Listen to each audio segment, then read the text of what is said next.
Microphone check, one, two, testing, testing. Audio check, one, two.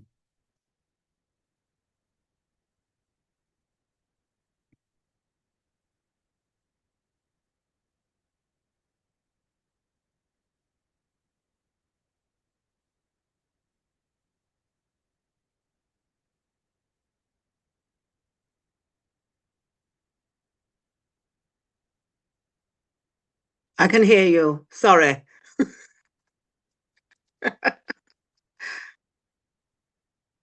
I can see you well as well.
Good morning, ladies and gentlemen. Welcome. Thank you so very much for being here.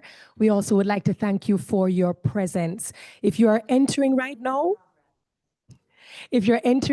we welcome you to take your seat. And for those of you who may not be using your cell phones for assistive technology, we're going to ask that you kindly silence those phones, put them on vibrate or put them on silent. And this is assuming you are not using your cell phones for assistive technology. If you are, then feel free. We will begin shortly. Thanks again for your presence and your participation.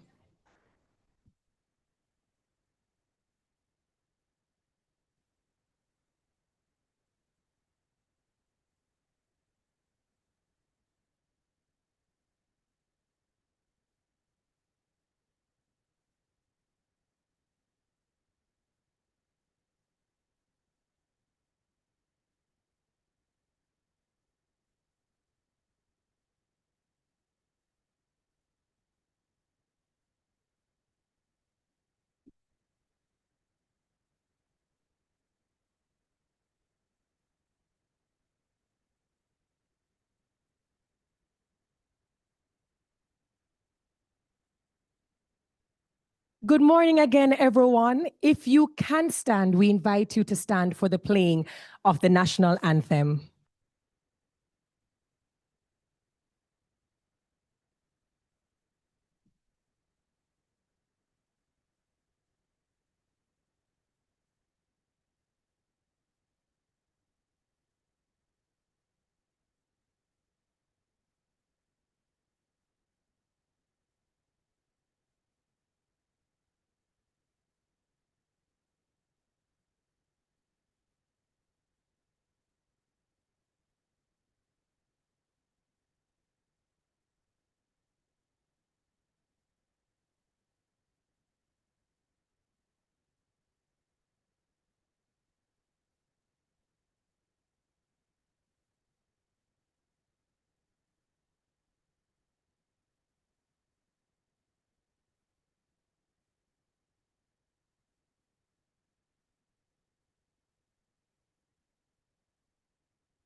Thank you. The most beautiful anthem in the world. Please remain standing for our prayer that will be done by Mr. Akeem Cummings.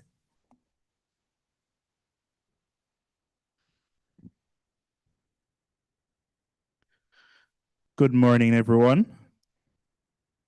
All protocols observed. Let us pray.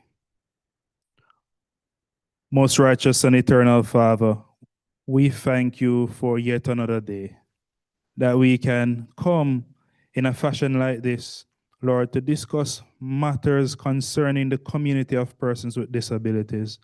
We ask, oh Father, that you will grant us wisdom as we deliberate over these 2 days. We ask, oh Lord, that you will cause every person that will speak according to your way. And we ask, Heavenly Father, that you will cause us not only to be hearers, but also doers, that we will put into practice everything that will be discussed here.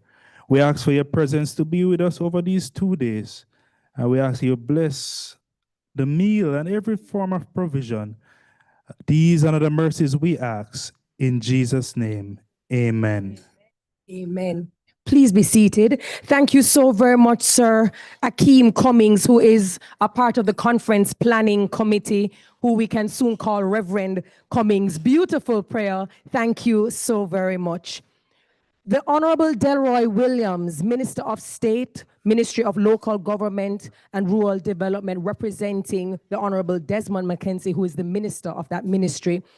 Professor John Lindo, Director, Mona Office for Research and Innovation, representing the principal of UWI Mona, Professor Denzel Williams.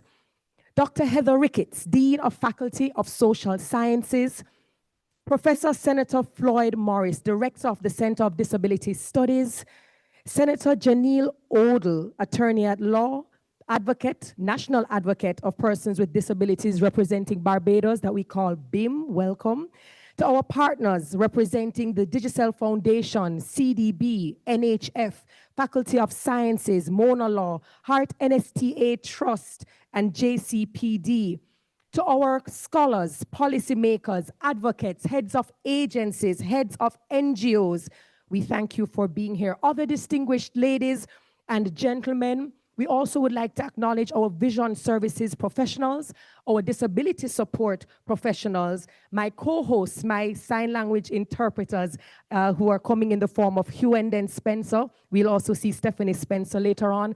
Friends of the media, special shout out to RJR 94 that is conducting the live broadcast. Everyone who is in the room, everyone who is listening, good morning and welcome to the 7th Regional Disability Studies Conference.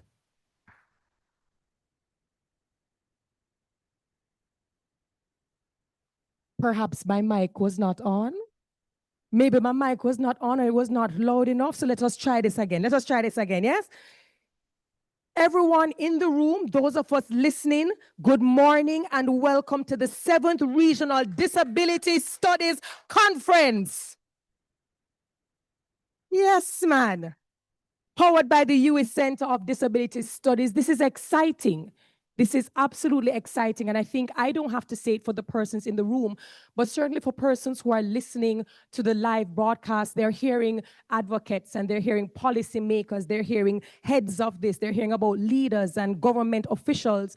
And for many of them, many of us, we might envision a particular type of person and how they look and what their abilities are. I want to take the time and the opportunity to let everyone know and everyone who is listening that the persons with disabilities in this room, they are not passive participants, they are active participants across all the different titles that you just heard. If you do not know me, my name is Terry Carell. It is a pleasure to serve you in the capacity of host for a number of reasons.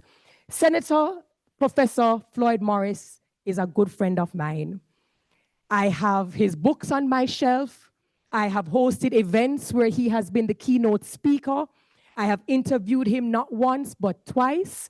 He has always inspired, motivated, and he has challenged us to think differently when it comes to persons with disabilities. I also dare to say that there is no one who can outdress Professor Senator Floyd Morris. Thank you so very much for all your hard work, sir. The second capacity is that my foundation, the Open Door Jamaica Foundation, caters to persons with disabilities. We're just 2 years old, so we are a toddler. So I am in this room to sit at the feet of those of you who are more experienced. You guys are wiser, you know more, and so I'm happy to be in this room to learn more from you. So why are we here? Let me just give you a brief overview. In 2014, the Center for Disability Studies, hosted its first Regional Disability Studies Conference. And this was within the context that we cannot advocate for, we cannot fight for or fight with persons with disabilities if we did not have enough research or data. So it was important to get different kinds of people, representing different communities, to come together to find out how we can assess, how we can plan, how we can strategize, and how we can execute. Now, out of that first conference, what we had were the best presentations becoming part of a peer review book, and that served for a number of research policies. Now, what have they done since then? They've had 5 conferences that ranged over different topics and themes, from sports and culture to healthcare, assistive technologies, education, and employment. So what is our theme this year? Accessibility. And accessibility cannot be an option. It cannot be an afterthought. Accessibility is not a luxury. From built environment to transportation to ICT, we have to ask ourselves, are we building an accessible and inclusive Caribbean for persons with disabilities? I can't say it's a pleasure to be in here, simply because in this room, we don't just have dreamers, we have doers. We don't just have talkers, we have persons who are walking. Well, those who can walk and those who can't, but they're in the room and they're doing the work. And so thank you for being here. Your participation, your presence means a lot to us. With that said, I would like to welcome Dr. Heather Ricketts, our Dean of the Faculty of Social Sciences, to kindly bring the welcome and opening remarks. Please make her welcome.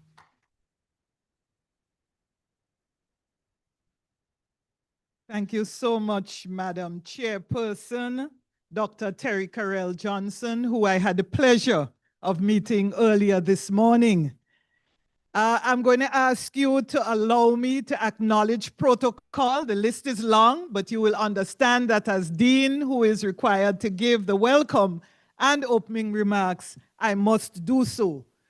Honorable Delroy Williams, Minister of State in the Ministry of Local Government and Community Development. Professor John Lindo, Head Director of the Mona Office of Research and Innovation, representing today the Principal, Professor Denzel Williams.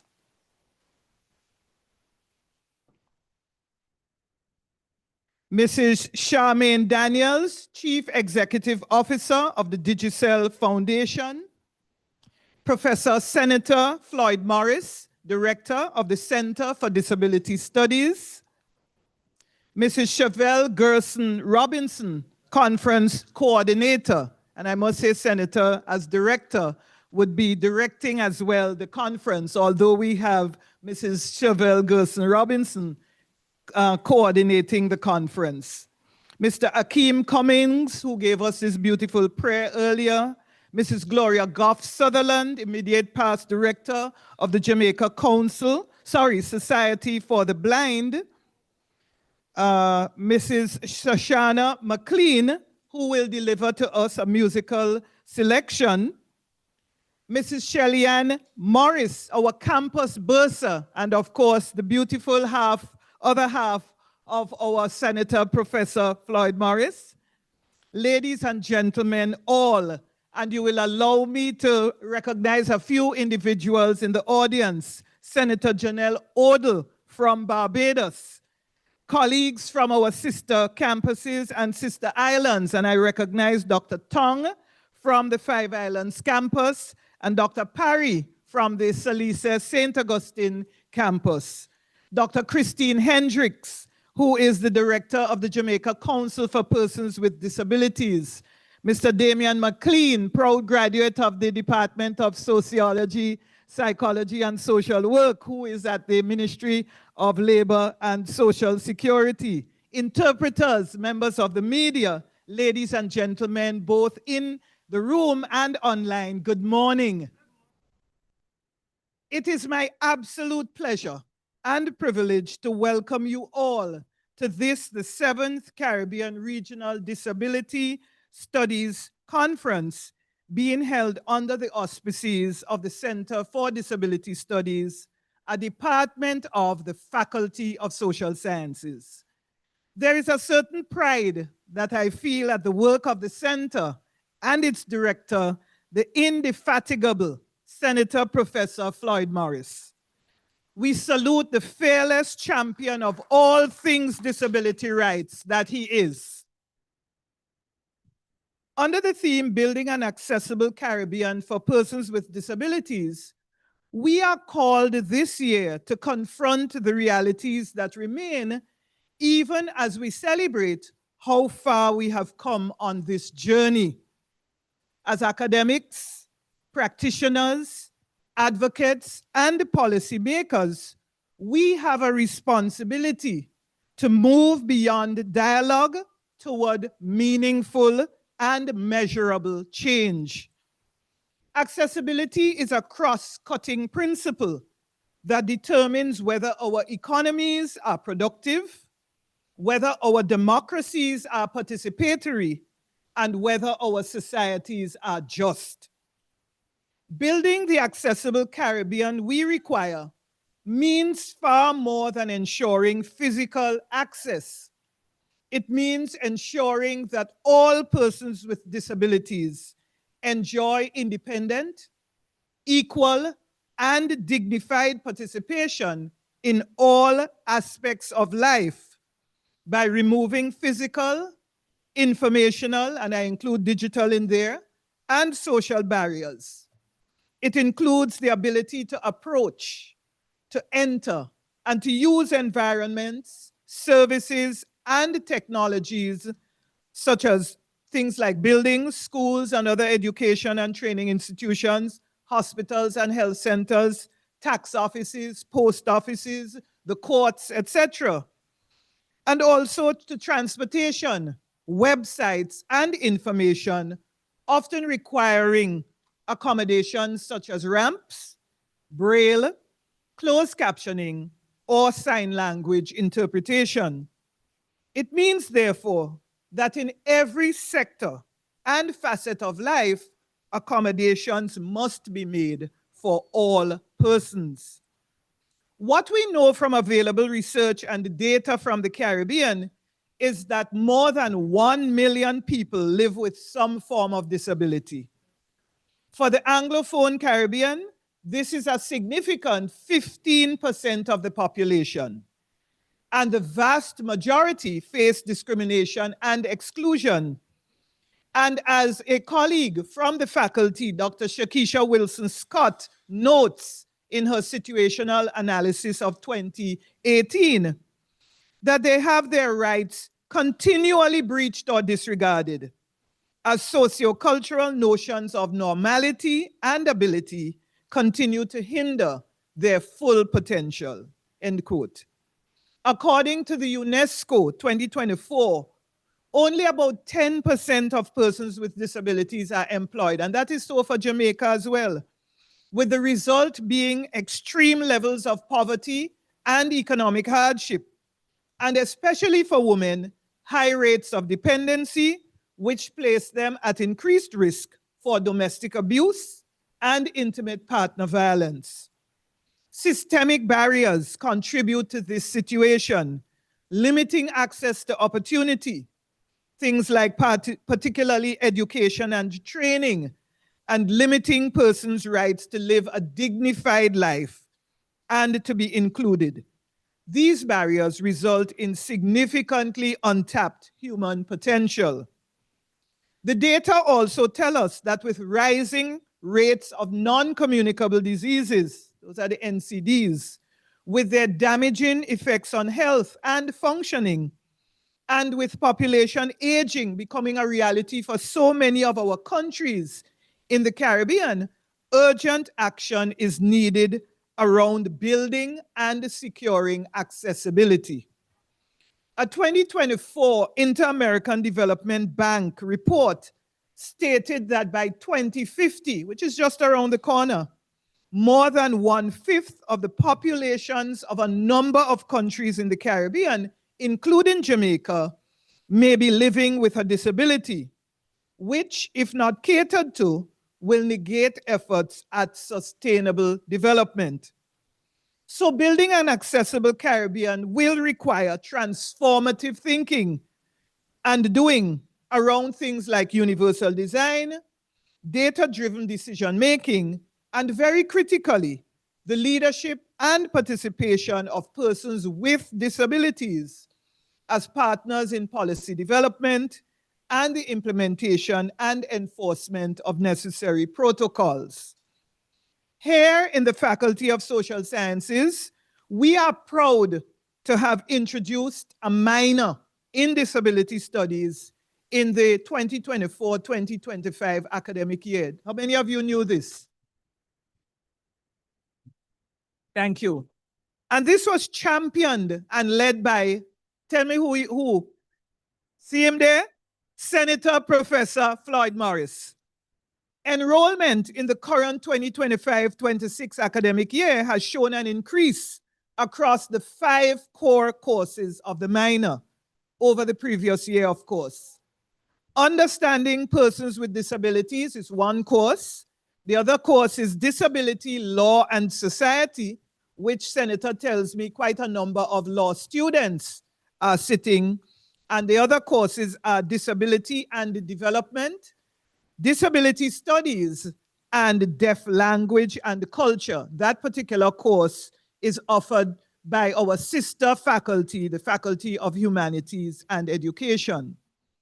We are particularly gratified that we have this minor because one of the major objectives of the minor is the equipping of persons to become change agents, driving social transformation, and advocating for a more equitable and inclusive Caribbean.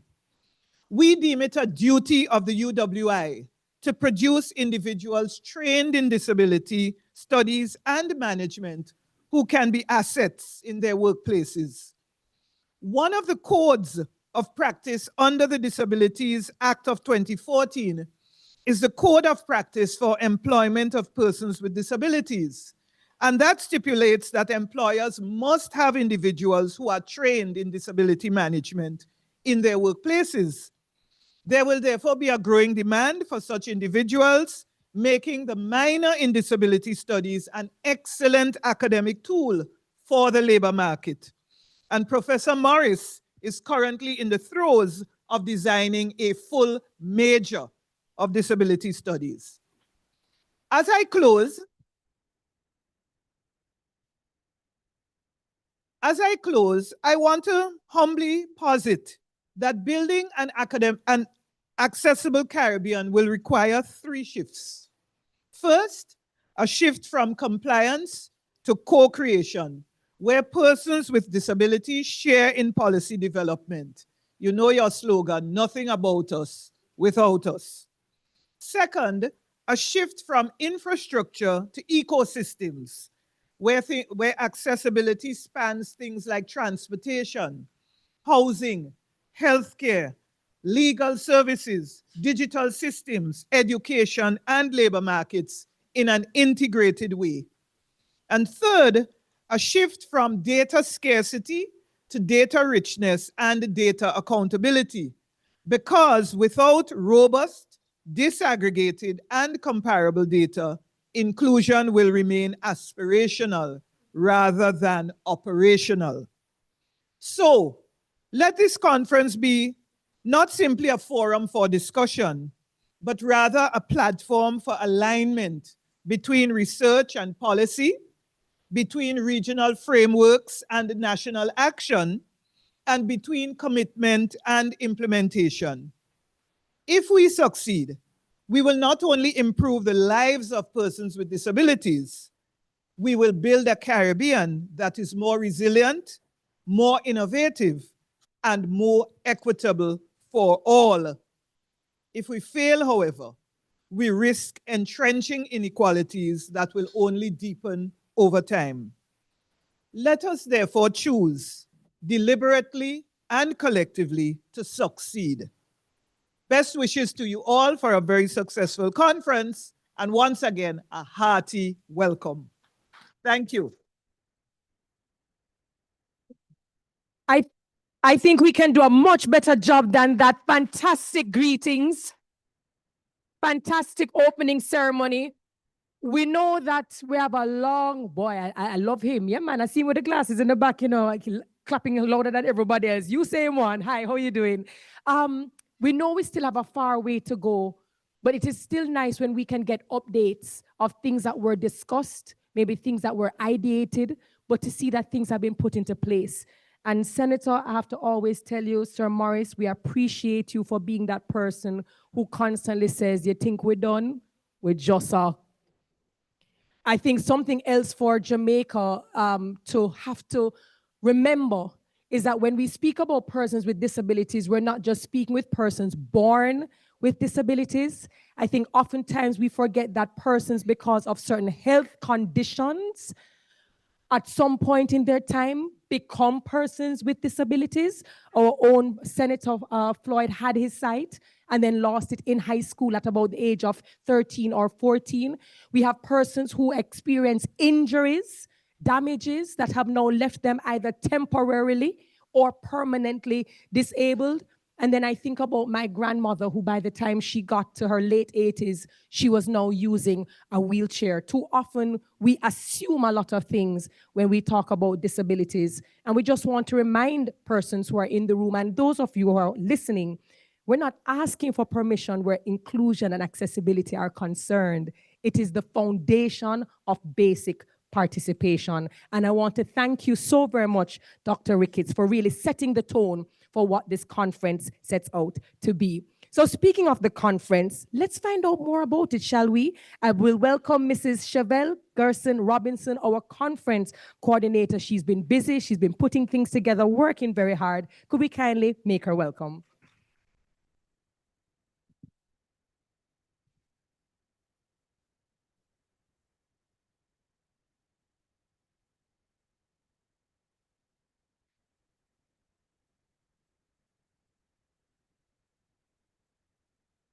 Good morning, everyone.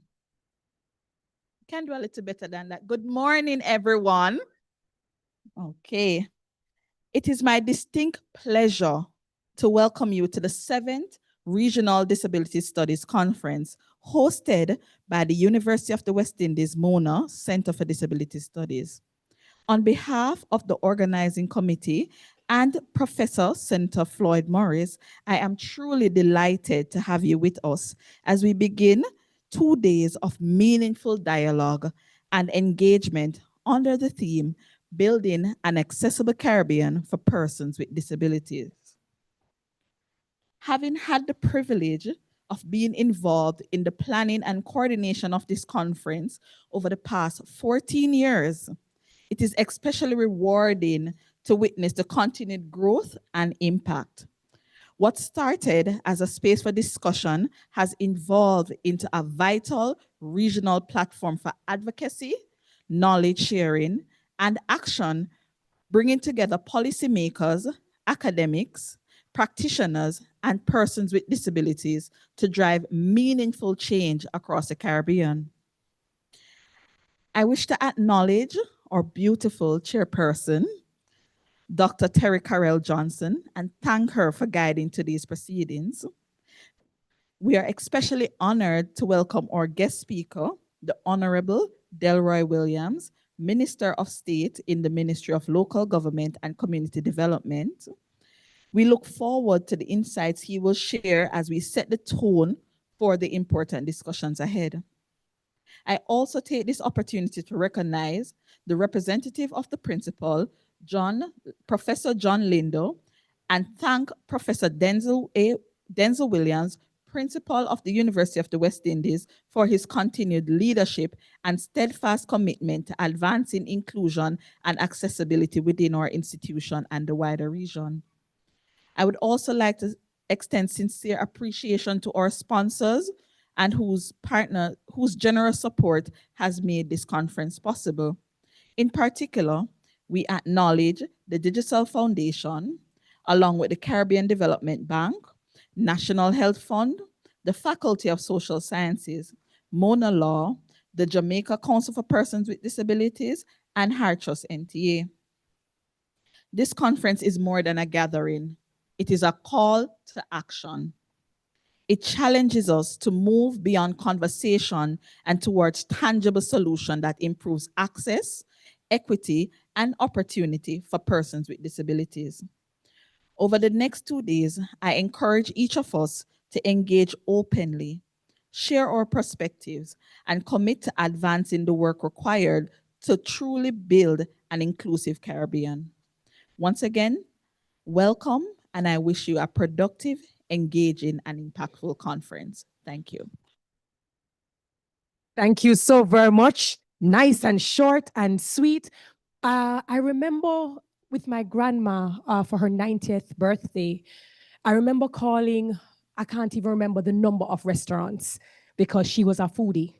Her name was Jeannie Baby, and she did love her belly. And we would try to take her to places so that she could enjoy herself. And I remember it was her 90th. And after calling a number of restaurants, and one of the questions we had to ask was, do you have accessibility? Are your areas accessible? She has a wheelchair, and we just need to know, do you offer this kind of space that she can come in and partake like any other citizen in Jamaica? And the answer across multiple restaurants was no. And she had her heart set out on a particular restaurant. And what ended up happening is when we drove the car up, even to get the car as close to a curb as possible was difficult. What ended up happening is that people had to assist us in lifting her in the wheelchair onto the curb and then over the steps into the restaurant. And this is just an example that I am sharing. This is an example and the reality of many people in this room and many people who have family members with disabilities. And what is really shocking is that you will hear Jamaicans ask, so where are they? Where are the people with disabilities? We barely see them. And I said, well, you've barely created spaces that allow them to come in and enjoy basic accessibility. And so as we have these discussions, even for those of us who may not have grandmothers or may not have family members, we also have a right, we have a duty to be the voices in rooms and looking around at tables and saying, but this person is not here. And if we're setting up and we're having events, are we even considering that our patrons might need accessibility? And that's why this was the particular theme for this conference. So just before we get into our keynote, and then we will break out into our individual and our respective sessions, we have a lovely musical selection coming to you from a talented songwriter, lyricist, professional, and she would love to share her talent with you. Put your hands together for Mrs. Sashana McLean.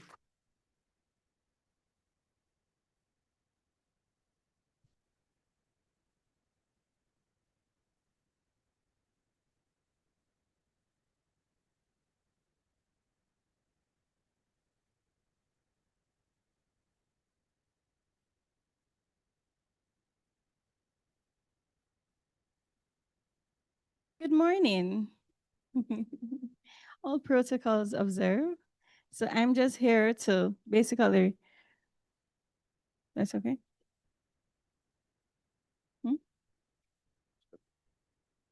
To my left, better? Okay.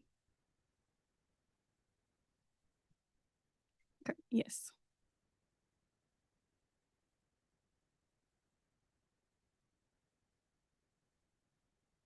So I'll be performing a song that will help us to remember where we are and that we can't just give up when we try once.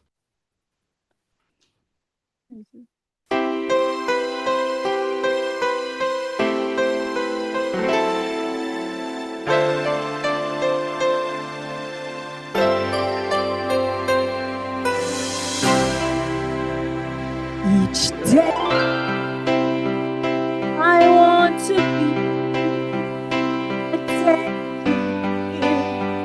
the best of me.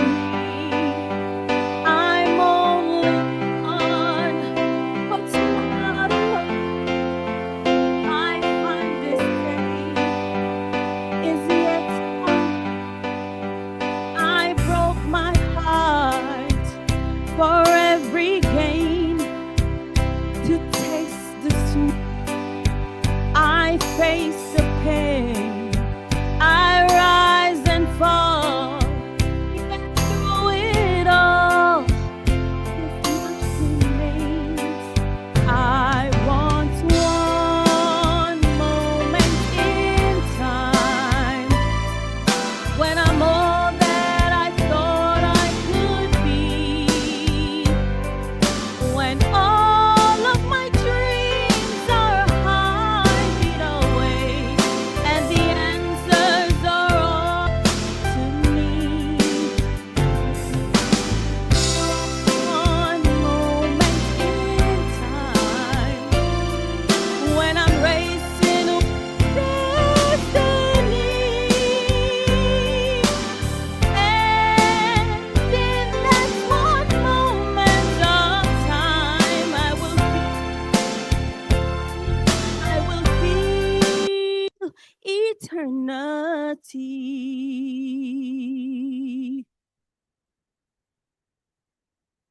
I choose to be the very best. I want it all, no time for less. I lay the plan, now lay the chance here in my hands.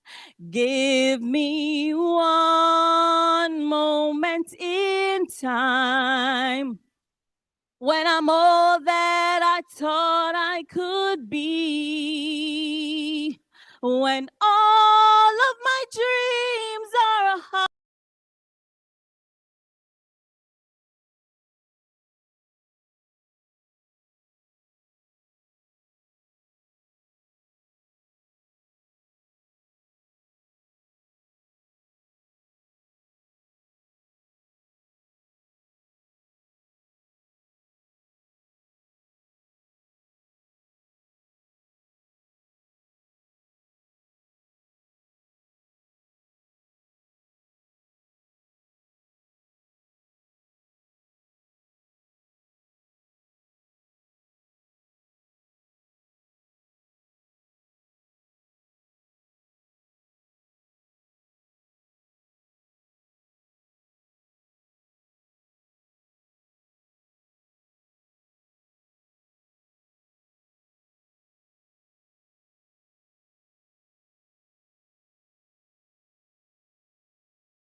Can you hear? Ah, Sashana, you are beautiful.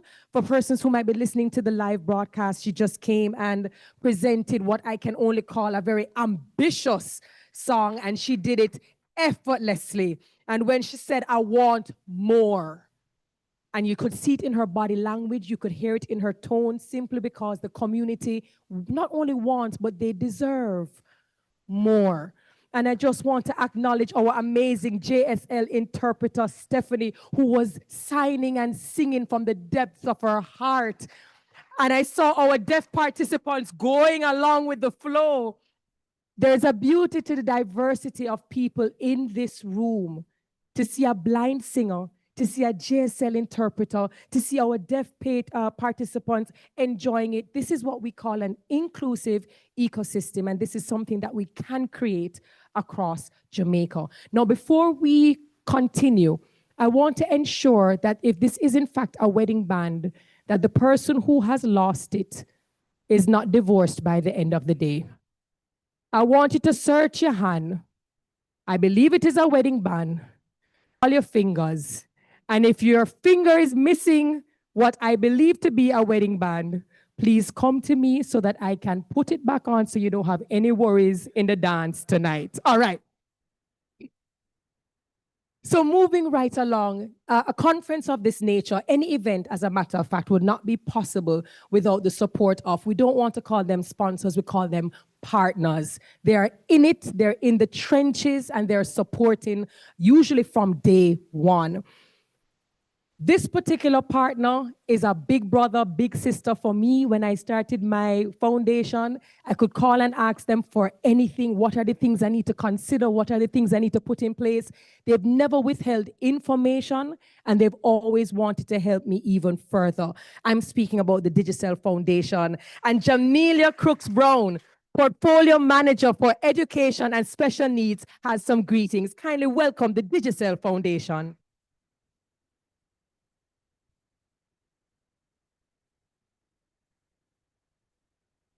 I can't sing like Shoshana, so I'll just speak my greetings. Acknowledging the established protocols. Good morning, everybody. So on behalf of the Digicel Foundation, it's really truly an honor to bring greetings at the opening of the 7th Regional Disability Studies Conference. You heard what I said? 7th. 1, 2, 3, 4, 5, 6, 7. So let's really applaud ourselves. So the Digicel Foundation is a proud partner, not just sponsoring to give funds, but a partner of this conference, because we've been here from the inception, and we commend the organizers for their commitment to advancing inclusion, accessibility, and equity for persons with disability across the Caribbean. This year's theme, Building an Accessible Caribbean for Persons with Disability, strongly aligns with our focus. At the foundation, accessibility is not an afterthought. It's a responsibility for us. It means that everyone, regardless of ability, can participate fully and safely in society. Over the years, Digicel, our parent group, has worked intentionally to improve accessibility within our infrastructure and services. So this includes accessible parking, restrooms, elevators, and doorways, as well as service decks designed to accommodate persons who use the wheelchair. Beyond the physical spaces, our emergency response system are designed to account for persons with disabilities, ensuring that support reaches those who are most vulnerable when it matters most. That commitment even became more critical following the passage of the late Hurricane Melissa. In the aftermath of the storm, the foundation stepped forward to support more than 10 special needs schools across the island, recognizing that the persons with disabilities cannot be left behind, especially in the time of disaster. And in fact, they need us most then. So disaster preparedness and response must be inclusive by design, because reliance is only meaningful when it includes everyone. As we celebrate Autism Awareness Month this April, we are reminded of the immense talent, creativity, and potential of children on the autism spectrum and those with other special needs. Undeniably, our children are exceptionally talented, capable, and deserving of accessible spaces where they can grow and learn. When environments are inclusive, potential is unlocked and the entire community's benefit. Our call to action today from the Digicel Foundation is that together, let's move beyond awareness and turn it into meaningful action. Accessibility must be woven into policies, planning, and everyday practice. Terry Carell speak of access for wheelchair just to a restaurant to enjoy your favorite meal. Governments, educators, private sector partners, and civil society have to work together to build a Caribbean where inclusion is standard. It's not an exception. The Digicel Foundation today remains deeply committed to supporting special needs education, digital inclusion, equitable access to opportunity. We really also would like to extend sincere gratitude to Dr. Morris and his dedicated team for consistently including us in this important work. We value this partnership, consistently including us and moving forward to continue our collaboration as we build a more accessible Jamaica and a more accessible Caribbean for all. I want everybody today to have a beautiful day and ensure that whatever we do today, we give of ourselves and ensure that all of us are working together for the better good of Jamaica. Thank you so much. Thank you so very much, Jamelia. Absolutely. Sometimes I have to ask myself if Digicel not going to or Digicel Foundation not going to change the name to, Digibilities, because anything that has to do with disabilities, every space you go in that has to do with disabilities, guess what you will find? Digicel Foundation. And just very quickly to give you an example, so Open Door, we had boxes, care packages, and we said we were going to go down to St. Christopher's Deaf Center in Brownstown, and we called Charmaine and said, hey, we called down there and we understand that they have a lot of things that because of the hurricane, they really don't have anything. Charmaine said, when you going? We said Thursday. She said, we'll come. We thought we were just going to pack up in our little vehicle and go down. Charmaine said, no, man, we have a bus. And since you carrying boxes, we carrying bags as well. We got to the place. We did a full tour. We could not believe, because I mean, for a lot of us, the hurricane has passed and people have moved on. And what we failed to realize is that persons with disabilities are even more vulnerable. So classrooms and dorms, not in use. The students are on fields, under tents, trying to learn. And this is even when it rains and when it doesn't rain. And when Digicel Foundation and us, when Charmaine and all of us did the tour, before we were even finished, Charmaine just said, you know what? $1 million right there on the spot. And that is how Digicel Foundation operates. That is how they operate. And I just want to say thank you. It has been a pleasure learning from Digicel Foundation. Thank you for being the example and the leader in the space of what walking the walk absolutely looks like. I appreciate it. Thank you, Jamelia, and love to Charmaine. So what was beautiful when we heard Dr. Heather Ricketts speak about now we can do a minor in disability studies and what that means from a disability management standpoint, I was extremely excited. And I really do have to commend the University of the West Indies and commend Dr. Morris for really pushing where we can to ensure that this becomes a part of our thinking and our transformative journey. To deliver greetings, I welcome Professor John Linder, Director, Mona Office for Research and Innovation, representing the principal of UWI Mona. Kindly put your hands together and welcome him. Thank you, Madam Chair. I'm going to be very brief because I wanted to get down to the business. So, I would like to acknowledge my friend, Prof. Floyd Morris, for his hard work. I want to acknowledge the minister. We always have to bring our politicians in early, because when we are advocating, we need them to be on our side and to understand what they're doing. I want to acknowledge the MC because, it's nice to hear a pretty girl talking about our granny. In my own case, I remember when my father lost the ability to walk. My father was a disabled man, but he didn't know until he couldn't walk anymore. And my brothers had to lift him in a wheelchair to get him to a restaurant. So I'm here representing the principal, and it's my distinct honor and pleasure to welcome you all to the 7th Regional Disabilities Conference hosted here on the Mona campus. In particular, I want to welcome advocates. I want to welcome, and I'm not calling any names. I want to welcome my colleagues from the visiting campuses, from St. Augustine, and from the Five Islands campus, because this is a regional effort of which I'm very proud. Today, we gather not just for a conference, but for a movement, and I'm learning so much. And sitting here, Prof. Morris, I was thinking that in my own job as director of the research office here at the Mona campus, our office needs to spend more time looking at opportunities for funding research in disabilities. And that is one of the things I'll definitely take back to the colleagues in my office. Yes, sir. And this is a promise you can hold me to. So this conference stands on a powerful legacy since its inception in 2014. It has served as a critical platform to address the limited research and discourse on disability in the Caribbean. What began as a bold initiative has now evolved into a regional force for change, producing scholarship, shaping policies, policy conversation, and amplifying voices that must be heard.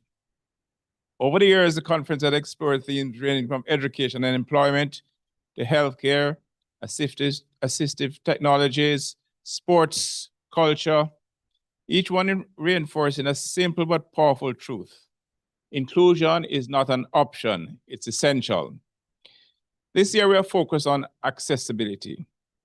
Again, this is not a favor, it is not a privilege, is a fundamental human right. It means designing our buildings so everyone can enter. It means creating transportation systems that everyone can use. It means ensuring that information technology are accessible to all. Information and technology are accessible to all. As a university, how do we go about achieving some of this? Our core business is, of course, teaching and research. So we embed these issues in our curricula. And I was very pleased to hear the dean, because the dean knows them better than I do, calling out the name of those courses that we offer on this campus and across this university system. We advocate, we highlight, of course, we conduct research also, and you hear me promise Professor Morris that we're going to send him opportunities for research funding, and we advocate. And this highlights the importance of Minister Williams being here. It's important that our digital foundation, all advocate groups are in the room taking part with us as we advocate for a better future. When access is denied, participation is denied. And when participation is denied, equality is denied. Today, we also celebrate the critical role of the University of the West Indies in advancing disability inclusion across the Caribbean. Through our Center for Disability Studies, UWI has demonstrated leadership in driving research, hosting impactful conferences, producing publications, and partnering with organizations to ensure meaningful change. This is not just academic work. In my own case, the research I do is totally academic, nothing to it. But this is transformative work that is being done here today. While progress has been made, there's still much work to be done. Across the Caribbean, many persons with disabilities still face barriers in education, employment, transportation, and access to services. And these barriers are not caused by disability. They are caused by systems that were never designed with inclusion in mind. This is why this conference matters. Over the next 2 days, we'll engage in critical conversation on accessibility, universal design, assistive technologies, inclusive education, workplaces, and transforming our built environment. As we begin, I challenge each of us. Do not leave here with just ideas. Leave with a commitment to advocate, commitment to innovate, commitment to build systems that include, not exclude. Because the goal is not simply to talk about accessibility. The goal is to build it. Interestingly, people ask me all the time, what is the University of the West Indies for? And I think about our mission statement, which is written in very flowery language. And I interpret it as our role, our mission is to make the lives of the Caribbean people better. And that is the key to what we're doing here over the next 2 days. Second thing is, in our strategic plan, one of the big words in our strategic plan is access. Normally, we think of access to how do we get more people into the education system. But if we're not looking at access for all, we are failing. So, ladies and gentlemen, I end by saying, welcome to the University of the West Indies Mona campus on behalf of the principal, and have a wonderful 2 days of conferences. And if you see me sneak out, it's not because I don't want to be here, but thank you very much, ladies and gentlemen. Thank you so very much, Professor Lindo, just kind of reinforcing that the University of the West Indies is not just an academic hub, but rather it carries a very unique weight by sometimes helping us to reinforce what Caribbean identity and policy look like. So now we are waiting with bated breath to hear from our guest speaker. And the person who has the privilege of introducing our guest speaker is a lady who Likoboche Talawa, an advocate for persons with disabilities, who the last time I saw her, I was interviewing her when a massive earthquake took place, and we shared that moment together. She is unshakable. She is unwavering. And by the way, you do know that she received her national honors last year. Could you kindly put your hands together for the one and only Mrs. Gloria Goff Smallwood? She said, wow. Senator Morris wants to know if you lost the I ring. have both of them on my fingers. I will never lose them.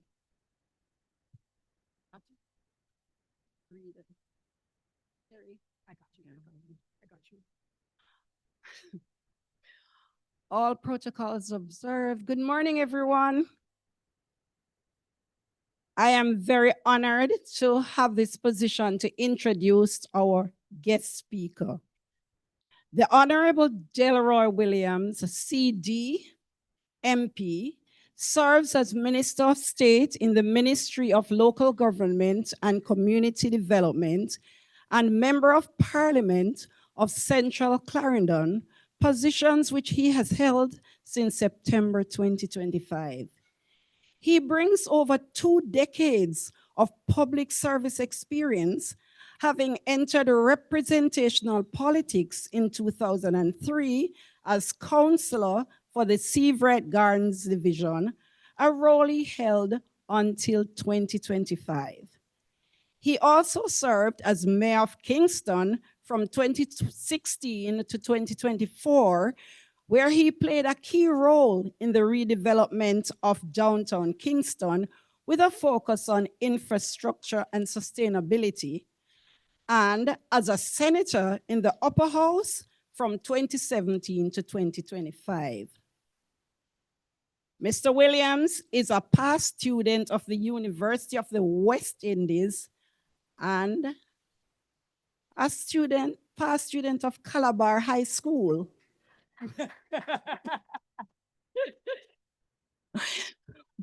Minister Williams was an active member of the Calabar Manning Cup football program and is widely known by the nickname, and this is Jamaican now, Feather, a reference to his light-footed playing style on the field.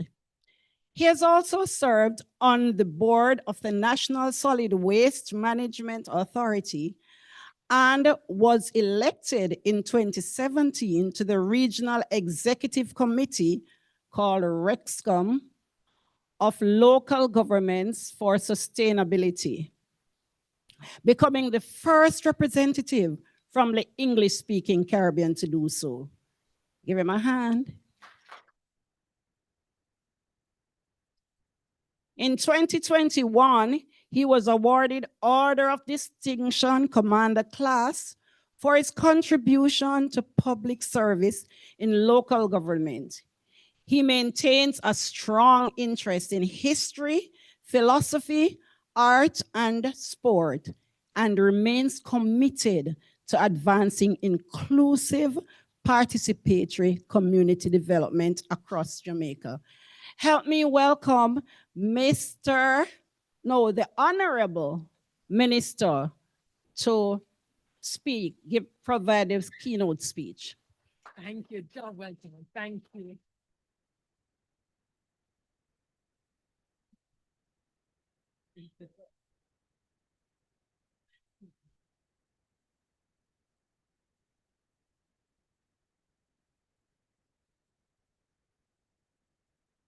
Good morning.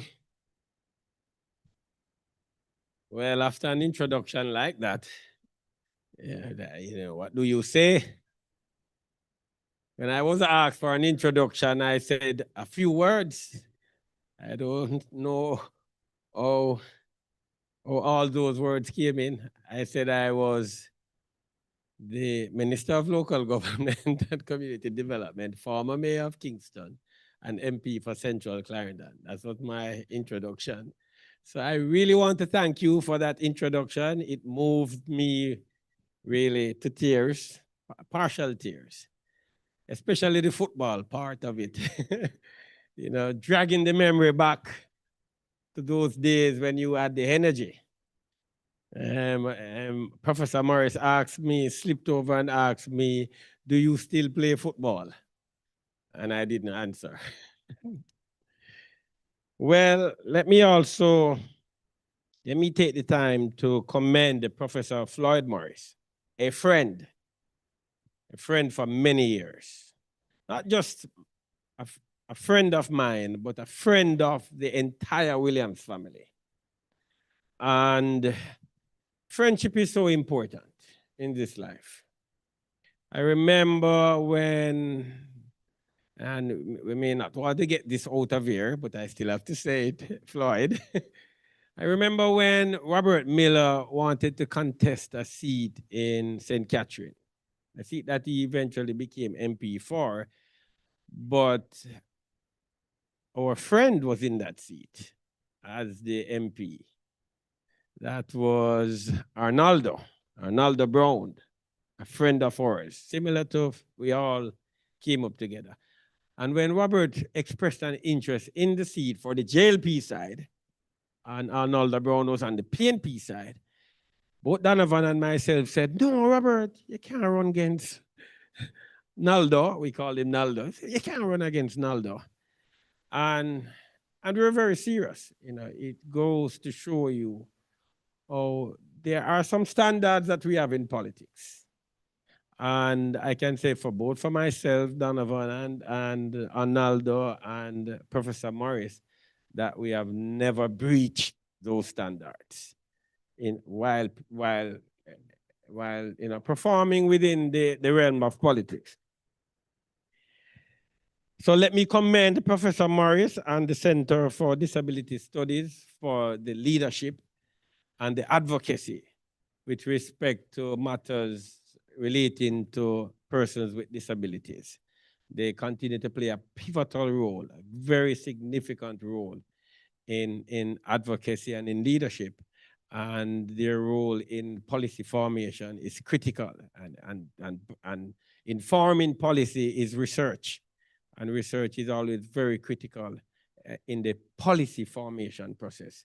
And so we want to commend Professor Morris, who I believe is a distinguished leader across the globe with respect to advocacy and research with respect to persons with disabilities. So I think you should. Let me also thank the Digital Foundation for the role that they continue to play while being mayor of Kingston.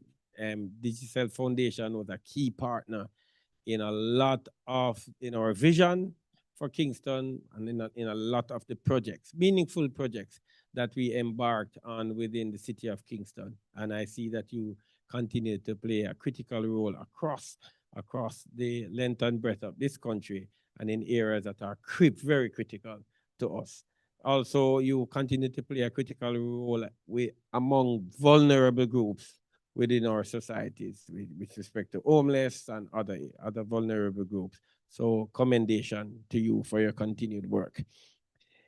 As I get into my speech, let me recognize, I know we keep saying protocol observed, but I still have to recognize the Dean of Faculty for Social Sciences, Dr. Heather Ricketts, Mrs. Charmaine Daniel, CEO of Digital Foundation, representatives of the Jamaica Council for Persons with Disabilities, and other specially invited guests, ladies and gentlemen. Let me also say that my first encounter with persons with disabilities in a major way, I got that opportunity, which was very important to me because it has guided me throughout the years. I was a young person just out of university, Professor Morris, when Professor Morris asked me to join him in a program at the Jamaica Society for the Blind, where at that time we were training persons with disabilities in the use of computers. It's common now and we all do it, but then it was just entering the society, and Professor Morris had asked me to assist, and I spent a few years assisting in that program. And so if anybody from that program is here, big up yourselves. Now, as I get into the speech, it won't be long because I can shorten it quickly. It's either one moment in time or eternity. Which do you choose? A moment in time. Also, thanks very much for that song. It was a lovely song. As I start, I was just going through the message from the Dean of Faculty of Social Sciences, Dr. Heather Ricketts, and I just want to read two sentences from it, which I find very interesting. It says, creating an accessible Caribbean must be understood as an ongoing, comprehensive process. It extends beyond physical infrastructure. It extends beyond physical infrastructure to include equitable access to education, healthcare, employment, transportation, justice, and digital spaces. While progress has been made, many persons with disabilities continue to face persistent barriers that limit their full participation in society. And then in the next sentence, she said that what is needed as we address this issue is coordination.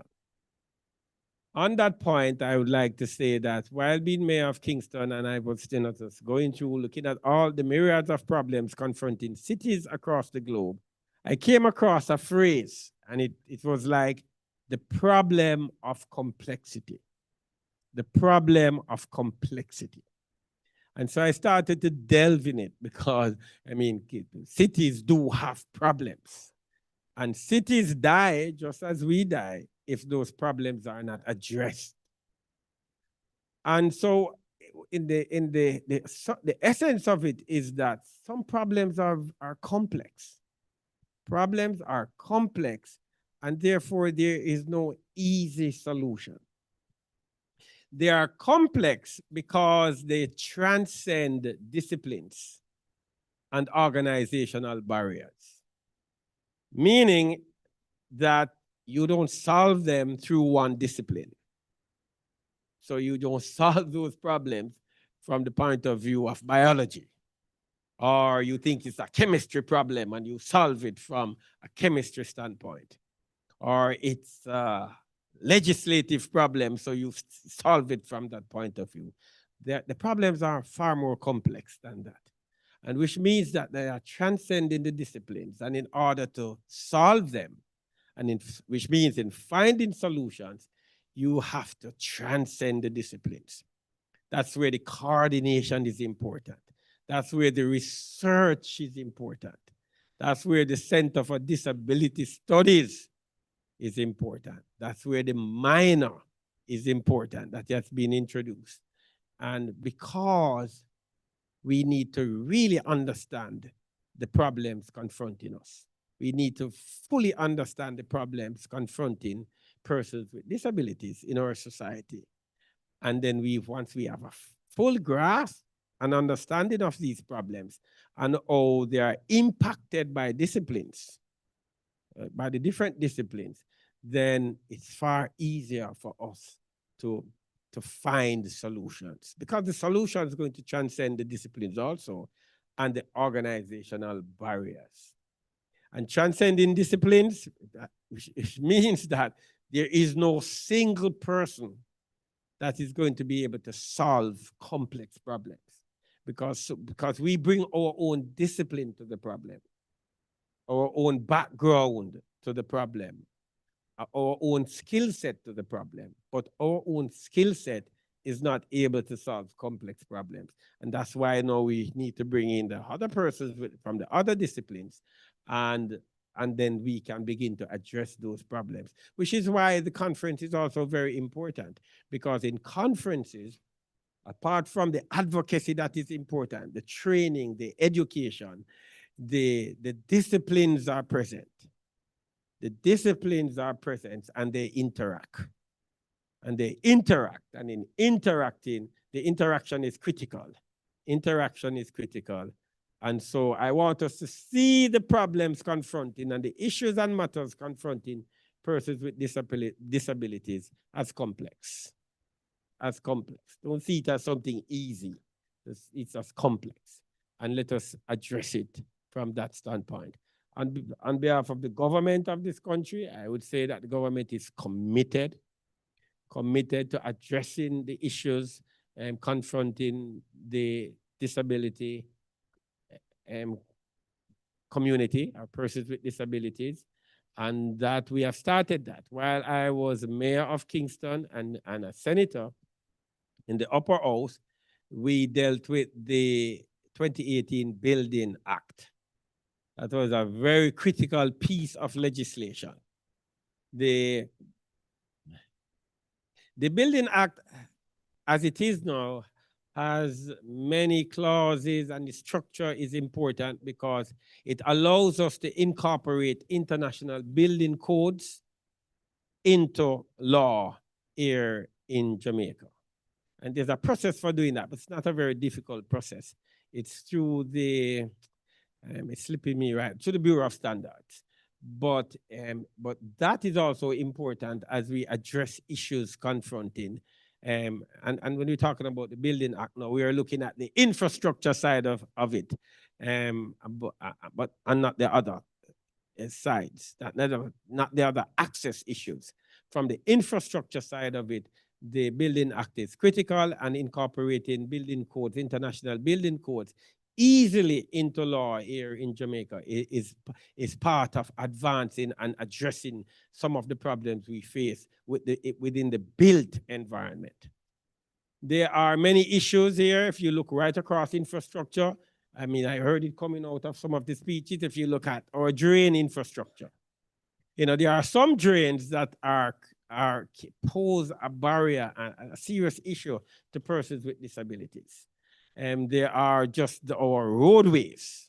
I mean, I heard persons saying very difficult to gain access from the roadway into buildings, or just gain access to the sidewalk and the pavement area. And that is something that we have addressed in the Building Act. It's still, there are still issues to resolve within that, because it's one thing to have the legislation, it's another thing to implement the legislation to make it practice. And that is where we're focused now with respect to the built environment. While I was mayor, I know we were working on the new structure for municipal corporations.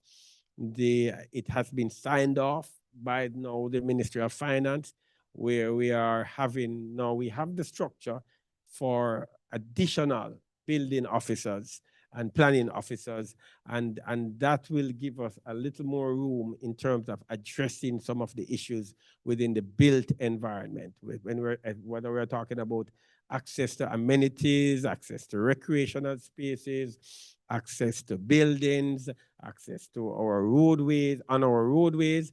These are issues that our building officers are well acquainted with, and then we need the number of building officers to be able to supervise what's happening within the built environment, and to ensure that the developers and the persons who are building that build in accordance with the Building Act.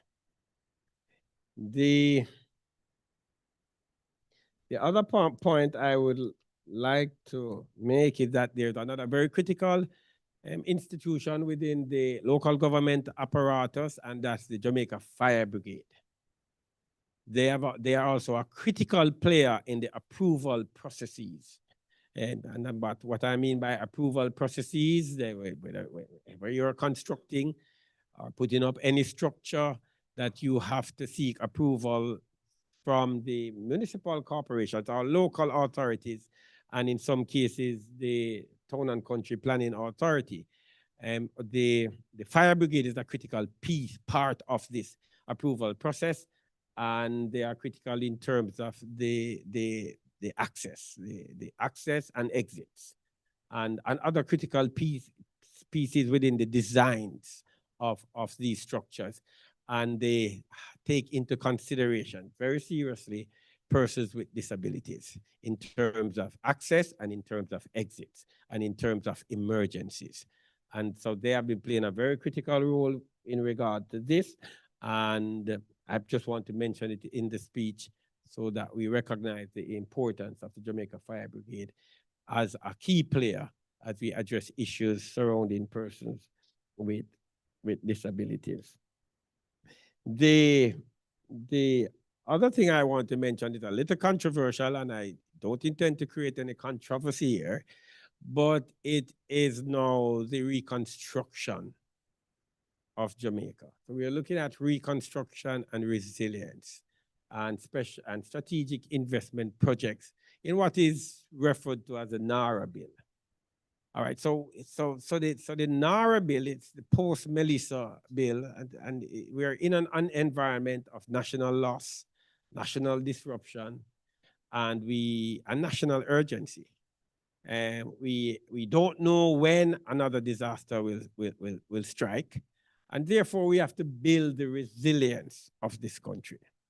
In building the resilience, Professor Morris, critical, the advocacy is critical here also, but I know the government is committed to it.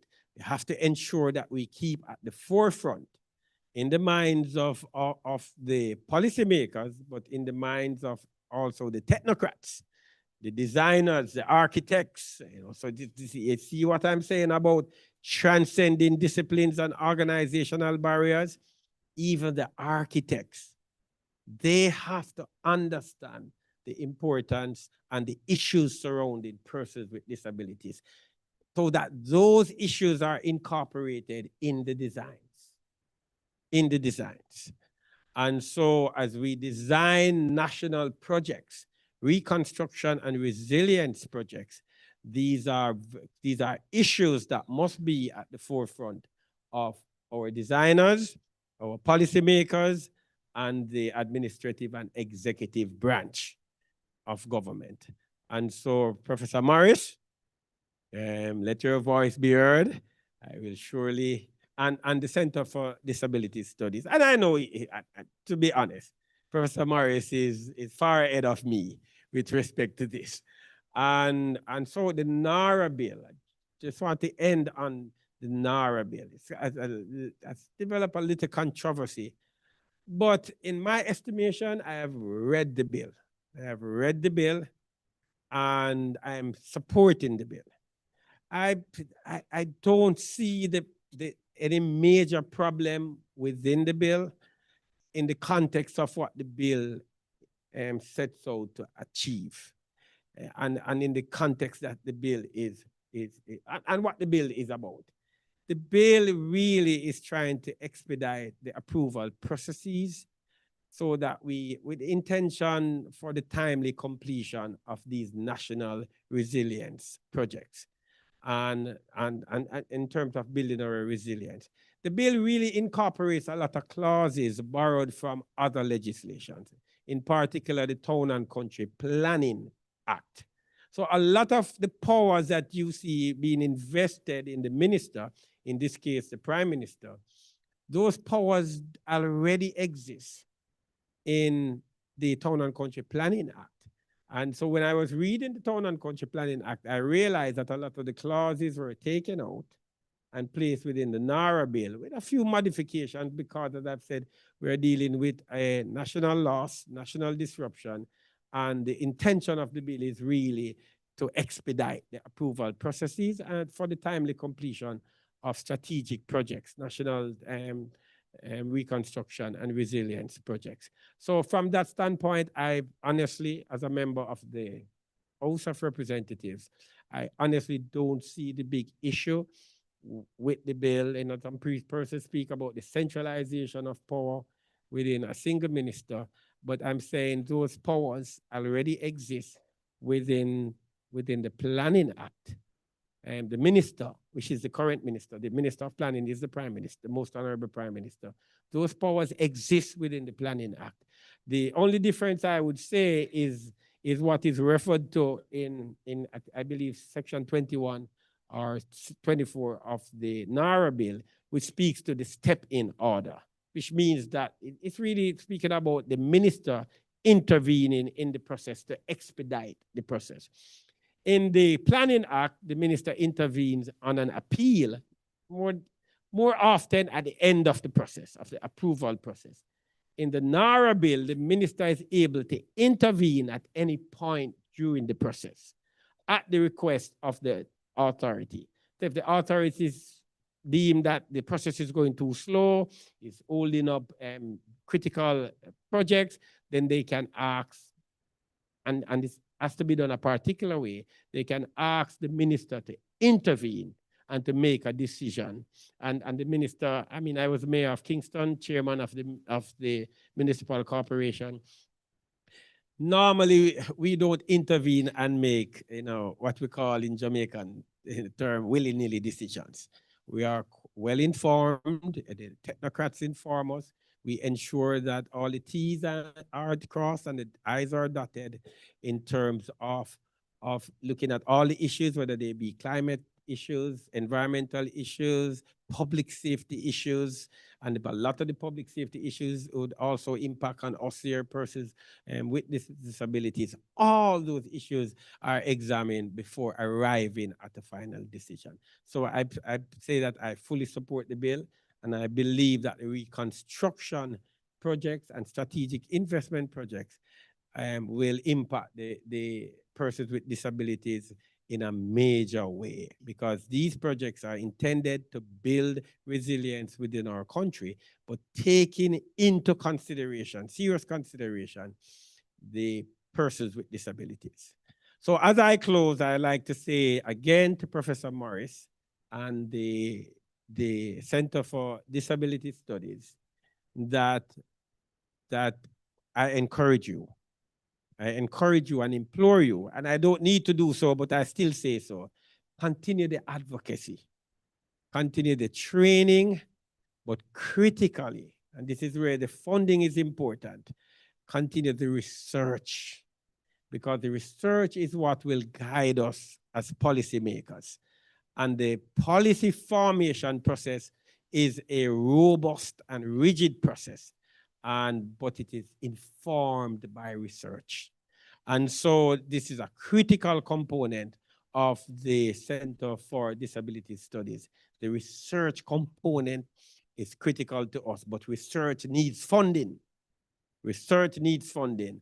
And I implore all of us who are able to, whether they are companies here, corporations, that please take the time out and look into funding the research here at the Center for Disability Studies. And on the part of government, Professor Morris and the team here, I will also look into this and take this to the Honorable Minister, Desmond McKenzie.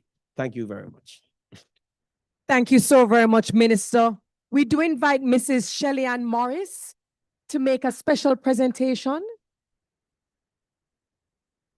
Is Shelly-Ann Morris here? We just want to thank our Minister of State for taking the time out, for being a part of this particular conference, for being light as a feather. I will never forget that. And for being a friend to Senator, of course, Professor Floyd Morris.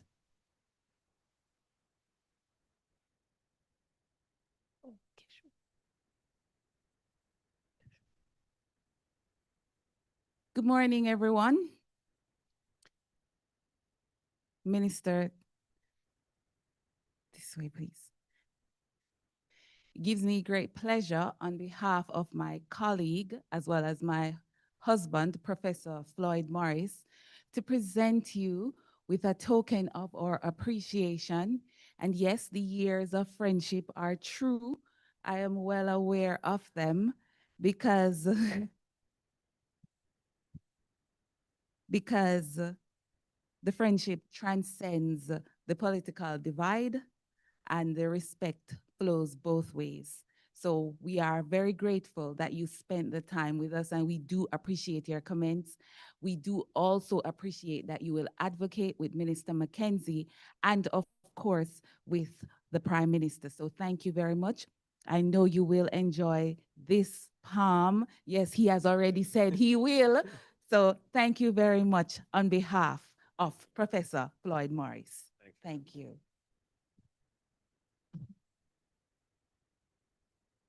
I'm not sure if his team can.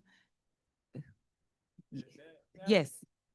Thank you so very much. Another round of applause for our keynote speaker.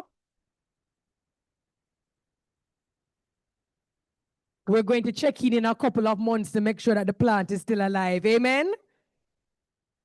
I was listening to our speaker, our keynote speaker, refer to this being a very complex issue, and the fact that it transcends disciplines and sectors and organizations and organizational standards. Does anyone know how many times Singapore can fit into Jamaica? Anyone wants to take a guess? 10 times? Who wants to? 8? 14? I'll take one more guess. 23 times? One month. Well, okay.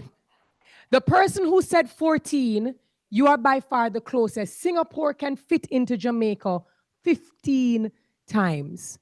Do you know, anybody in here can hazard a guess of what their population is in Singapore?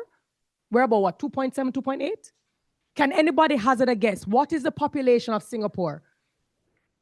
300,000, 600,000, 12.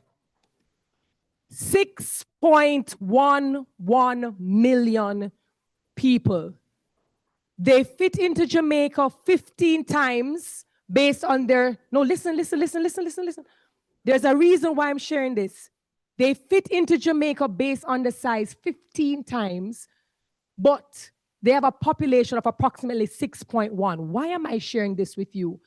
Once upon a time, Singapore was it still is a non-resource. They don't have no water, they don't have no natural resources. Kicked out of Malaysia, no culture, no army, no nothing. Singapore now sits as a premier global leader, not just in logistics and hub, but biotechnology, agentic AI.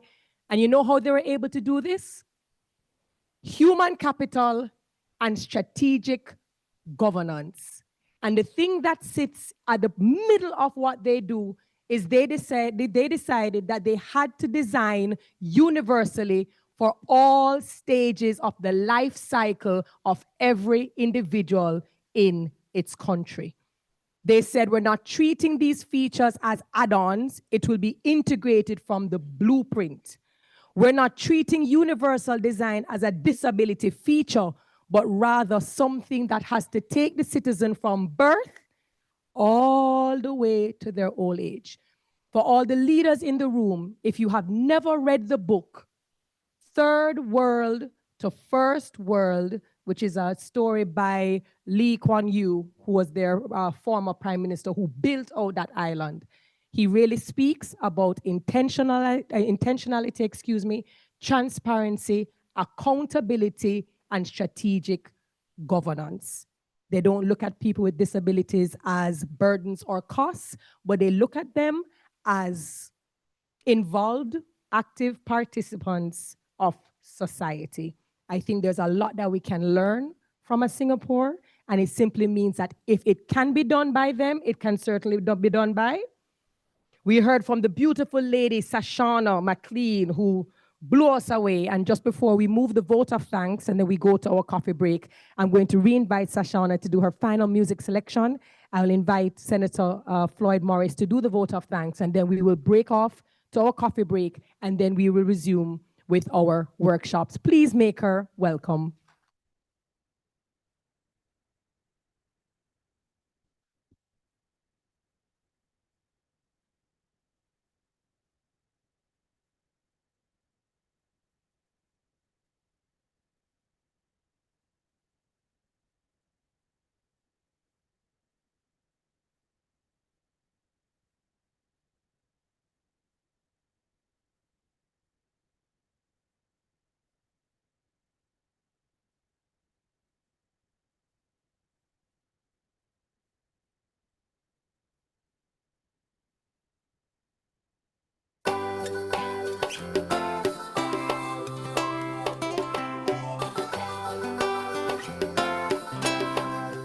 When you feel like giving up,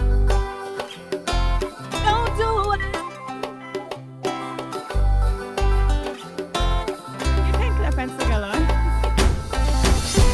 Don't waste your time with thoughts of giving up. It's all in your mind. So let it go, let it go. I'm here to remind you that everything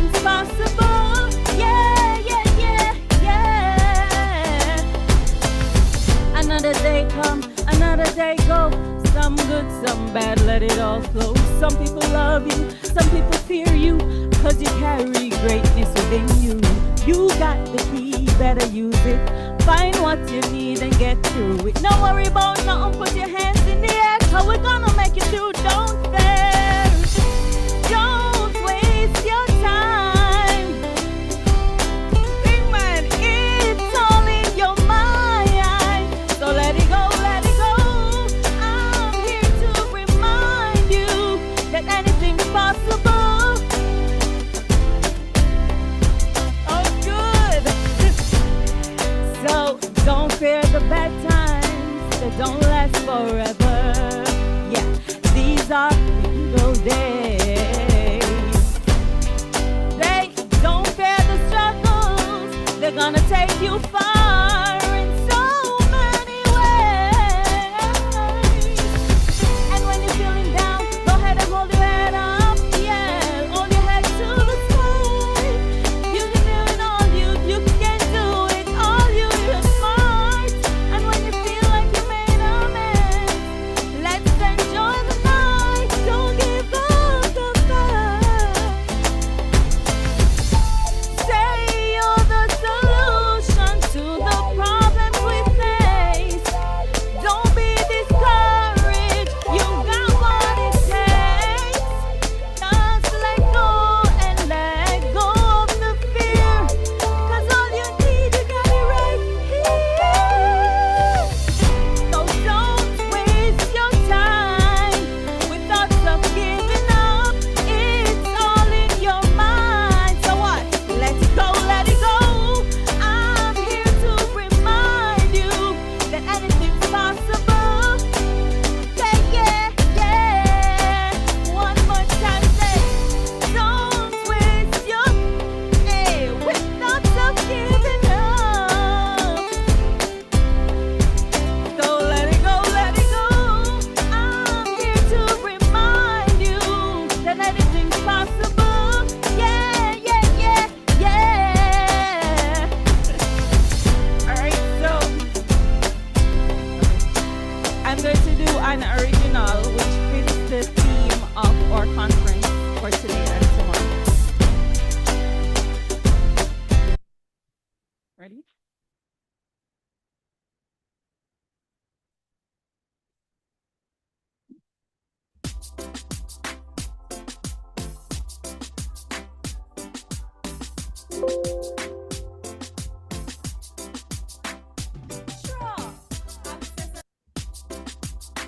Accessibility matters, don't. If you want full access for all persons with disability right across Jamaica, join me on that one here. Accessibility, it matters for you and me. Accessibility for the whole community. Accessibility, it matters for you and me. Accessibility for the whole society.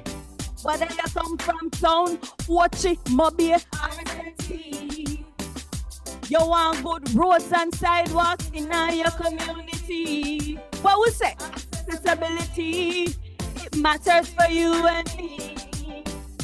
Accessibility for the whole community. Accessibility, it matters for you and me. Accessibility for the whole society. If you watch TV, use cell phone, computer, or ATM. You want access for your family and for your friends. Accessibility, it matters for you and me. You can sing. Accessibility for the whole community. What we say? Accessibility, it matters for you and me.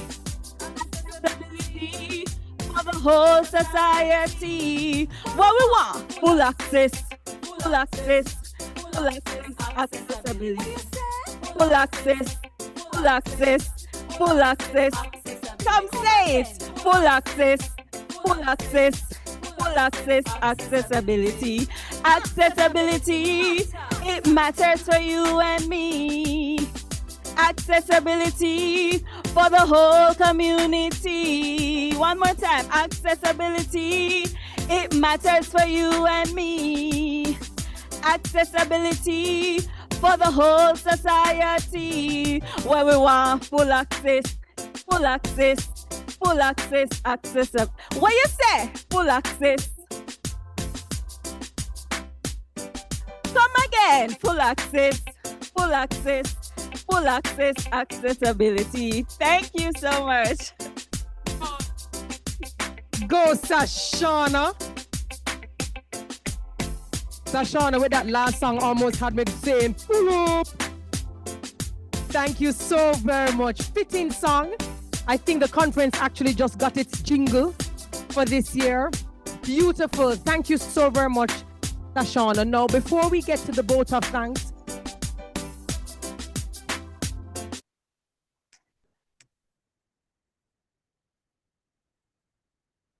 thank you so very much. Before we move the vote of thanks, I would just like to re-invite Mrs. Shelley Ann Morris to present, to make special presentations to Dr. Heather Ricketts, who gave us our welcome, our opening remarks, set the precedent and set the tone.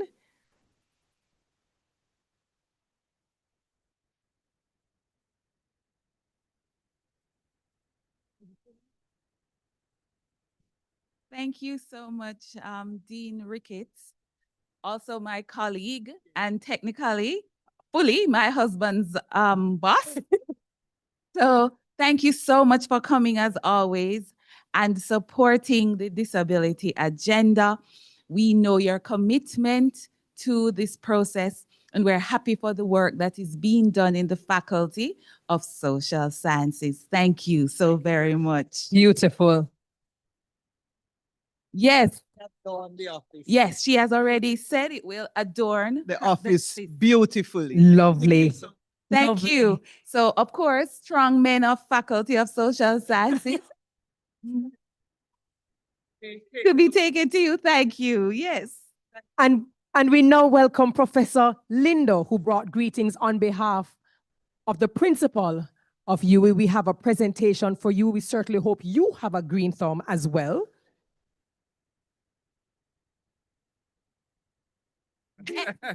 Yes, Professor Lindo, thank you so much for coming on behalf of our principal, Professor Denzel Williams, who also is very committed to the disability agenda.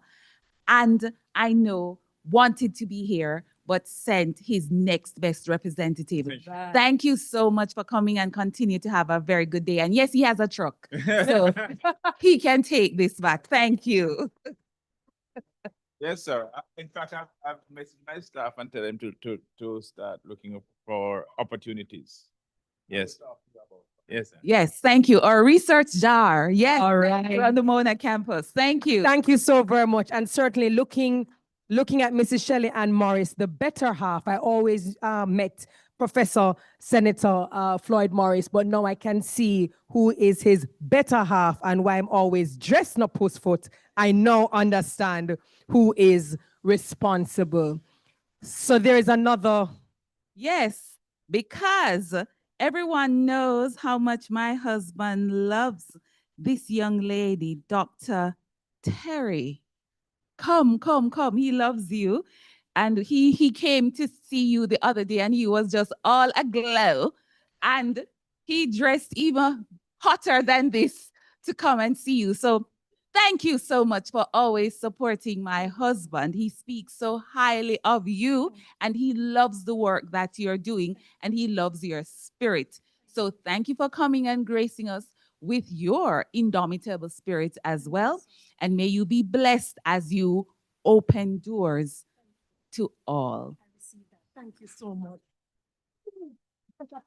Finally meet you. Thank you. Thank you. Now back to work. And I'm sure my husband will definitely arrange for this to be carried because no wait for the queen, okay? Too kind. Everyone, thank you. Thank you so very much. So now this brings us to the end of the formalities, but we can't do that without moving our vote of thanks. And we give that task. Before we do, the person with the wedding band. The person with the wedding band, I'm actually not wearing it. In the name of Jesus. If you know anyone, it kind of rolled over in this side. I will actually leave it with someone here for faculty, just in case someone remembers. And so we're moving to the vote of thanks, and we're going to ask Professor Senator Floyd Morris to do so. Then we will break for coffee, and we will start our respective workshops and sessions. Please welcome him.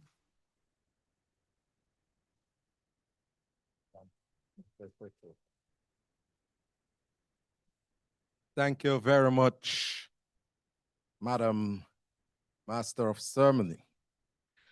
I want to take this opportunity to extend profound thanks and gratitude to all who have made this event possible.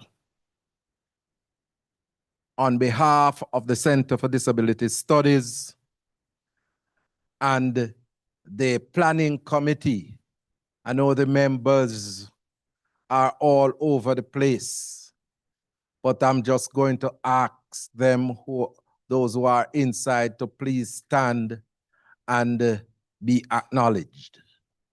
And that include one of my partners in crime, Gloria Goff. You know, a lot of people in the disability community think that Gloria is a defender of Floyd. And that might well be so, but they don't hear the quarrels and the fights that we have on the phone. But she is an adorable person. You hear they say, she little bit, but she talawa. And all the other members who are there, there are 15 members of the committee, and I don't want to name all the persons less I get in trouble if I miss one. But they are all named in the conference program, and you can look and see those individuals who have been working, Dean, for the past 6 months to plan this conference. And it includes members of your personal staff in the office of the deanship at the Faculty of Social Sciences. And I am really grateful. I am very happy, Minister, that you came and participated. They say a deputy is essential, and you came and you did justice for your minister and yourself. And yes, I make no apologies anywhere, any day, anytime to say you are my friend, and you are my friend for over 30 odd years.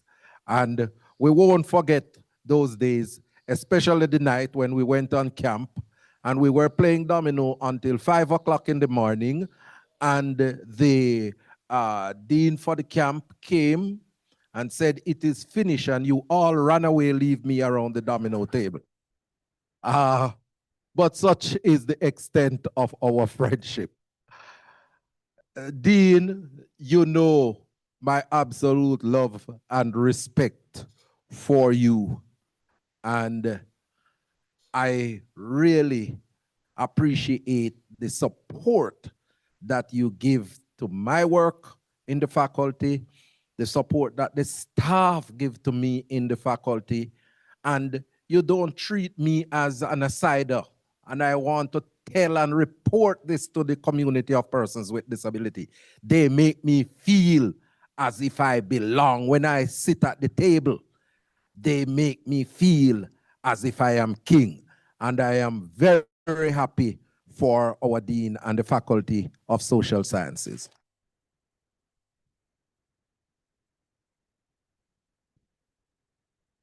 Professor Lindo, thank you very much for acting in the stead of the principal, and your message is well received. And, you know, I always like good news and good collaboration. And so I will be engaging you on the offer that you have made. And there is an initiative that I want to speak to you about before you leave. I also am very grateful to all the sponsors that have made this event possible. Digicel Foundation, Caribbean Development Bank, National Health Fund, Heart Trust NSTA, the Office of the Principal, the Faculty of Social Sciences, the Faculty of Law, Infinity Credit Union, for your tremendous support. I am very grateful for the partnership that you have given. And our chairperson, Jamaica Council for Persons with Disabilities. You see, JCPD is one of the most critical partners in this thing, because they don't just give us funding, they also were actively involved in the planning of the conference. And we are extremely grateful to the JCPD for their continued support and collaboration. I am very happy to, as well, Dr. Terry Carroll Johnson, for her foundation coming and giving support. You know, I will tell you this. Terry is not just beautiful on the outside. She is beautiful within. And that is what is most captivating for me, because she is just an adorable and wonderful Jamaican woman.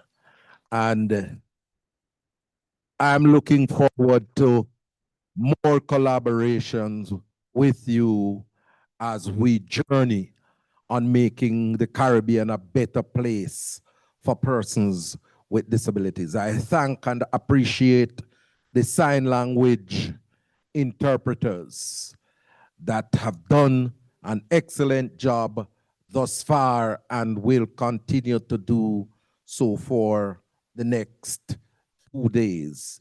Thanks to the photographer, and thanks to Miss McLean for your excellent renditions that you have given. And we got a bonus because we weren't expecting this theme song. And here it came, fit neatly. That's why we must trust God all times, because God works in mysterious ways, wonders to perform. And so thank you very much for that, what we have now adopted as our theme song. Thank you very much, Shaveen.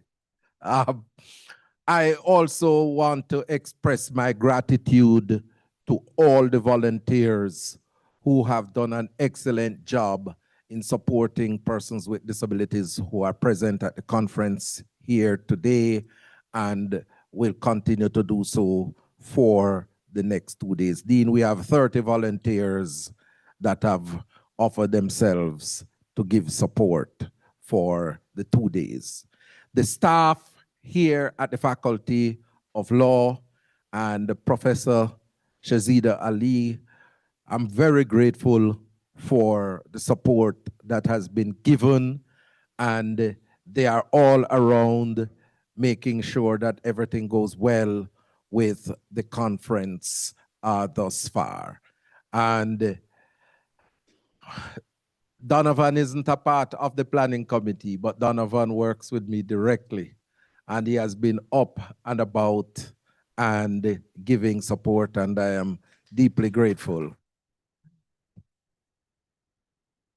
I want to thank all the participants who will be presenting today, especially those who have flown in from overseas, from Barbados, Senator Odell, respect you, and I tell you that we have mangoes to give you, you know. It's mango season in Jamaica, and the nicest mangoes that you will ever eat is that from Jamaica. So I'm gonna give you a treat for all of you later.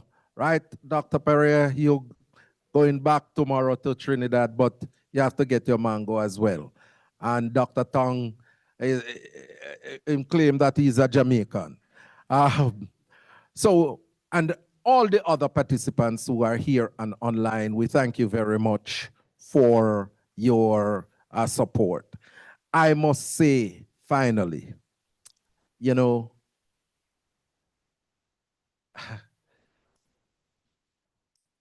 a man who is successful cannot claim so if he is married, cannot claim so that he have done so by himself. And I have to say to you that I have a wife in whom I am well pleased. And she is going to give all the support. And Prof. Lindo, she never give me 1 cent for the conference, you know. And she had a bursar for the university, you know. But thankfully, I have a lot of private sector partners, Dean, that have come to the fore and given tremendous support, including the principal of the University of the West Indies as well.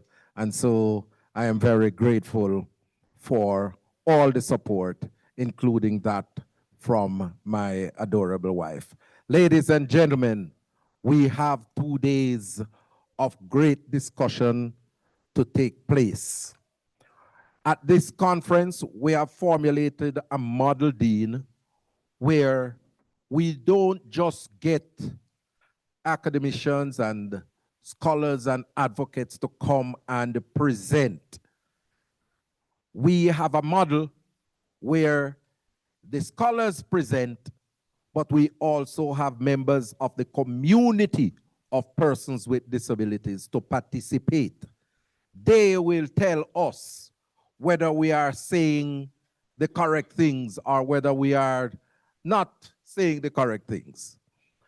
But they are here from all over the island to participate in the conference.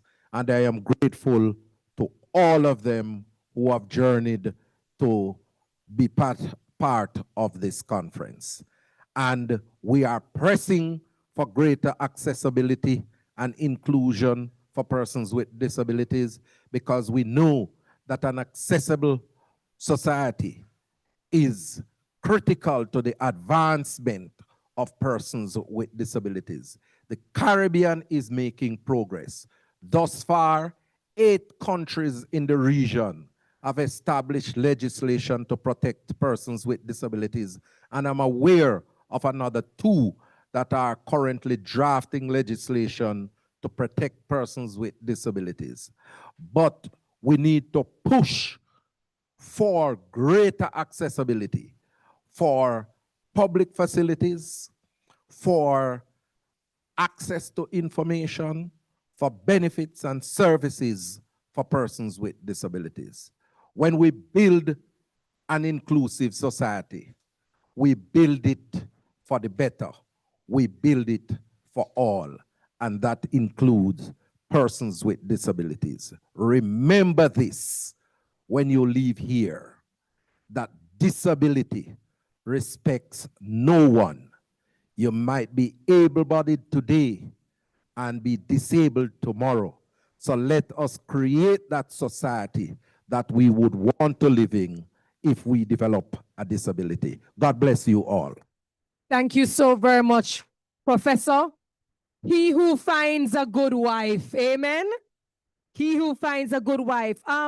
This is a very important question. I heard the senator speak about mangoes. Finally, let us put this argument to rest. Julie or Eastie? Hold on. By round of applause, let me hear it for the East Indians.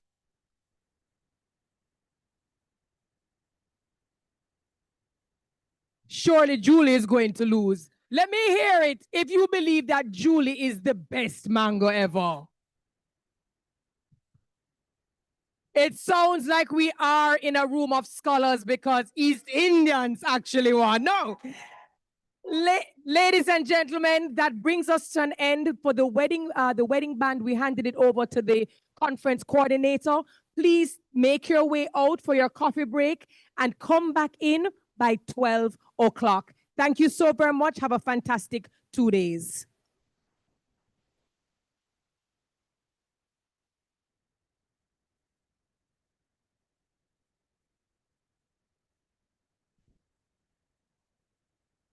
We found out whose wedding band it is.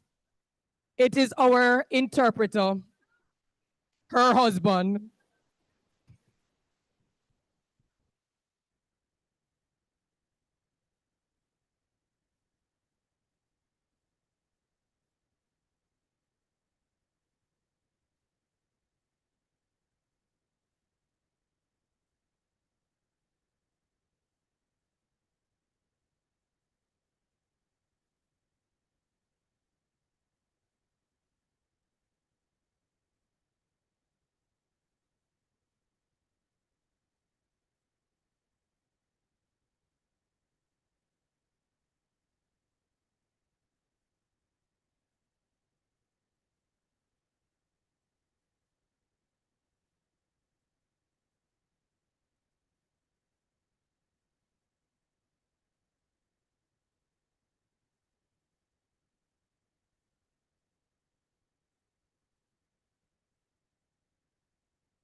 Hi.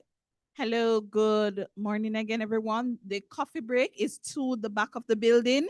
You can exit at the entrance that you came in, or when you go out, you can make your left. You'll see an emergency exit that you can use to access the back of the building.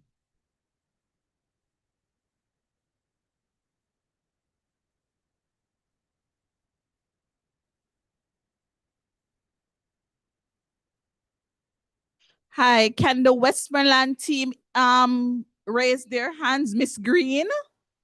Okay. And Mr. Barton? All right. They're over there. All right.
Hello, good afternoon. I hope everyone is currently refreshed. We would like to resume the proceedings of the conference. We're going to ask Miss Rosanna Tudor and Dr. Kwesi Twang to make their way to the head table as their presentations are next. We're also going to ask Mrs. Fiona Lloyd Henry and Mr. Denward Finnekin to sit to our left in the blue chairs in preparation for their presentations. I'm online. I'm going to join you online. I'm in the Zoom. Okay. Come in, Gloria.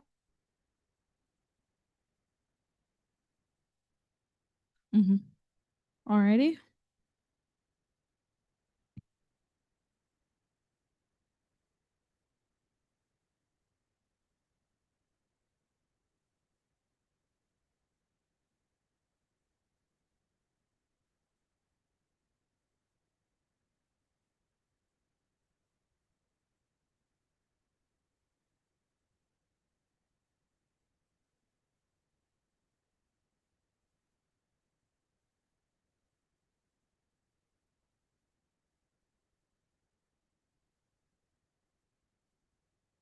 Everyone, I trust we are ready.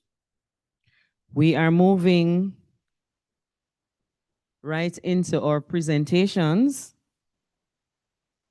We have lost quite a bit of time, and so I'm asking that we settle.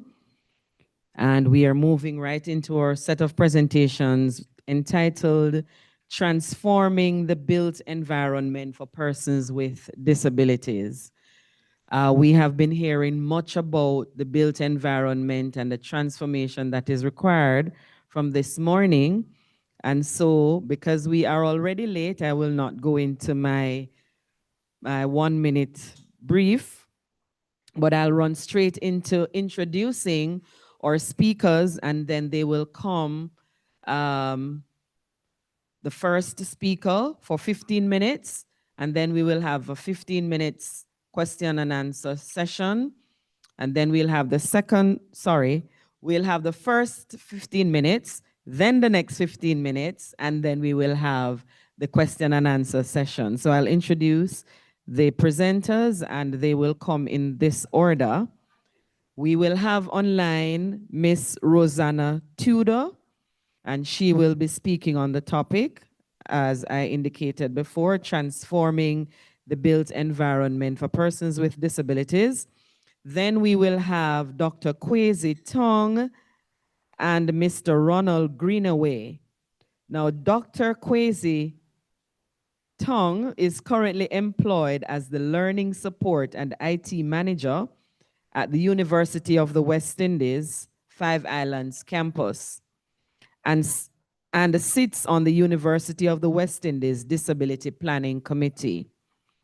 Dr. Twang has a PhD in Disability Studies, which was guided by research on the social model of disability and examined the experiences of people with spinal cord injury in the Organization of Eastern Caribbean States, OECS.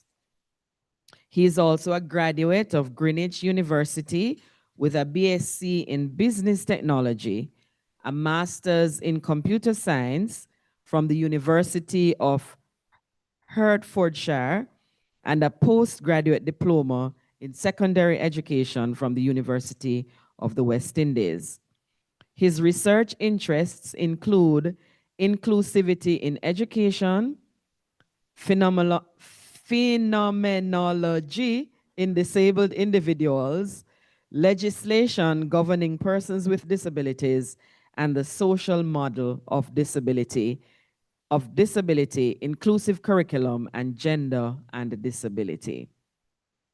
Mr. Ronald Greenaway is a supervisor at the National Vocational Training and Rehabilitation Center for Persons with Disabilities, is an Ecuador motivational speaker and an advocate for persons with disabilities and severe challenges. He believes in the power of the mind and that each of us can do much more if we believe in ourselves. His teaching career spanned 1987 to 2013 and served as technical drawing, carpentry and joinery, building technology and social studies instructor and guidance counselor. He also served for 11 years on CXC's Industrial Technology Syllabus Review Panel.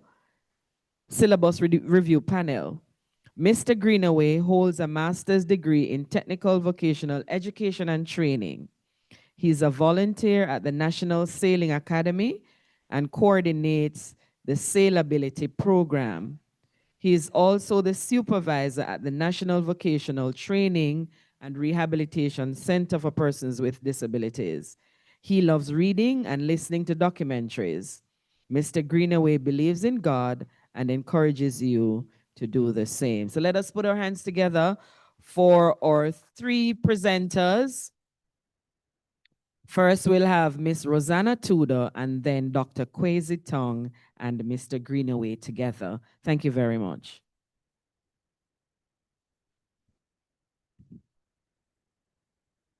Rosanna is online.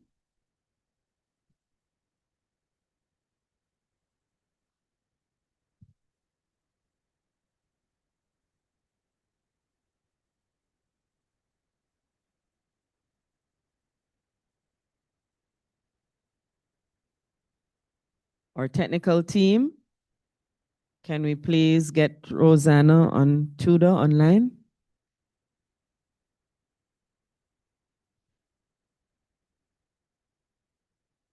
Okay, since that is taking a little time, I will invite Dr. Tong and Mr. Greenaway to proceed.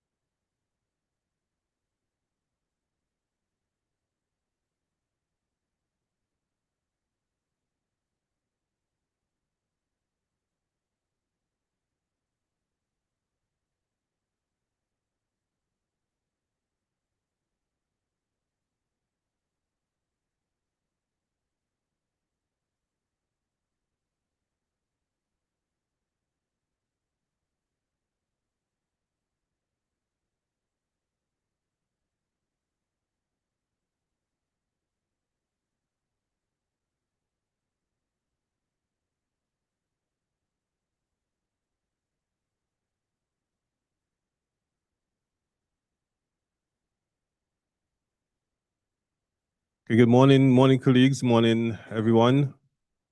Good afternoon, sorry. So as mentioned, my name is Dr. Kwesi Tong, and I am from the University of West Indies Five Islands campus, and this is my colleague, Mr. Greenaway. So our research or report that we're presenting today was an audit, a disability audit that we did in Antigua, where we looked at accessibility in high trafficked areas, and that included our cruise port, managed by Global Ports International, also our main shopping center, Heritage Key, a few streets in St. John's, and our main bus terminal. So just to give an overall idea of a few things, we do know when it comes to disability in the world and globally, we have about 1.3 million people or individuals who have some form of significant disability. Now, if we take that down to the population of Antigua, we have just about 100,000 persons in Antigua, or just more. And if we take a percentage of that globally, according to the UN, and that's about 15,000 people in Antigua living with some form of disability. Now, looking at accessibility, we look at the total tourist count in Antigua that visits our shores every year, which is about 1.2 million individuals. When we look at that, we must say and we must understand that Antigua and Barbuda and other OECS and Caribbean countries that depend on tourism should focus on accessibility. So just to give a short background of our research, so we looked at all the Caribbean countries, specifically Antigua. And what we actually found out that the colonial way of building many, many years ago, accessibility and persons with disabilities were not really considered, all right? And that is something throughout the entire Caribbean. So when we look at accessibility and what it refers to, we look at the built environment and how the environment itself can accept and generate accessibility for persons who need that access. Now that access can go for persons who may be low visioned, persons who are blind, persons that may have some form of mobility issue, persons who are hearing impaired. Now, we also looked at Article 9 of the UNCRPD, which specifically address accessibility and what it requires by states. Now, the word states here generally mean persons or countries who have signed on to the UNCRPD, which includes Jamaica, Antigua, etc. Now, we look at our problem statement. Right. So we looked at some structural issues in Antigua. And one of the things that we identified was that Antigua, like many other Caribbean countries, have loads of structural issues. And with that, persons with disabilities within the Caribbean find it extremely difficult to maneuver. Now, we can look at structural issues such as sidewalks, drains, pathways, ramps, etc. If you look at the average city in the Caribbean, most of the ramps that you see now that are being constructed is an afterthought. So they're either too steep or they're too narrow.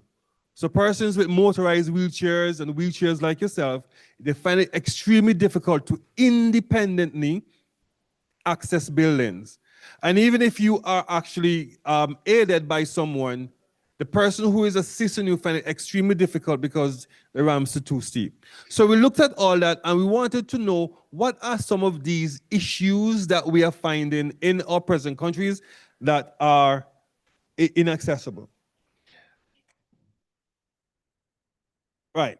So primarily the aim of our study was to do an evaluation on accessibility across buildings, transportation hubs, and high traffic areas in our country. So the methodology that we employed was we did an observational study and approach, an audit approach, using the metrics that was provided by the UNCRPD. So we got audit approval, and the approval came from the principals, which are the global port, the government body that is responsible for the Westport Station and the Heritage Key. So as it pertains to objectives, what we really wanted to get is the access to physical accessibility to sidewalks, public buildings, and transportation hubs. And we just wanted to identify what are some of these issues that persons with disabilities are facing, to identify and document any structural barriers, evaluate the extent in which these infrastructure complies with accessibility principles, and to determine how deficiencies in accessibility impact mobility. So I'm going to turn over to my colleague, and then I'll come back in at the end of it, which will deal with the analysis. Good morning to everyone. As we are gathered here, I want you to recognize from the first part of the presentation that no matter where you go, you're going to face some challenges. So we ourselves as persons with disabilities have to be resilient. Not only resilient, but we have to be willing to share some of the challenges you may face when you're in and around a certain facility.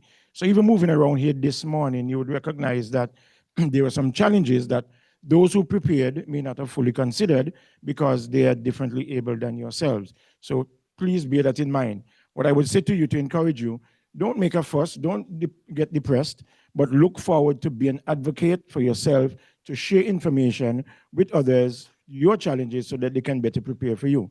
So if you look here, as we did mention earlier, our guide was United Nations Convention on the Rights of Persons with Disabilities.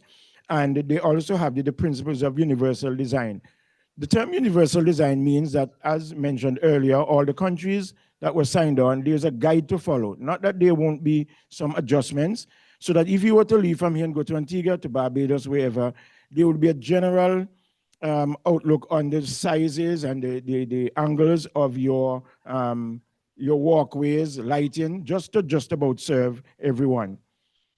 So the findings, we had a lot of information as we went around on the entrances and the external accesses. That is to get into a place. So you come from the wider world, from your home, and to enter a number of properties, you would have a number of challenges. So the audit revealed several positive accessibility features at entrance levels. So what we find is that some persons or some buildings, some facilities provided access, but it was not always adequate. And that is something to take note of. And that's why I say in an audit, you continue to add or you subtract. Then look further down, you will see several ramps were observed to be damaged. They were posting both safety risk and unavailability challenges. So even though the ramps were there, the surface to the ramp, it had its own challenges, as well as the surface that was used, whether they were tiled or not. If the tile was too smooth, that would have been a challenge also. And then to get into the buildings, the doors are tight. So if I observed someone this morning in a wheelchair, the ramp was there, nice and good, but to get in, they had to apply pressure. And if that person is not firm in the chair could go back the opposite way from the door. So all those are things that we need to bear in mind when we're looking out for persons with disabilities and the preparations that we are making. Right. So we used, this is a sample of the audit sheet that we used. It is not designed by us, but it is a part of the UN's design. So what we did, we pulled out a part and filled into it. So on your left, you would find the audit findings: inconsistent ramp access, number 2, narrow and heavy doors, and uneven sidewalks. And I want us to go down to the nature of non-compliance. Now, that is 1, 2, 3, 4. In the 4th column, you would find failure to provide safe and equitable entry, barriers to independent entry, and unsafe non-continuous pathways, meaning you would have a ramp. In many cases, you would have a ramp, nice and good, but it doesn't lead you to your final destination. So before you reach where you want to enter, there may be a little hiccup there. You have to make another turn, or it becomes a bit narrower. So it's not all well and good to say you have a ramp. You have to look at where it is supposed to end, where it is supposed to take you. And I want to look at limited access for wheelchair users. Now, some persons don't recognize that wheelchair users, there are different types of wheelchairs, and the wheels themselves can pose a challenge in terms of the surface that it is placed upon. And in the last column, there are recommended actions that are recommended to help with these situations. So I would say to persons, if you're going to make preparations, go to the standard, go to the UNCRPD chart and look to see how best you can make adjustments to cover all the situations that may come your way. Now, in the repaving of sidewalks, please ensure continuity. Change of material in the paving of sidewalks for persons with disabilities can be a great challenge. And to come, yes. So coming on to the end, that picture was just a sample of areas that are broken, that are being challenged. I would just want to use an example this morning. I saw a number of persons here is nice and good, but I saw a number of persons coming through that door, which believing that both doors looking the same, that it was the same over there. And I even saw persons who were helping others, the step downs were not marked from coming in. So persons had a little drop. So all that we have to be careful with. And these are pictures taken from our Heritage Key, is the duty-free area that you come into Antigua, where a lot of tourists, I mean, when you look at our website, the Antigua and Barbuda Tourism Association, we do have tourists coming into Antigua in the amount of over 35,000 per month, as well as stayover passengers. And these are some of the issues that they would face. Their markings are not clear or they are non-existent. And they lead, as I just explained, to some drop-offs. And those are things that we have to be careful with. All right. And notice on the slide we had before, signage. Now, signage again, and it's a good thing that we face these challenges. Signage, we came outside of the room to get our, to get your snacks, and signage was not there. It's either signage or somebody to guide. So some of you went here, there, go there, come there, when at the end of the day, it was a simple path to go out and go to the back. I hope that will be corrected a little later. And for restrooms now, restrooms is another thing that we found in all these public access buildings. The restrooms were not adequate for persons with disabilities, whether with visual or challenges in terms of mobility and those using wheelchairs.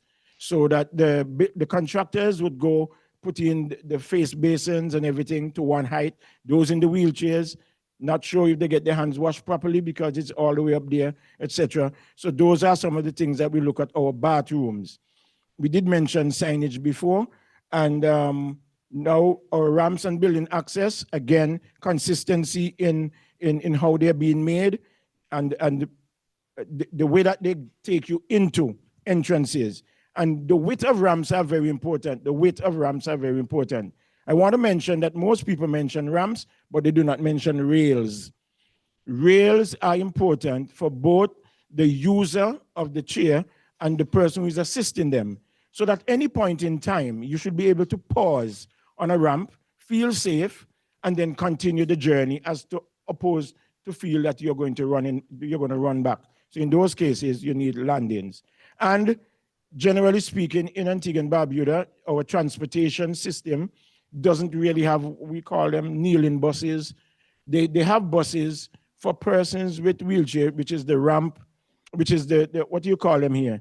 That ramp that come down at the back, that electronic ramp. But for those persons to step up to the bus door, we find that that is a great challenge for them to come in because we don't have the kneeling buses, and sometimes courtesy, we put a stool for that person to step upon.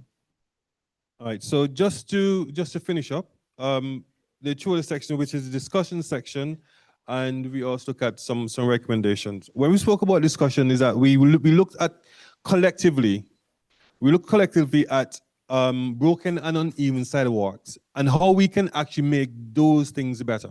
One of the main things that we can do is not just to advocate itself, but research like these, and when they're presented to policymakers and politicians, so they can make these adjustments on not just our sidewalks, but on our roads. Because there's certain roads, I've seen them in Barbados, here in Jamaica, they're not leveled with the actual sidewalk. So if a person with a motorized wheelchair or pushchair, it is very difficult for them to get from road access to sidewalk access to building access. So there are two barriers there, from the road to the sidewalk and from the sidewalk to the building. All right. And then we look at also structural barriers for mobility inequity. Now, we have varied sizes of mobility chairs. To curb all that, if we have something that is necessary for a person with a disability or wheelchair user, it is useful for all. That means if that door access was big enough for a motorized wheelchair, it will be big enough for a pushchair. Okay? Just to finish up, there were several recommendations that we actually looked at. And one of the main things is the development of enforcement of all disability acts within the region who have a disability act. So for Antigua and Barbuda, we do have one. Is it actually policed? No. Is it actually enforced? No. I can't say very much for Jamaica, but I believe that you would agree with me that you need more enforcement of these acts. We need more policing of these acts. And remember, one of the things that we actually look at is not just the structural barriers within our society, but we also look at the attitudinal barriers. And this is how people or non-disabled individuals view individuals who may have an impairment. Just a minute. I want to stress on the second to last one you see on the page, participatory planning and inclusion of persons with disabilities. Now, there are many persons with disabilities who are depending on their group leader, the president of the association, to go forward and speak for them. I just want to suggest to you, you can do your own research. You have access to online, you have access to contractors and so on, etc. And look into what, so that you can share, you can give information. Because sometimes I must say that there may be restrictions in terms of finances, but those restrictions are cost effective if done during preparation. So I just want to say to the entire house, all of you here today, be an advocate, find out what worked for you. Do not be silent. Do not depend on the person who said that they are your group leader. They may be overwhelmed with what is to happen and may just miss a little detail. Your input makes the greatest difference for your own survival. And I think we'll end there. Thanks very much. I think we'll use this time for some questions, if any. Yes, sir.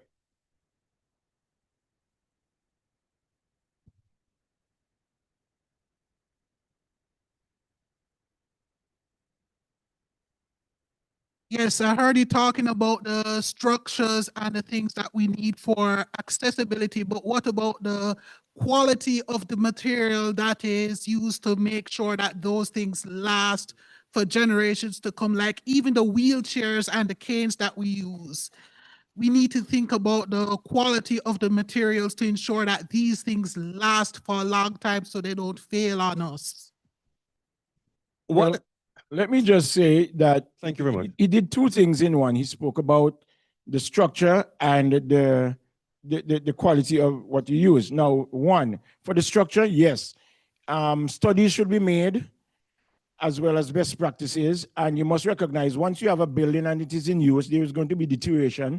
So what I would say is that there's supposed to be realistic periodical maintenance of the structure to ensure that it is serving the purpose. Outside of that, when it comes to most of what you have here using as equipment are not made here, they're commercialized. So it's going to take a period of time for you to, as you integrate, find out which is the best, what is the best, etc. That is a greater challenge. But as you make use of these things and you find that there is a slight default, it should be mentioned. Yeah, and I believe the first ground, some of us have persons sending things from overseas to us. They go online, they pick the cheapest, but do the reviews of, in the commercial life, do the reviews and see which is the best. Hand at the back. Just before we go to the next question, one of the things that we want to identify is that generally governments don't like to spend money. We all know that, right? The other thing is governments don't find the whole conversation about disability very sexy. They do not. So they'll find it very difficult to offer a couple $100,000 to do repair in a building. They'll probably rather channel that money elsewhere and then come back to the aspect of disability. And that's the one thing that we must identify. We must be realistic in a lot of things. But what we should not do is compromise on our needs. Compromise of what is or what should be afforded to us as persons with disabilities. And that's one thing that we should never do. We have a question in the back. Can we have a volunteer to help us with the mics, please?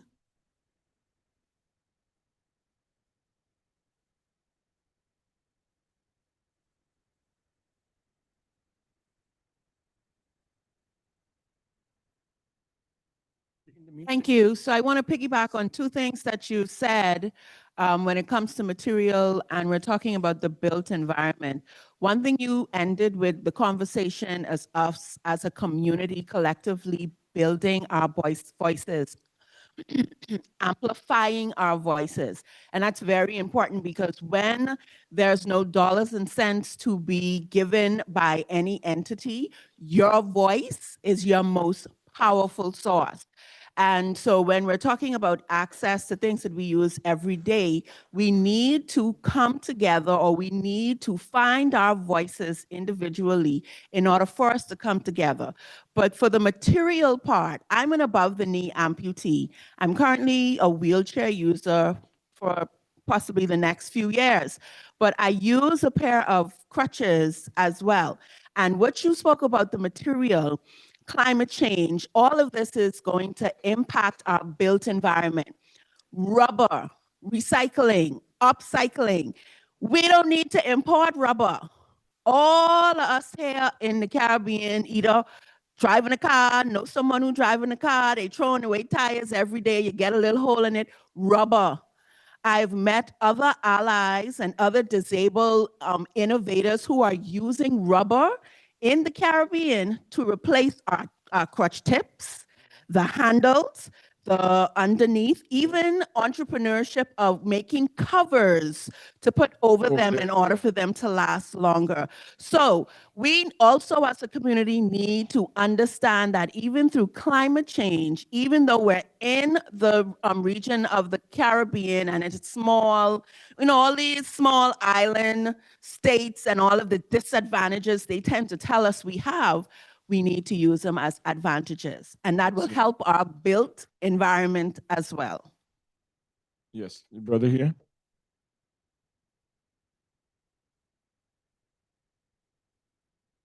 Thank you. My name is Adam from Jamaica. That's it, distinctly clear. Did you mention something about the surface of the road leveled with the sidewalk, that chairs can access the sidewalk? Did you say that? Yes, that was mentioned. That can be dangerous. Well, sorry, It's the access point, an access point. Oh. An access point, not the whole sidewalk, the access point for that wheelchair. Okay, access point, that's good. Yeah. That clears it up for me All right. because we had a death where that was concerned in Jamaica some years ago, and the situation still exists. The surface of the road and the sidewalk are almost, if not level, right? That can be dangerous. So And should be colored too, should be marked that, that is the yeah, point but of one of the entry. things that I must say to even to us here in Jamaica, they are now painting the sidewalks with yellow paint. And we have to be careful with that because the yellow paint, when it is wet, you can slide, right? Because that happens to me.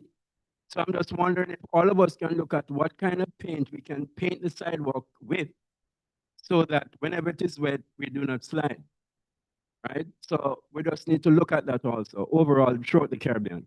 Just to add to that, just to let you all know, the pedestrian crossings, what they do when they finish putting the paint, they put a glitter on it. Now, that glitter is very slippery. Stay away from it. And the pedestrian crossing, this is a glitter that for it to reflect, but it does another disadvantage to persons with disabilities.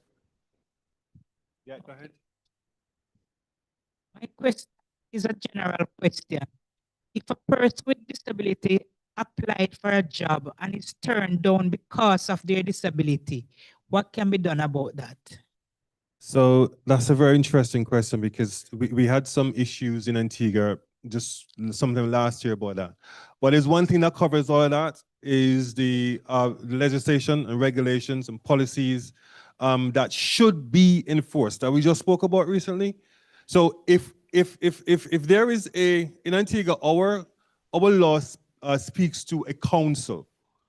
And then after council, we have what is called a tribunal. So if a person feel he or she has been disenfranchised by the possibility of employment, he or she should have that avenue to go to the council, yeah? And then the council then makes representation on the individual's behalf. So those are some things that can happen. But if it's not enforced, it may not happen. So enforcement is absolutely important. I have time for one more question, Chair? Yes, we have 2 more minutes. Okay, two fire questions. Good afternoon, everyone. Yes, ma'am. I am UWI Davis, and I would just like to ask, how are we going to just tie in all of this technology with the disabled community, being that we are now, technology is now on a global scale where people are now, things are more AI generated and stuff like that. Comparing my country, Jamaica, to other countries, I don't think we are in a state of readiness. Well, was that a comment or question? That's a comment, right? Was that a okay, I'll leave it as a comment. Okay, thank you. So many times, the people them in a very area like sense and then like they don't want to give you any job because they look down on we because we look like we are nobody, but the Lord knows, say we are somebody, children. All right, so God, Okay, the job when we want many job me go, I get turned down. I don't get any call.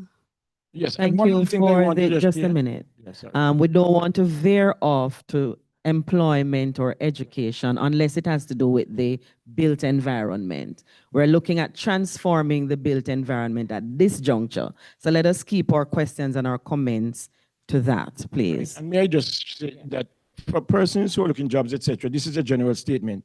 Many times you should be asking for training. The company asks for training so that you're qualified to do the job, as opposed to just say, I'm qualified. That's just a little piece I'm plugging in there. The brother at the back has his hand up. Oh, sorry, the mic is open. Hold on a second. Afternoon, everyone. Everett Morgan from Cornwall Combined Disability. I realize that the studies and a lot of studies have been done regarding to the built environment in the urban setting, but when are we going to look at the rural persons living in the rural communities and how we can really impact those persons who really live where they're going on a day-to-day basis? Well, again, what you just mentioned, it is something that should be passed on because it's not going to really change, except the difference is going to be if it is an access to your personal home. But if you were able to get it, if they were able to get it right, there would always be a sample to follow. So it means if you're serving 1,000 persons in a given hour and you just 5 persons, it should be easier. That is what should happen. It should not be anything different. It should be standard. All right, so our time is unfortunately up. Just a second. Do we have Miss Rosanna Tudor online? Because there's another presentation in this segment on the transforming the built environment. Do we have her? Okay, we don't have her, so you can go ahead with the question. Yes, my name is Stanwick Gordon from St. James. I do have a question in that even if the resources should be spent on upgrading the sidewalks and the accessibility to those areas, at points in time, you have persons who now take it over as their business territory. And the disabled now still have to be walking in the road. What can be done about, the enforcement of these spaces being cleared for the disabled to have access to if those areas are upgraded? You just gave the answer. Enforcement of the law. That means laws must be in place. A person cannot set up a barrier for anybody, should not set up a barrier for anybody. So there's enforcement, and that is the correct thing to do. Let me just share, as you heard earlier, being a building construction personnel in terms of for CXC, etc. For all those here who are building or planning to build, please let it be known, it is cheaper in the original design to make all the arrangements than to retrofit. Now, so for example, if the school here was going to build a building, build it from the beginning, spend one money, do all of what need to be done, and not do it first and then try to come back after. It's going to be costly, waste of material, a waste of time. Now, persons with disabilities, I'm saying to you, you need to know what you need and have somebody with you in terms of your organization to make sure that you make the right approach and ask for the right things. Because I have seen situations where persons ask for things thinking that it would have been a little easier. So for example, some persons went and asked, so they say, I'm going to give you a ramp. And they put plywood because the plywood is a one broad sheet. It should have been concrete, and if it is not concrete, the plywood can be covered with a material that has grit on it that can take you up safely. Yeah. So know what you need and what is rightfully yours. One question, last question here. Right. Good afternoon. I'm Sidney Watson with the Cornwall Combined Disabilities Association from Montego Bay. First, I'd like to thank you for this event. It highlights quite a bit that I see where some changes have been made, and some of the pictures that you have shown are evident that there is a lot more that needs to be done. When it comes on to the structures of buildings, I think there is need to enforce the international design, the structures of the sidewalks. So, for example, if you were to take a walk from Kingston even to Montego Bay, you'll find that there are a lot of challenges to even push the wheelchair on the sidewalk safely. As a result of that, you have to go in the road, incoming traffic, exposing yourself to danger. And I think it's not that the government of this country is not aware of these challenges. They were mentioned earlier in the session this morning. And I think what needs to be done is less of a talk and more reasonable and practical action, because let's face it.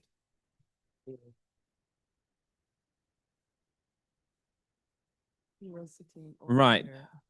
I'm saying that this is like the 7th regional meeting, and we're talking about policies. Now, these policies were not, this discussion is very important, by the way. And so whenever we do attend these discussions and we share our point of view, because this is coming from people with disabilities, and it is essential that whenever discussions like these are being held, like the politicians who were elected to manage things on our behalf are present. So I want to thank those who are here. But essentially, I think we are the ones who need to be engaged whenever these structures are being built, because the idea of somebody giving their opinion of what may work, that doesn't sit well when it comes down to us being persons with disability. It's a challenge to even get a job certain places because the physical structure is not there. I'm a teacher by profession, and I've taught in this country for 3 years, migrated, came back, and now I cannot get a job because there are buildings that are not accessible.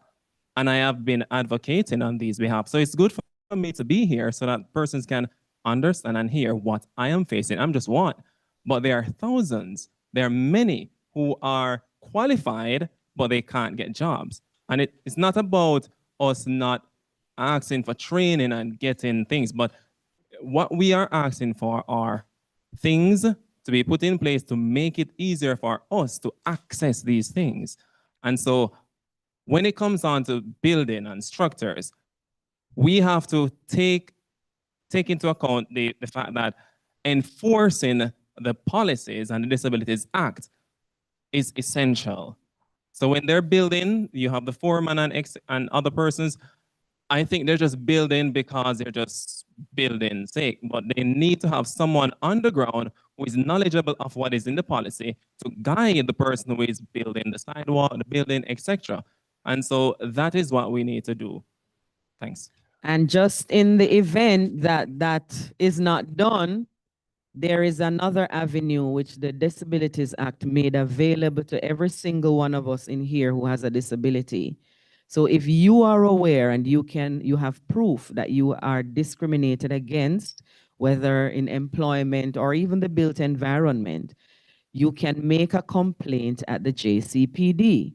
An investigation will be done, and if the matter cannot be resolved, then it can go to the tribunal. The tribunal is like the little court for persons with disabilities. So don't believe that you don't have a voice, and don't believe that you cannot enforce the law. The process of the Disabilities Rights Tribunal is there for the enforcement. Please use it up. Thank you very much. I think we have come to the end of this section of dealing with the built environment. We did not have Rosanna Tudor. Sorry for that. But we want to say thanks to Dr. Kwesi Tong and Mr. Galloway, who did an excellent job in their disability audit in Antigua. That really triggered a very good discussion. Thank you. I take my leave of you now and hand over to our next segment and chairperson, Ms. Pamela Archer, and we'll be looking at guaranteeing an accessible school environment. Thank you so very much. Oh, I'm Christine Hendricks, and I was your moderator for that section.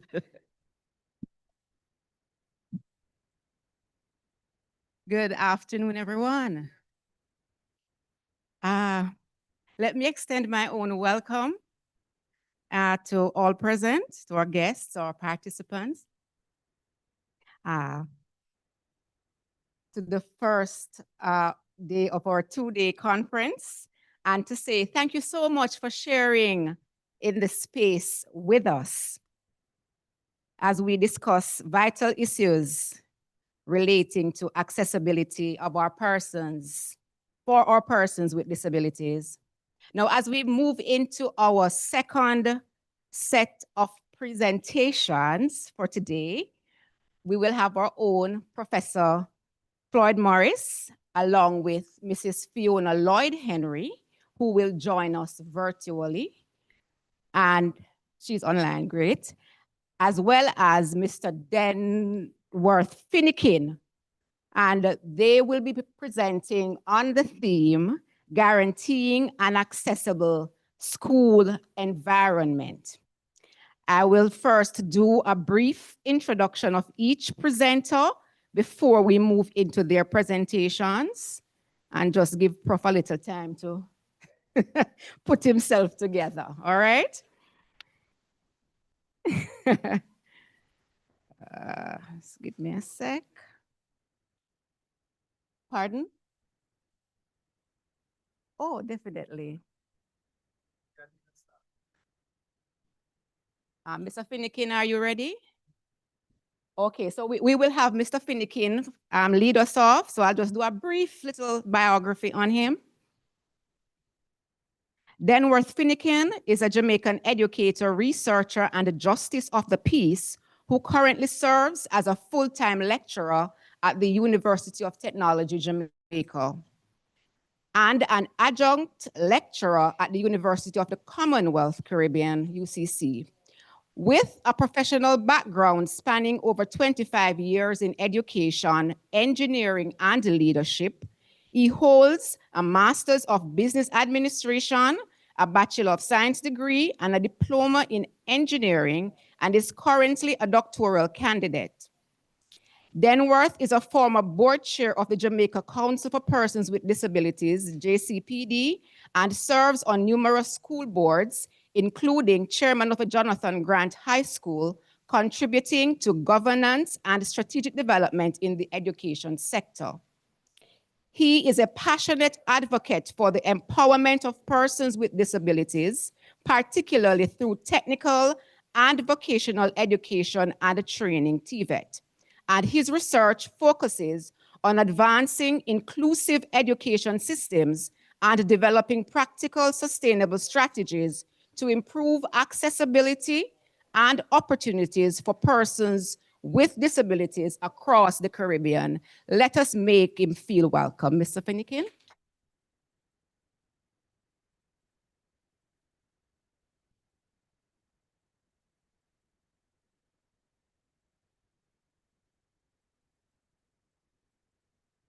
Good afternoon, everyone.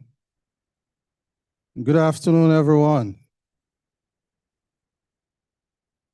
My name is Denworth Finnekin, as you were told.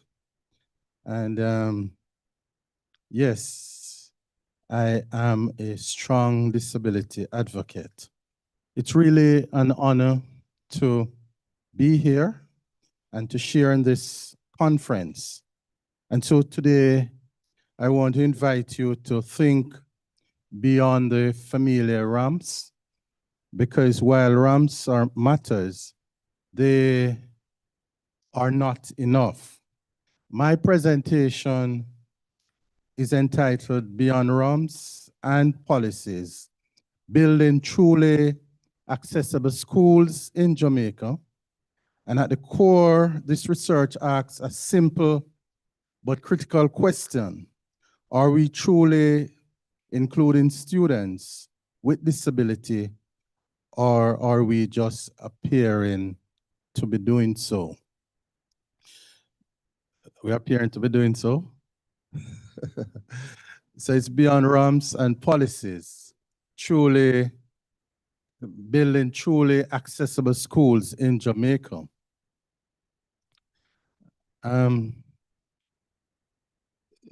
I want to look at the background and the context quickly. The time I got is very short. And the research objectives, the findings, and to compare what is happening here in Jamaica with Canada, which I think is one of the best practices, and to make a few recommendations. Of course, you know that approximately 15% of the population lives with some form of disability, and the majority tend to live in our developing context. And Jamaica has made strong commitment to inclusion. We can't deny that. We would have ratified the UN Convention on the Rights of Persons with Disability. We were one of the first to have done so. And we have national frameworks such as the Disability Act of 2014, Dr. Hendricks, Gloria Goff, we're all there. The Disability Regulation 2021, the Special Education Policy 2018. And so on paper, we are aligned with global standards. But in practice, a different story tends to emerge. Across many secondary schools, accessibility remains incomplete, inconsistent, and in some cases, just symbolic. And so we see ramps, but no functioning elevator. We see policies, but no enforcement. We see inclusion, but not always participation. And so the issue is not whether policy exists. The issue is whether policy works. What we did for this study is really a qualitative study where we look at document analysis of Jamaican and Canadian policies, semi-structured interviews with students from 3 secondary schools with disability in St. Catherine. And these students share their real experiences navigating school environment, whether it's physical, academical, or socially. And their voices are central to this presentation. So in analyzing the problem, we look at policy, infrastructure, governance, and student experience, where legal and policy provision, what should happen, physical and digital infrastructure, what exists materially, and governance and institutional practices, what actually happen. The key findings from these 3 schools are: 1, Jamaica has a strong legal framework. There's no shortage of commitment on paper. However, there are 3 major gaps identified. 1, weak enforcement mechanism. 2, limited accountability system. And 3, over-reliance on an individual school to interpret the policy. In practical terms, accessibility often depends on the principal's leadership. So it depends, what I discovered, it depends on who is the principal. It also depends on a teacher that is willing or a parent that is advocating. And that came up right across the schools. One student captured this reality powerfully, I think, saying, I follow up with the principal to make sure it happened. So I remember this student, I think CSEC is coming up, and he requests some accommodation. And I asked, how are you going to ensure this happens? And he said he has to constantly follow up with the principal. I want to think about it. A student must chase the system to access his or her rights. This is not inclusion. This is negotiation. I'm sure you'll agree with that.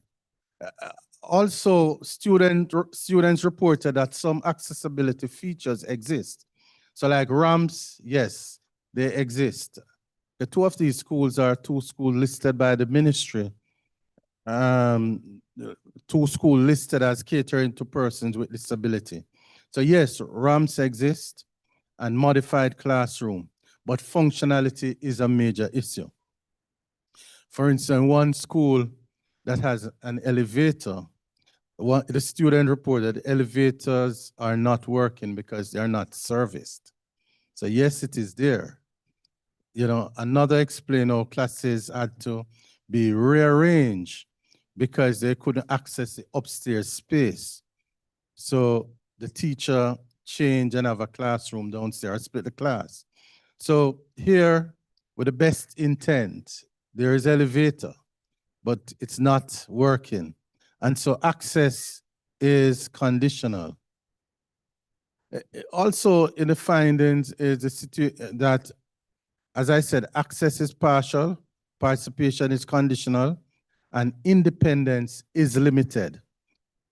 Digital access was also examined, and there were limited assistive technologies, inconsistent across access to devices, and some learners, at least two of the students, indicated that when this teacher used PowerPoint or so, she tend to learn much better, but this sometimes is absent, the general support.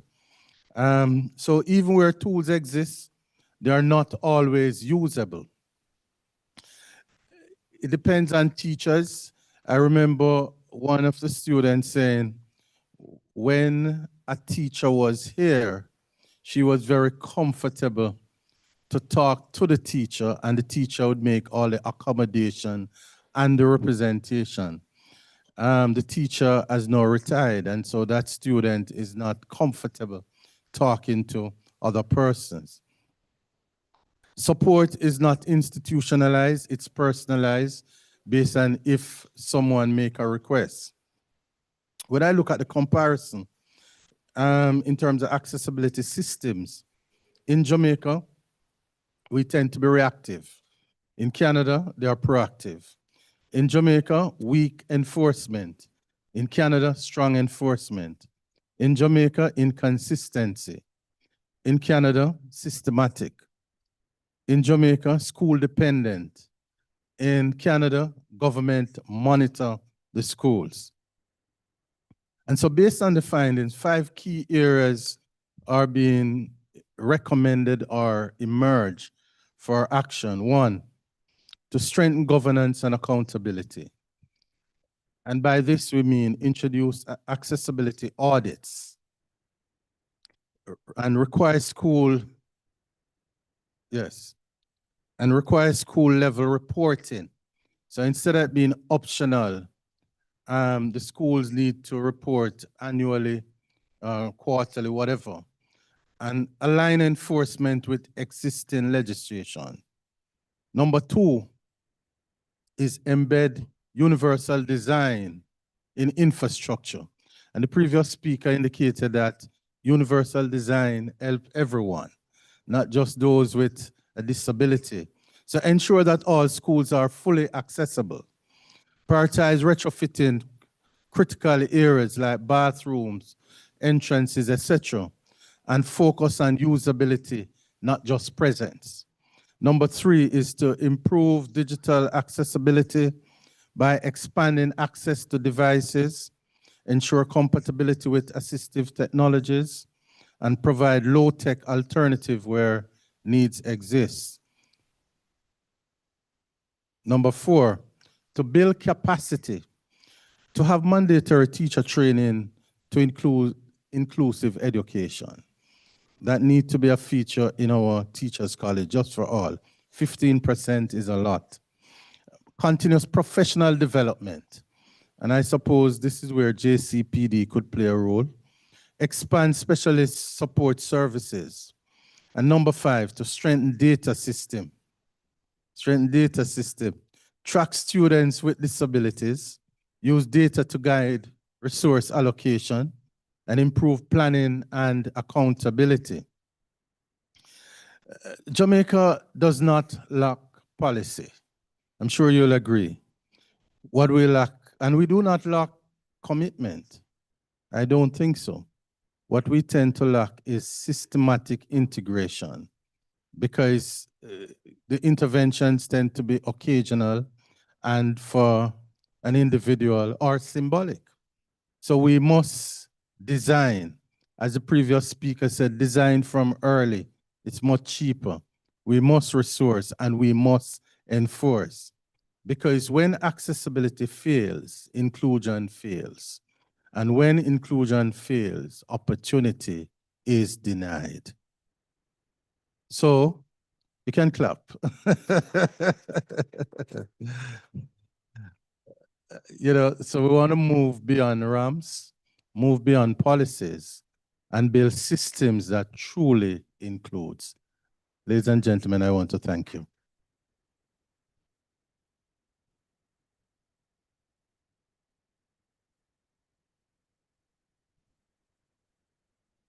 And thank you so much, Mr. Finnegan. What we will do, we will take the questions for both Mr. Finnegan and Professor Morris and Mrs. Lloyd Henry after both presentations, all right? So we just do one question and answer. So you can just hold your questions until Professor Morris and Mrs. Lloyd Henry is complete. So our next presentation under this theme comes from, as I would have indicated earlier, Professor Floyd Morris and Mrs. Fiona Lloyd Henry. Professor Morris doesn't need much of an introduction. I hope that everybody will agree with me, but I will just read a few sentences. So Professor Floyd Morris is the director of the Center for Disability Studies at UWI Mona. He has led the organization for the past 17 years. He's a senator in the Parliament of Jamaica for over 25 years and a member of the United Nations Committee on the Rights of Persons with Disabilities. He has conducted multiple research studies on the subject of disability and inclusion. Professor Morris has over 30 publications on the subject of disability, and these include 3 self-authored books and 2 edited books. He is undoubtedly a passionate advocate for persons with disability for the past 30 years. Presenting alongside Professor Morris will be Mrs. Fiona Lloyd Henry, and she is joining us virtually.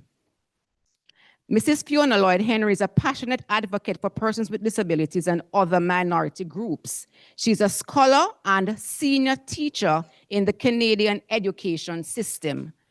Education is her passion, being a proud graduate of Clarendon College, Church Teachers College, and the University of the West Indies. Currently, she's pursuing a PhD in disability studies in Canada. She prides herself as the most consistent friend of Professor Senator Floyd Morris. And I think that can be contested, but we won't get into that right now. So ladies and gentlemen, please help me to welcome to the podium Professor Morris and online Mrs. Fiona Lloyd Henry.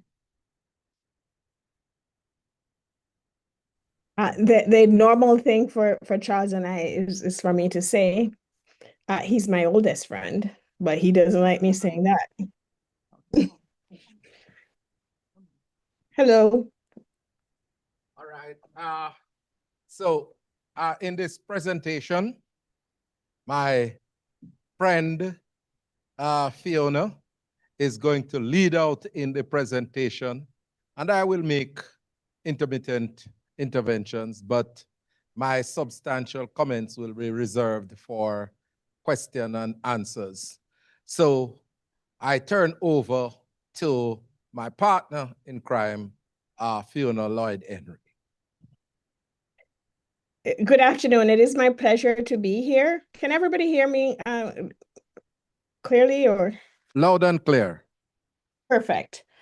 I'm happy to be here with Charles, one of my old professor, Floyd Morris, one of my oldest and dearest friends. I've been listening to everybody's presentation today, and I want to thank all the presenters, the speakers, and everybody who's done such an amazing job engaging us today. As we get into our presentation on decolonizing the education system for greater inclusion of persons with disabilities, I want to take some time to just review something that I've adapted from Dr. Damon Williams' work on diversity, equity, and inclusion. He asks, diversity asks, who's in the room? Disability justice asks, whose bodies and minds were never expected to be in this room, and what barriers are keeping them out or pushing them out? Inclusion asks, has everyone's ideas been heard? Disability justice responds, whose way of communicating, processing, or expressing knowledge are dismissed, devalued, or made unintelligible? Diversity asks, how many disabled people are here this year? Disability justice responds, what systems continue to produce exclusion? And why are disabled people still forced to adapt to environments not built for them?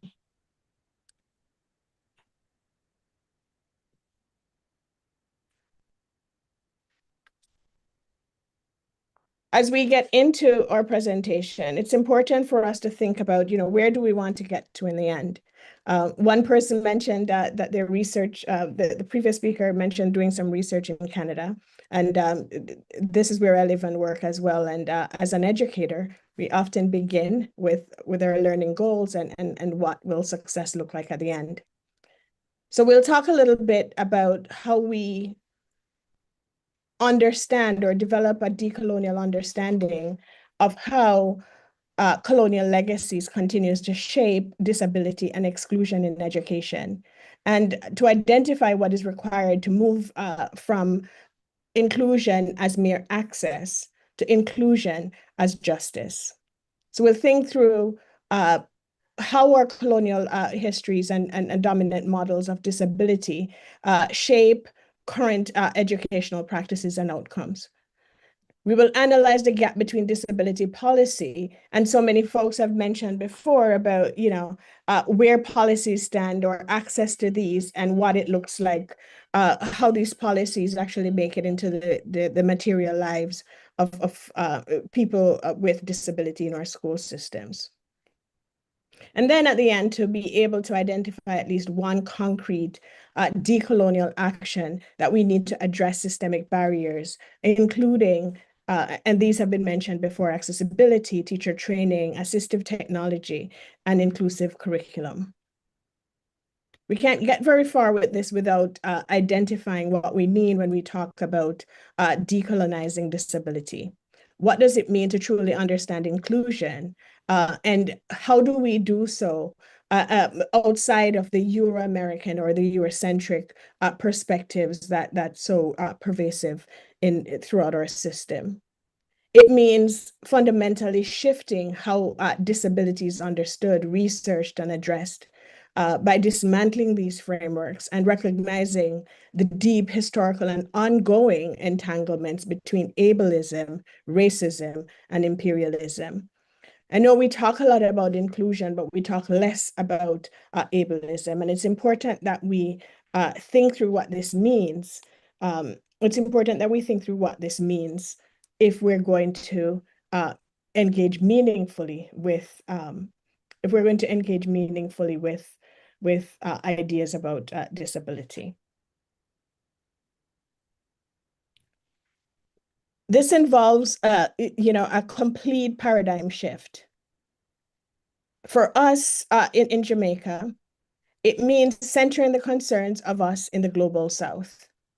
So very often we compare and find wanting experiences that we have in the global South. How do we ensure that as we're centering our own concerns with disabilities in the Caribbean, that we do so by centering those concerns?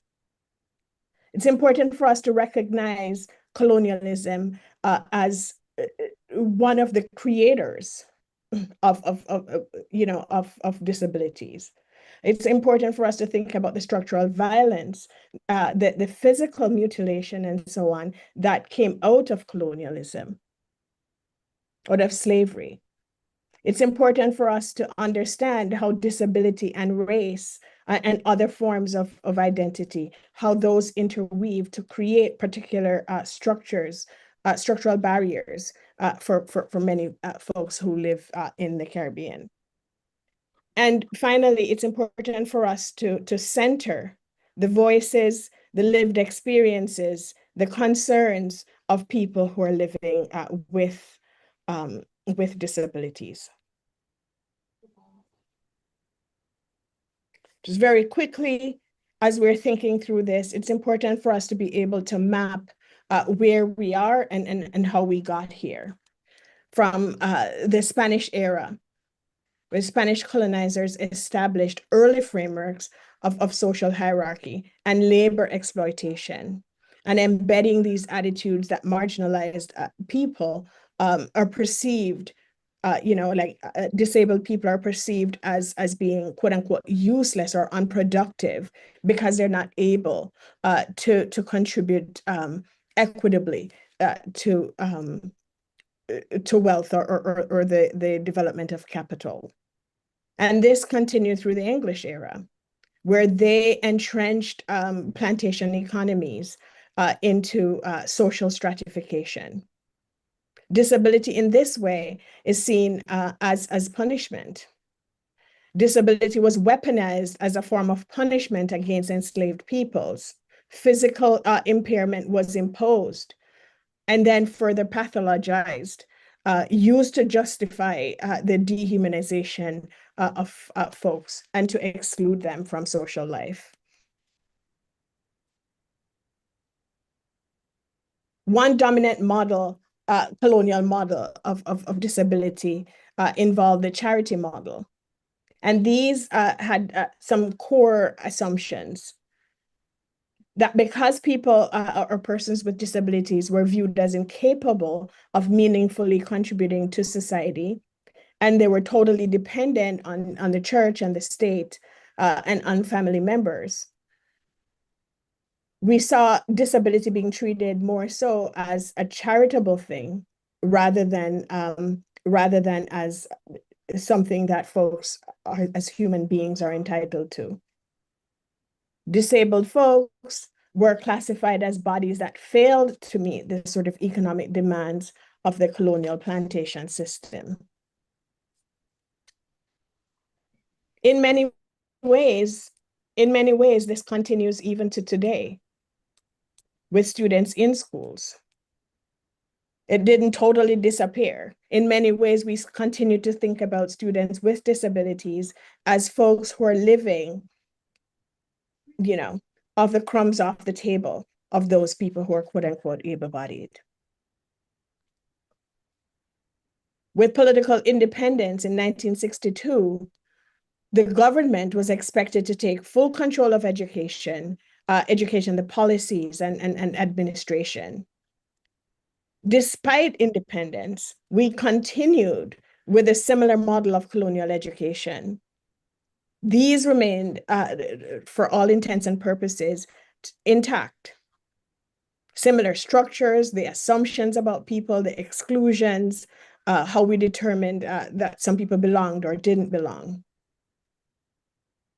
Simultaneously, the medical model of disability continued and gained prominence, reinforcing many of the institutional barriers for persons with disability. Though with independence, they were promised greater freedoms. The medical model of disability emerged alongside or independence.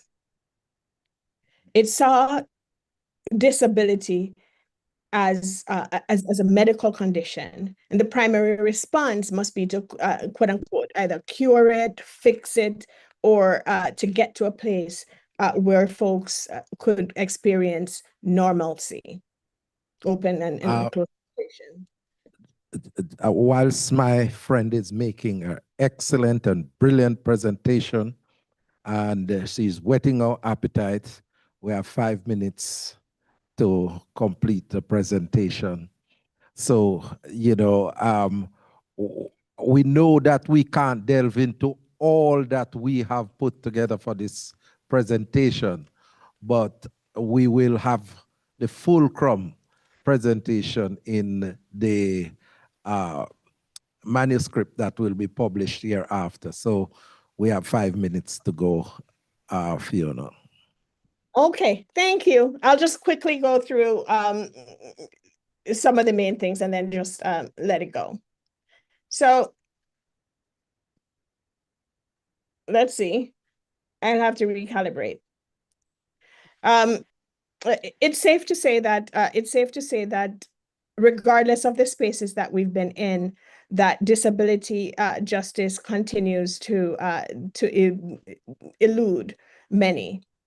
The theoretical framework that we used, sense capabilities approach, and some of the documents that we looked at in our methodology included the Convention on the Rights of People with Disability, the Disabilities Act of 2014, the Building Act, the National Policy for Persons with Disability, and so on. Some of the scope and the focus we mentioned earlier, and I think so many folks have already spoken to this: physical accessibility, the training of teachers, pre-service and in-service. This ought to be something that's mandatory for all teachers to use assistive technologies and to prepare staff to be actually inclusive, to use universal design for learning, and to have those principles woven through everything that teachers do in schools. I think it's also important to say that as we prepare for students to come in our schools, and that includes in Canada, it continues to be something that it's very elusive, is for us to address ideas of ableism and how that impacts, even if you have a space for people, that you're genuinely inclusive of folks so that they have the ability to thrive in our schools. 500 years of colonialism, and it continues to be embedded in everything that we do in all of our schools. And it's important for us to address these. Some of these are recommendations that the speaker right before us spoke about, making sure that spaces are not only accessible, but that we have the technologies, the curriculum reform, the teacher training, the support staff, and making sure that, you know, in spaces where things work, for example, in Hope Valley, that this experiment becomes a formal part of the work that we do every day.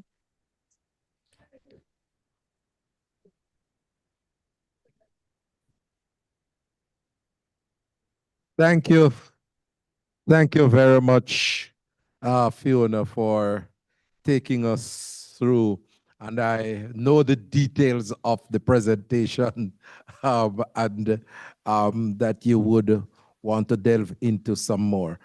But here we are now, and we are available for questions and answers. I guess it extends to both our presentation and to Mr. Finnegan. Yes. Thank you, Professor Morris, and thank you so much to Mrs. Lloyd Henry. Mr. Finnegan, can I invite you forward? And if for the audience, Professor Morris is asking you to come inside. And for the audience, if there are any questions, you can just raise your hand and somebody will come around with the mic for you to.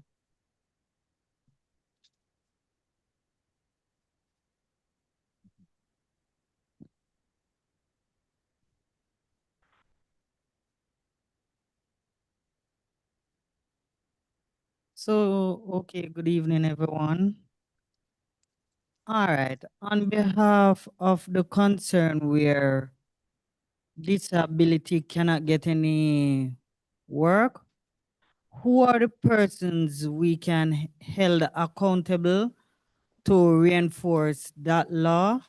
And about the threshold of 900,000 annually for disability persons, how can we go by contributing or access that part of the NHT for housing and other development?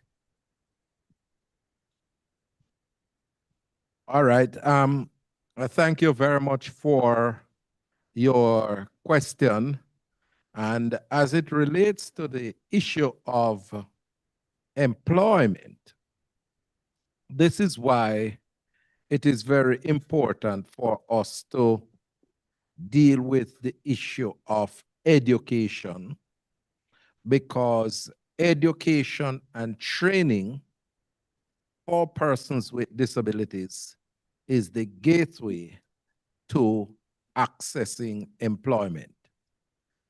And we have to remember that in today's society, we are operating within the context of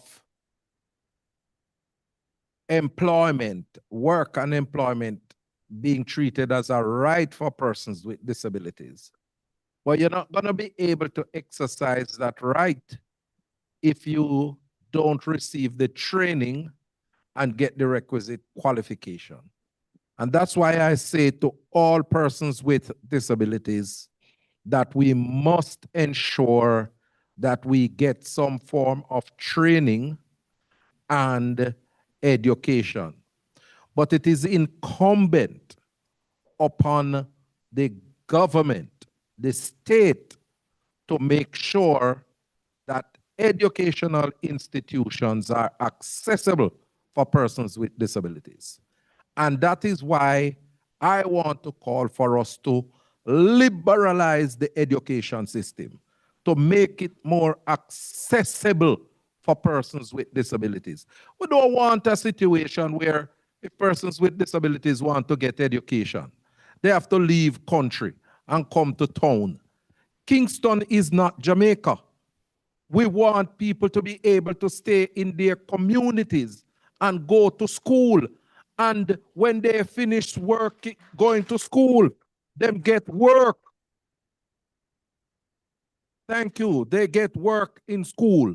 But this is a part of the whole colonial experience that we have had, which prepares individual to leave them community, to come to urban centers like Kingston to get an education. And we are saying, we are tired of that. We want a different approach. Get the education system accessible. And when we get the education system accessible, we must also get the workplaces accessible so that people with disability can get work. Thank you. Our next question at the back. Good afternoon. My name is Andre Fisher. I'm a teacher at the Salvation Army School for the Blind. My question is to Professor Morris, right? Now, I was a student here at the University of the West Indies and benefited from its programs and offerings. However, in terms of the accessibility, in terms of the knowledge of the lecturers and staff about disability, it was found wanting. And I'm asking you, sir, are we going forward or backward? I am in contact with students that are attending this institution now that are blind, and they access the services of the university. And they're telling me that they are having challenges with doing their exams, down to the simple toilet tissue in the bathrooms at the Office for Special Student Services is a challenge. So, where are we? It is all well and good that there is a proposal to have a major in disability studies, but what about training the lecturers so that they understand how to deal with persons with disabilities? Training students on how to deal with persons with disabilities. Doing a degree or doing a program in it is fine, but there's more that needs to be done so that persons with disabilities, even here at the very university, which does have its accessibility challenges, the environment is not conducive enough. Thank you. All right. Well, thank you very much for your question. And when I work from data, and we just completed a study from the government of Jamaica and we sampled, I think it was 11 tertiary institutions. And when we did complete the assessment based on a survey, focus group discussion, elite interviews, case studies, site visits, the University of the West Indies was seen by the students, by the respective stakeholders as having not perfect, but in terms of the support facilities for students with disabilities, the institution was held in very high regard. And that includes the fact that it has an established center, an established space where students with disabilities can go to get respective support. And as we speak, exam is taking place. As we speak, exam is taking place. And the students with disabilities are accessing. Just check this out. The students with disabilities are accessing the institution. I mean, I don't want to mention the whole issue of toiletries in the bathroom because, I mean, those things, I mean, I used the facility yesterday. I was there and I never had that experience. I saw tissues in the bathroom, so I would not respond to that. But the fact of the matter is there are challenges because right across the spectrum, there are resource constraints. And this is a part of the problem that we have in terms of educational support for persons with disabilities. We're just not getting the allocated resources. And that is why the government initiated the study to examine what is taking place at the tertiary level in terms of the education and training of persons with disabilities. We need to make sure that right across the spectrum, training is accelerated for lecturers in how to relate with persons with disabilities, because what you find happening is that, say 10 years ago, you might have had lecturers in the system who knew how to relate with persons with disabilities, and some of these individuals have retired, you know, and so we have to make sure that the training is ongoing. And I know that from the Faculty of Social Sciences, there is a schedule to have a training session in August, September for the lecturers in the Faculty of Social Sciences, and that has to be replicated right across. But I think your question is to be seen in a broader context in terms of tertiary institutions and educational institutions in general for the training of professionals in how to relate with persons with disabilities. And that is something that must be addressed post-haste. Thank you, Professor Morris. We have a limited time, so we'll only be taking, yes, we are only be taking 2 more questions. Yes, you may go ahead. Good afternoon, everybody. My name is Camille, and I have a suggestion for Professor Morris. I hear you talk about training, which is very good, but the training institutions that we have here in Jamaica, the courses that they have, they have only for the younger set of persons. And persons with disabilities over 34 are there that don't have any formal training because of the age gap. So what I am kindly asking or suggest that you do when you go to Parliament, see, please, thank you, if it is possible, that they can try and address that gap, because that's why a lot of us don't have formal training.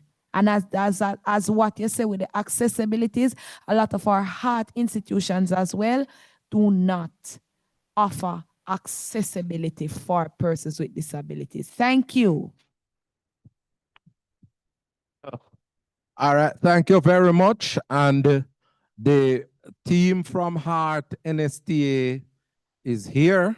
And so I'm certain that they would hear your suggestion, and it fits in what I had proposed when the new Heart bill was being established a couple of years ago, that we must make it mandatory in the bill for Heart to have accessibility features built in all over for persons with disabilities. So I'm very happy that Heart is here. They are one of the critical sponsors for the conference, and we do appreciate them. And you can speak to the representative when you leave, when we take the break. Thanks again to the speakers for the presentations. Really appreciate the insight shared. But for Mr. Finnegan, in your study, you sort of narrowed the scope to you were talking about the topic of inclusive education, and it sort of zeroed in only on students.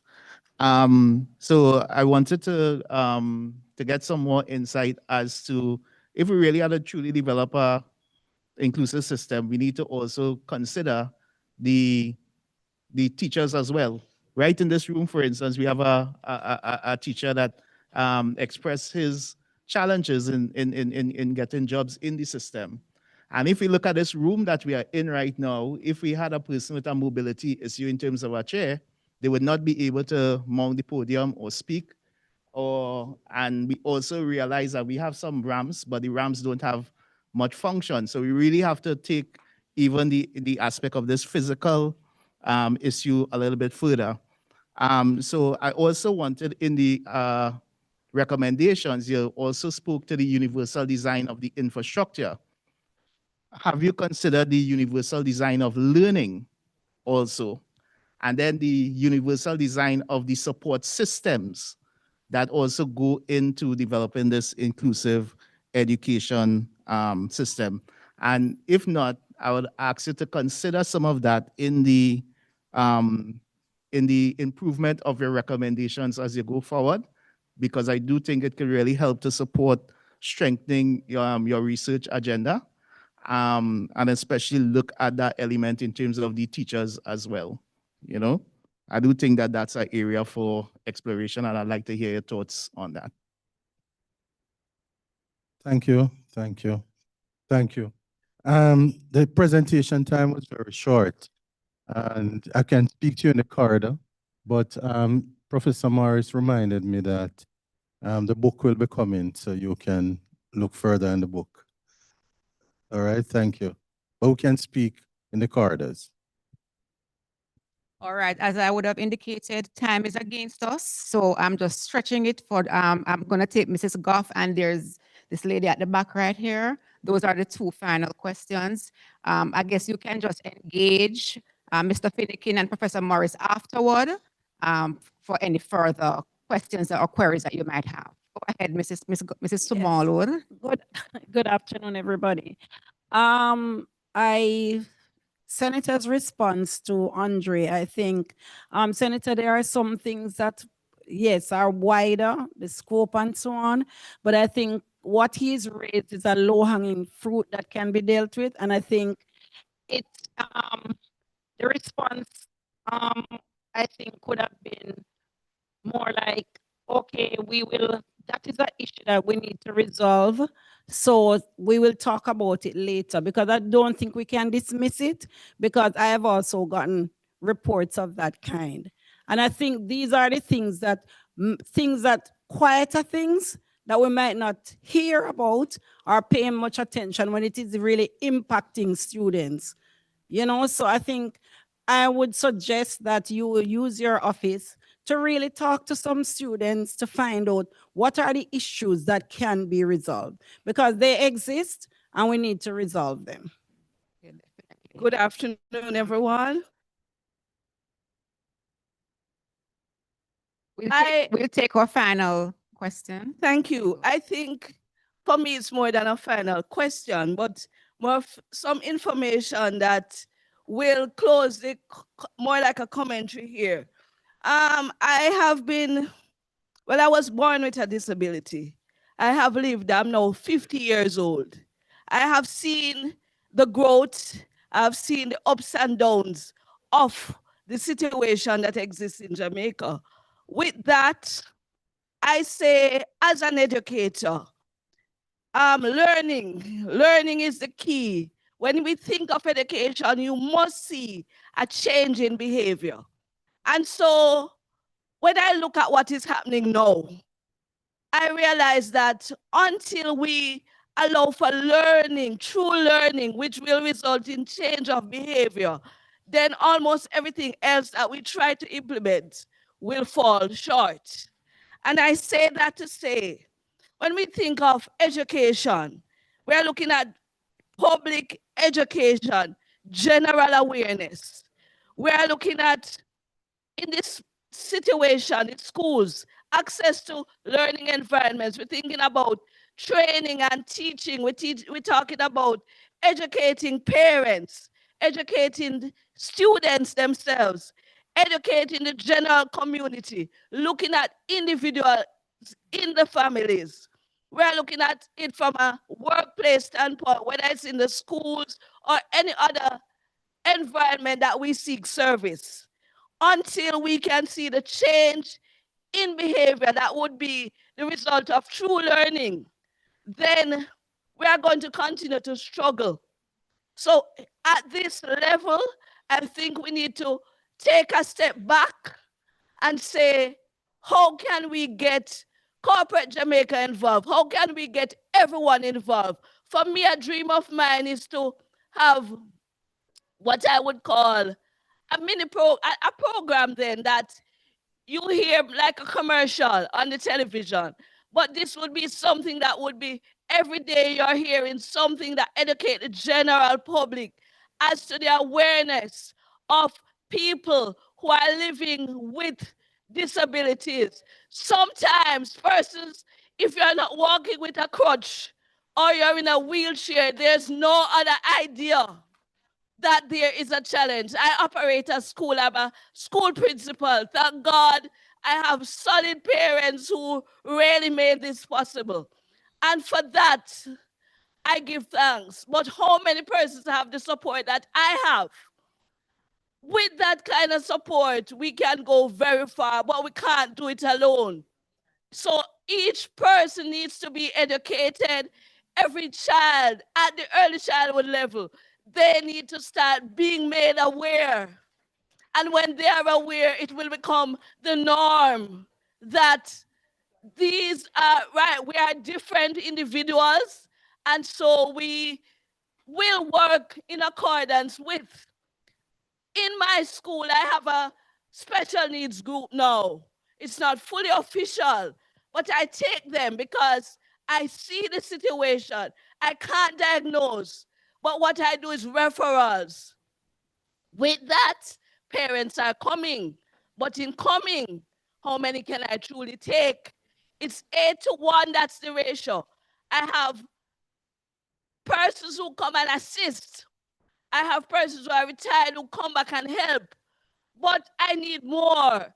I need trained persons. I know there are many trained persons. I'm from Western Jamaica where there's a teachers college and they have special needs teachers who come out and end up in the regular system. They end up into the primary schools, not even serving in the capacity that they are trained. How can we get more of these trained individuals into the schools that they can truly serve their purpose? Inclusion, like I said, is something that seems to be far-fetched because we have persons who are there, but they are not filling the gaps, and we are not able to support them in the way that we should. Thank you for this opportunity.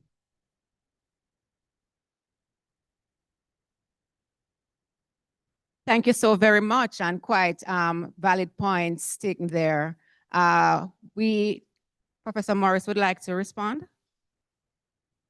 Yeah, one of the reasons why we bring persons with disabilities to the conference is for the very reason you have expressed here, because we have policymakers, we have presenters and researchers. And so what you are saying has to feed into what they formulate from in their research. And so it's very important that what you have said is a part of the lived experience of persons with disabilities. And the JCPD is also here, that is responsible for policy implementation. And so, you know, some of the things that you said will go into that institution as well. But thank you very much for your observation.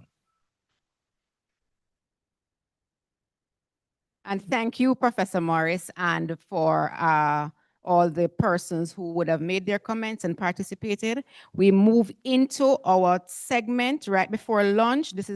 I invite Mr. Jason McKenzie, who will chair this session on providing an accessible workplace. Let us make him feel welcome, ladies and gentlemen.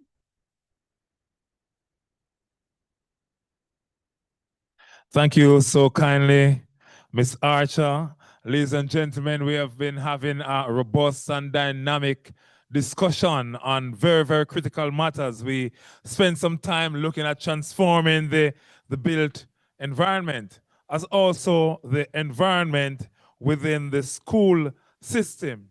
And now we'll be moving to the workplace, providing an accessible workplace. Ladies and gentlemen, it's of utmost importance that we don't just see this in the context of fulfilling the legal requirements of your respective territory or country, but we see this as fundamental, building inclusive, innovative, and indeed high-performing institutions and organizations. And so we want accessibility for everybody, regardless of their ability. And so we will have two presenters who will take us through this. And I'm going to be strict on our timing for presentations, as also question and answers, so that we can catch up time. I know right now that these presenters and myself are standing between you and lunch, and we want to get you your lunch break in good time. And so Mrs. Ria Carrera, as also Miss Raquel Artwell, will take us through this segment. Let me just share with you brief introductions. Mrs. Carrera Tony, actually, is a certified neurodiversity and inclusion trainer in private practice based in the Republic of Trinidad and Tobago. Her work advances inclusive practice through the integration of theory and practical application across professional and organizational contexts. Using a primarily lived experience lens, her research interrogates neurodiversity as an invisible disability, with particular emphasis on workplace accessibility and the structural shifts required to move beyond awareness and toward meaningful inclusion. Drawing on her lived experience and expertise in learning design and facilitation, she contributes a practical, informed, critical reflective perspective in academic and professional discourse on equity, accessibility, and inclusive systems. Ladies and gentlemen, I present to you Mrs. Rhea Carrera Tony. Please make her welcome. Hi, good afternoon. I am online. So I'm trying to share my screen.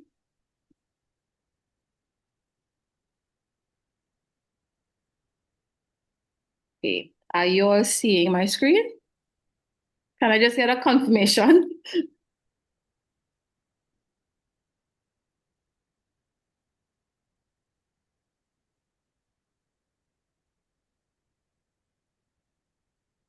Okay, are you all hearing me? Are you all seeing my screen? We're hearing you clearly. Okay, beautiful. Hi, okay, so I'm starting my timer on my end, right? So good afternoon from Trinidad and Tobago. My name is Rhea Carrera Tony, and I will be sharing today on Beyond Awareness, Advancing Policy and Practice-Informed Workplace Accessibility for Neurodivergent Employees in the Caribbean Context. Right? This is a neurodivergent friendly presentation in that you are invited to move around to STEM or STEM, depending on how you pronounce it, or engage in ways that support your focus. The structure and the pacing will be clearly and signposted throughout. So there are 8 sections in my presentation. And there are 28 slides, right? So who am I? I am a neurodivergent person. I was officially diagnosed at University of the West Indies in 2022. I have lived experience as someone working in private sector, public sector, and civil society across different sectors. So banking, arts administration, judicial administration, even youth development. I'm pleased to follow the presentations on the disability and university because I have extensive experience with that one. Actually, despite having a learning disabilities, have 5 degrees, 3 master's degrees, the most recent being a master's in international human rights law. And well, I'm a certified trainer from the Positive Psychology Guild at United Kingdom. So today, we're going to look at Beyond Awareness, Advancing Policy and Practice-Informed Workplace Accessibility for Neurodivergent Employees in the Caribbean context. So my research is ongoing because I too am learning as I go and learning from other person's experiences. But as it relates to the workplace accessibility in the Caribbean, workplace awareness and accessibility initiatives tends to focus primarily on physical disabilities. I think for the morning, we've heard a lot about physical disabilities but limited attention to invisible disabilities. What this means in practice is that little attention is being paid to policy and the practice barriers experienced by neurodivergent employees. As a result, neurodivergent employees, we encounter greater exclusion, increased hardship through things like rigid employment policies, work practices, sensory unfriendly environments, norms of professionalism, and very narrow interpretations of what reasonable accommodations look like. This paper attempts to explore the concept of what an accessible workplace looks like for a neurodivergent person through a rights-based lens. And it draws primarily on lived experience and professional practice and engagement with persons who are neurodivergent in the workforce. It further argues that awareness-based diversities initiatives, while great, are insufficient to create meaningful inclusion for neurodivergent employees and must be supported by policy and practical organizational change aligned with the rights of persons with disability. Right? For the sake of time, the paper argues ultimately that aligning policy and practice is essential to achieving meaningful workplace accessibility And not only that, but sustainable labor inclusion for neurodivergent persons. So some people at this point may be asking, what does neurodivergent mean, right? The term was originally coined in the 1990s, and it refers to the differences in the way brains receive and interpret information. So the same way you have different types of vehicles, you have a van, you have a car, you have an SUV, they all have different types of engines. Nothing is wrong with their engines, but their engines are just designed differently. So it was a recognition that, listen, brains are designed differently. However, in around 2000, the term neurodivergent started to show up in our space globally. And it refers to persons whose neurological development and functioning differ from what is considered typical. And that's where we get neurotypical. So it encompasses a wide range of disabling conditions. So you may be familiar with terms like autism spectrum disorder, attention deficit hyper disorder, dyslexia, which I have, dysgraphia, dyscalculia, even Tourette syndrome is considered under the neurodivergent grouping. So now, but it's also important to know that neurodivergent is not a diagnosis. It's rather an umbrella term acknowledging that there's natural diversity in the brains and how we process information, which is critical to how we interact in the workspace. Yeah? So this is a little diagram of the neurodiversity umbrella. You will see the first one is neurotypical, because yes, they are all part of the spicy mix, but the rest are the disabling conditions or states of being that affect how we interact with a neurotypical workspace. So the reality check. 1 in 7 people are neurodivergent. So even in that room with you all right now, 1 in 7 people there are neurodivergent. No 2 neurodivergent persons are the same, which is what really brings a challenge to this particular type of research. Each has different needs and a different combination of needs. Each have different strengths and a different combination of strengths. In the Caribbean context, many people are undiagnosed. We seem not to want to know or cannot afford to be diagnosed, right? Because you do have to go to an educational psychologist or psychiatrist and to be properly assessed. So in summary, we are invisible in society, we are invisible in policy, and basically invisible in practice. Rights and duties. Work is a right, accessibility is a duty. So we know of the United Nations Conventions on the Rights of Persons with Disabilities, Article 27, that states we have a right of persons with disabilities to work and to do so on an equal basis. And it must be inclusive and accessible. And we also have the requirement of reasonable accommodation. So in the Caribbean, the policy landscape in relation to disabilities do exist to some extent in labor and things like equality legislation. So for example, in Trinidad and Tobago, we have the Equal Opportunity Act, we have the National Policy of Persons with Disabilities. In the CARICOM, we have the Caribbean Development Bank has a disability framework. Different organizations produce Caribbean disability reports. We even have the Declaration of Pétionville, I hope I pronounced that correctly, on disabilities that we've signed on to. However, one major issue is that these policies frame disability in a narrow sense, in that they focus primarily on physical impairment, and they are also limited in accommodation frameworks that are specific to workplaces. And there is no explicit acknowledgement of neurodivergence. So moving beyond awareness has become even more critical because in the Caribbean, the neurodivergent employee is essentially structurally invisible.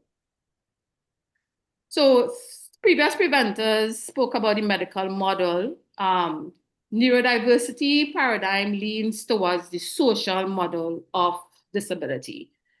We see neurodiversity as just biological diversity that is beneficial to human society.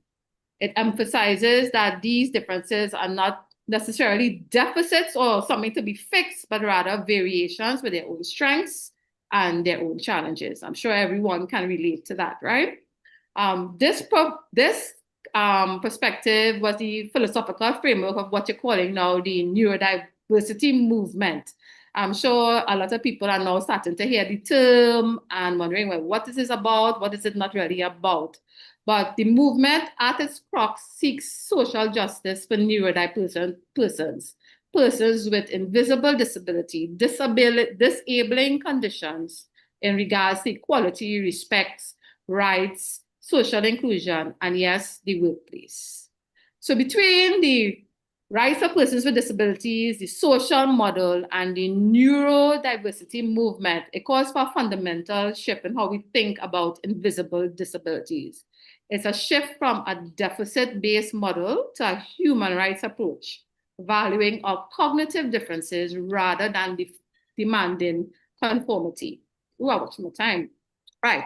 So in the workplace, we know Article 27 speaks to discrimination against matters concerning all forms of employment throughout the entire life of employment. So everything from hiring to continuing to career advancement to health and safety. Skipping along. So some of the barriers, I want to touch on professionalism as an exclusion to kind of explain how persons with invisible disabilities are impacted in the workplace. So, for example, the idea of professionalism that enforces neurotypical standards in relations to how you're supposed to behave, how you're supposed to communicate, how you're supposed to interact. In this system, the neurodivergent employee may be at odds due to their cognitive differences. So, for example, you may find someone on the autism spectrum may avoid eye contact, and they will be deemed as not be paying attention. Or you may have somebody who has ADHD and they're moving, they seem restless. They're paying attention, but they seem restless. Or even with autistic people, they can be very blunt sometimes and be deemed rude in a work environment. If you start to think about how that fits into how your performance matrix are done, how people interact with you, whether people think you're someone good to work at, whether you're easy to deal with, all these things that we treat with in the day-to-day life of the workforce. So the consequence is that most neurodivergent employees have to perform social inclusion. It's not natural to us. We have to perform it. I'm performing right now to an extent, right? And that is where the term masking comes from. So you look, you observe, you try to figure it out, and then you perform this performance, this masking, which suppresses your natural behavior and increases your potential for burnout, poor mental health, and ultimately reduced productivity. The sensory hostile environment. So this one impacts me a lot. Sensory hostile issues related to things like sight, sound, smell, touch. In the Caribbean, many workplaces are designed primarily to facilitate workflow and not necessarily the sensory needs of the employees. So a space may be too bright, too loud, or you may have the person at a desk that's close to the kitchen and you're wondering why this person always has a scrunch up face or why they can't stand the smell of the food. That person may be neurodivergent. Remember, we said that a lot of people are not diagnosed, right? So even stemming. Stemming basically is a repetitive physical action that someone may do to help calm their nervous systems. And a lot of persons who are neurodivergent, who have invisible disabilities, may start doing physical movements like, you may be familiar with the hand flapping or a foot tapping that helps really. It's not restlessness. They're trying to calm themselves from the sensory environment. And an office space is a space that has a lot going on in it, right? And then in the Caribbean, we have what they call the capability imperative, which says that employees must be hyper able-bodied, they must be consistent, they must be socially adept with little tolerance for those who require different needs. In effect, these act as exclusionary environments for many, many, many neurodivergent employees. Stigma and non-disclosure. I think we spoke about some of the stigmas and the biases that surround persons with disabilities in general, but in the Caribbean in particular, when it comes to cognitive differences, there's a lack of acknowledgements. We don't want to know something is, sometimes we spot it from school. We don't want to know something is a little not normal with the child in primary school, in secondary school. Even when you're kind of recognized, listen, something is a little bit different with this one, the refusal of accepting it. And in some cases, in some countries, in some families, people think that it can be prayed away, right? It's something in your mind, pray it away, discipline your mind, it will leave. And these are some of the things that people with invisible disabilities have to deal with.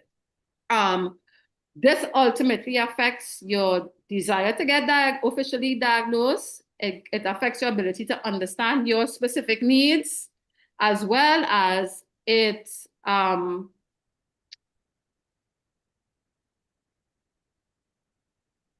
puts you in an interesting position. So this is another area I'm researching on differently. The no obligation to disclose a disability means that employers may not even be aware that the employee is encountering a barrier, that the employee is having an issue with fully accessing the workplace, which is impacting accessibility, yes, and productivity. So the crux of the matter, right? So we are aware that there are cultural and structural barriers, and there seems to be some kind of misalignment happening between policy and practice. So how do we go beyond that? For the sake of time, I'm going to try to go through this very quickly. Right, thanks for that, because we have 3 minutes to wrap.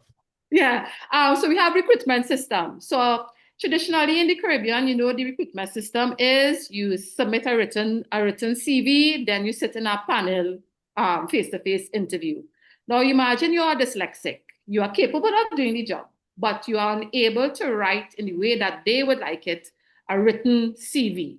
Or imagine you are on the autism spectrum and they're asking you to do a face-to-face interview. They will be looking for direct eye contact, but you might be looking all around the room. So even examining what is the alternative to that. Maybe part of the process is that instead of doing a written submission, people do a video submission where they speak to their qualifications. Maybe instead of a formal panel, you invite the candidates to work with the office for 2 days. So you get to really see how they interact with the staff. You see how they deliver on the work. So it's just a matter of shifting the paradigm and thinking about how we facilitate more opportunities for persons with invisible disabilities. So of course, I was going to touch on performance systems, flexible work. In the Caribbean, we think flexible work is like you work one day in the office, you work one day online, that kind of thing. But imagine flexible work being expanded to where you create a hybrid schedule, where it's more task-based, where the greater freedom to decide your hours of work. This can work well with somebody who has ADHD, who can tend to hyper-focus. They may go 2 days with very little concentration, but then do 3 days of intense hyper-focus. The autistic person has a need to self-regulate a lot. A flexible work environment will allow for more opportunity to be able to do that. Well, communication and implications for the Caribbean. We've been saying it all morning. We need to make the lived experiences of persons with disabilities feed into what is actually happening in these spaces. It's interesting for neurodivergent persons because, as I said before, people are not diagnosed, people are hesitant to be diagnosed, which kind of is a structural barrier, a cultural barrier that gets us to the point where we know how to articulate our needs, to say what we want and how we want it. So there's a huge knowledge gap that should be addressed at a national level. Well, the same goes for the private sector. Looking at your policies from a neurodivergent, a neuro-inclusion lens, as it relates to your human resources, the psychological safety of your organization, even gender and diversity inclusion. how can that be expanded to better ensure that they reduce the barriers faced by persons with invisibilities? Otherwise, we continue to lose out on maximizing the potential of all our employees. As it relates to last slide. Go ahead. Can I go ahead? Yes, go ahead and just wrap it here. Thank you. So there are many research gaps between neurodiversity and neurodiversity in the workplace. Looking forward, we can explore how artificial intelligence plays a role in that process. Even looking at how organizations develop their policies in terms of assessment. So is the matrix for the construction sector different from the creative sector, from the academic sector? And ultimately, how does all of this feed into universal design and what would it look like? And well, basically a call to action, which we've been hearing for the entire morning. One approach is universal workplace design, which a lot of people have touched on, which recognizes the entirety of cognitive differences. The idea being that exclusionary workspaces are not inevitable. They are, in fact, a design choice. And nothing for us without us. Thank you. Excellent, excellent. Now put your hands together, man, for this Tony. Excellent presentation. Right. Opening our eyes to new information, new knowledge. In continuation of the discussion, the conversation, we're going to invite Miss Raquel Artwell to share with us. Miss Artwell comes to us from the Jamaica Council for Persons with Disabilities. She is indeed the manager for the Policy Research Project Management Unit, and her particular focus this afternoon will be on creating accessible workplaces that are beyond compliance, transforming workplaces through accessibility, culture, and practice. Put your hands together for Miss Artwell. Miss Artwell, your 15 minutes begin right now. All right, so I promise I won't be a barrier for you or overstimulate you in any way. My focus this afternoon, as Mr. Mackenzie indicated, is creating accessible workplaces beyond compliance. And I will anchor the presentation in the last question that was asked in the previous session, or in the comment and intervention regarding change that was made in the previous session. And the question that I will put out is, what drives change? And one answer is that change is driven through meaningful inclusion. It requires inclusive leadership. It requires psychological safety. We've heard that term being mentioned several times throughout today. It requires shared responsibility. One could say that accessibility is everyone's responsibility, but it also requires a consistent application of universal design. And we've added a number of things to universal design. We make reference to it with respect to the environment. We've made reference to it with respect to learning.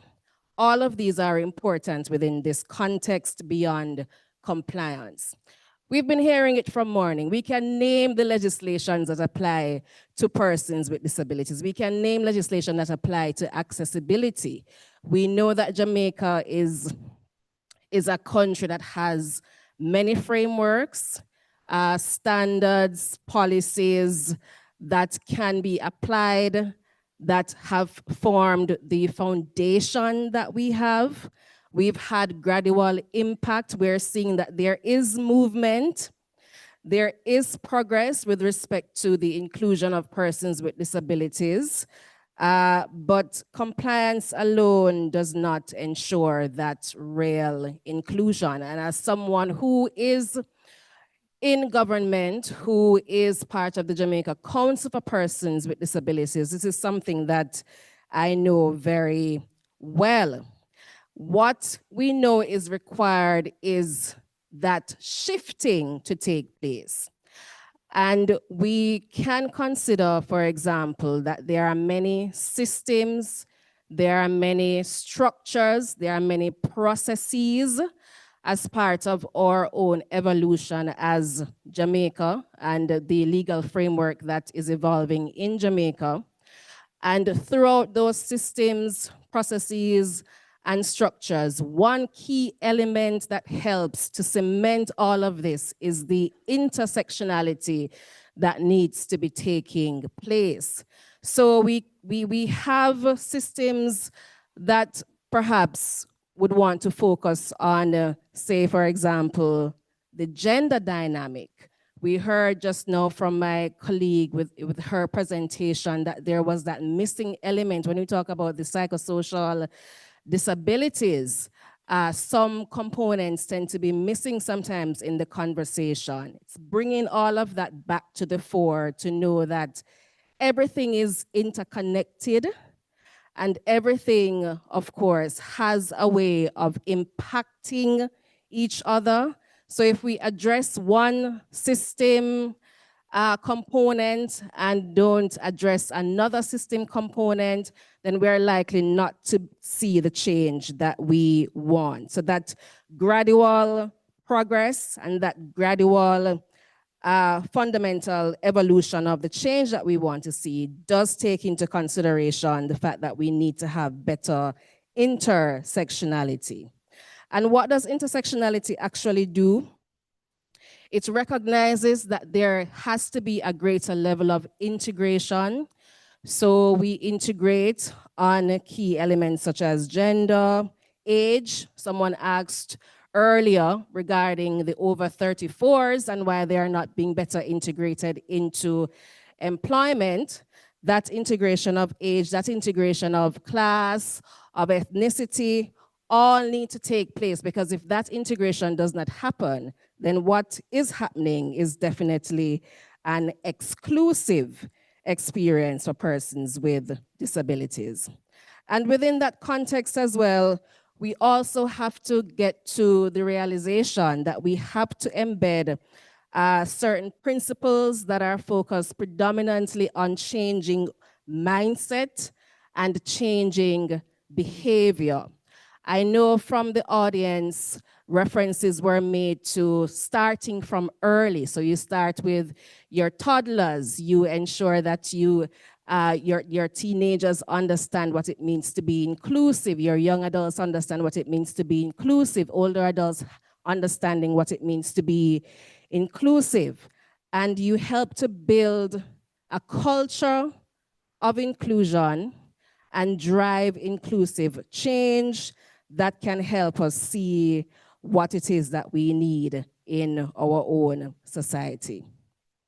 Another key element in this focus as well is that whole matter of how we distribute power across our system structures and processes across the entire spectrum, you know, from our own universal design, from our ability to include. We want to ensure that that redistribution of power is taking place throughout society. And what does this look like? It means that persons with disabilities, women with disabilities, rural persons with disabilities, persons with psychosocial disabilities, persons with different disabilities can be fully integrated in society, that anyone, as was mentioned earlier, can become disabled at any point in their life, and the systems have to be in a space where it is prepared to ensure that those persons are not excluded from society.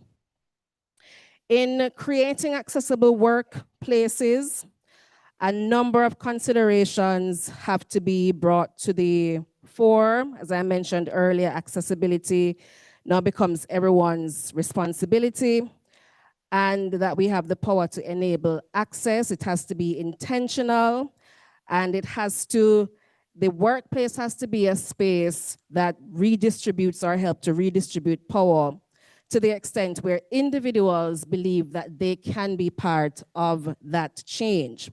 So policies, procedures, processes, practices, all should embed accessibility as a minimum core requirement. We can think of accessibility as part of an organism.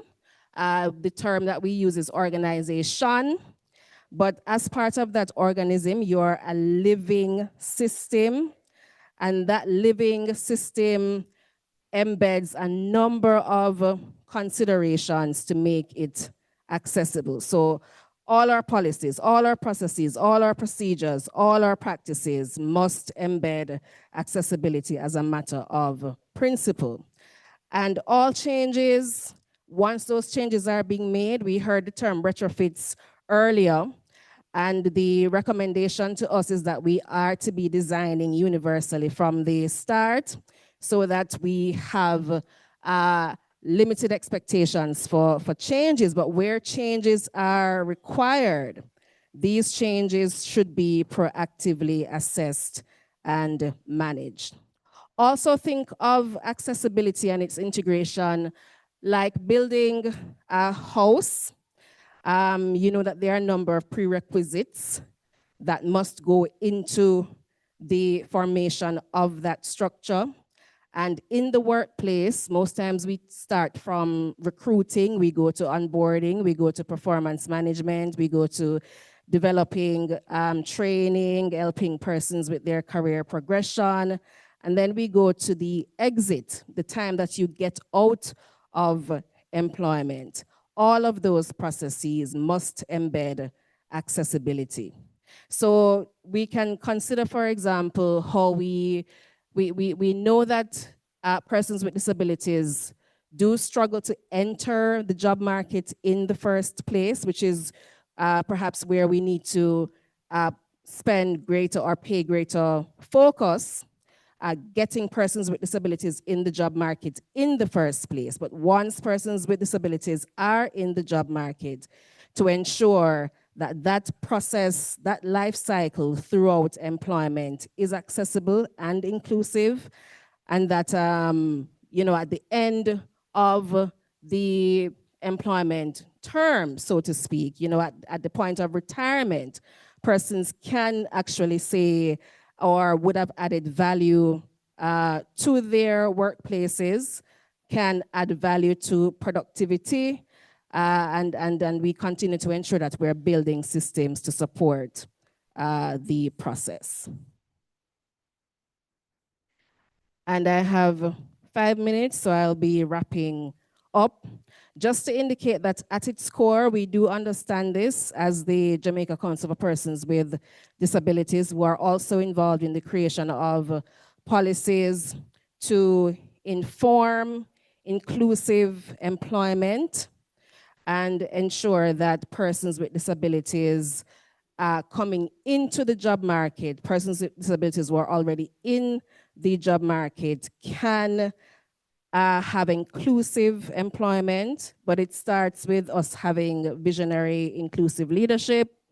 It starts with us having a systems approach, looking at the system in its entirety, how the parts of the system intersect or interconnect, having a customer-driven focus, valuing our employees, our stakeholders, our partners, continuing to do what we need to empower our employees.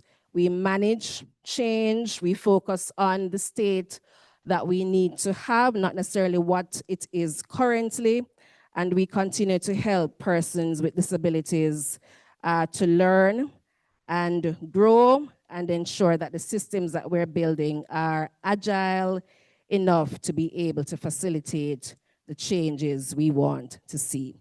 The final conclusion is that we must co-create, we must collaborate for inclusive workplaces, continue to engage persons with disabilities as partners, whether through partnership arrangements, advisory groups, and ultimately to use participatory designs. We've mentioned that in earlier presentations, to ensure that we can have inclusive decision making throughout all our systems and processes. Thank you.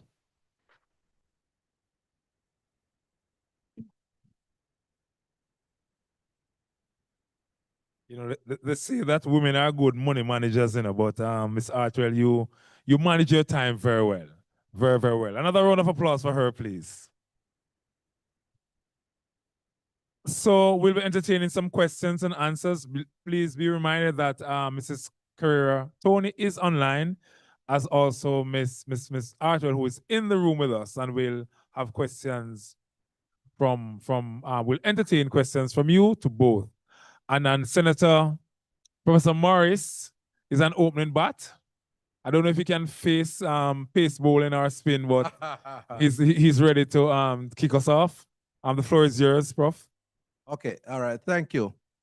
2 points that I want to make, and is, you know, the caution against fragmentation, because if we engage in fragmentation in the community of persons with disabilities in the Caribbean, we are going to be defeated in the advocacy and policy implementation processes. And I say that because the conference here is about persons with disabilities, and I don't think any particular group is focusing on advocating for particular disability groups. So if you talk about persons with disabilities, it's in the generally accepted term.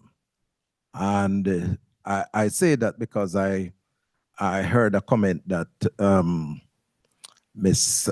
Tony made in her presentation, and it leads me to the second point that I want to make, because I have looked at all the legislation in the Caribbean, and I don't see any legislation that has defined persons with disabilities only as physical disabilities. The fact of the matter is that persons with disabilities is the all-embracing term that is defined in the United Nations Convention, and it is embraced by most countries within the region, save and except you might have different additions and some minor subtractions to it. But the focus is on persons with disabilities, which include the 8 categories of disabilities: blindness, deafness, intellectual disabilities, learning disabilities, speech disorders, and neurological disorders.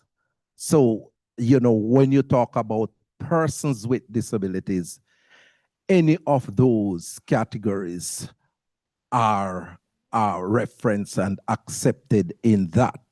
And that is what the legislation within the region speaks to, you know, in terms of persons with disabilities, that covers neurological disorders.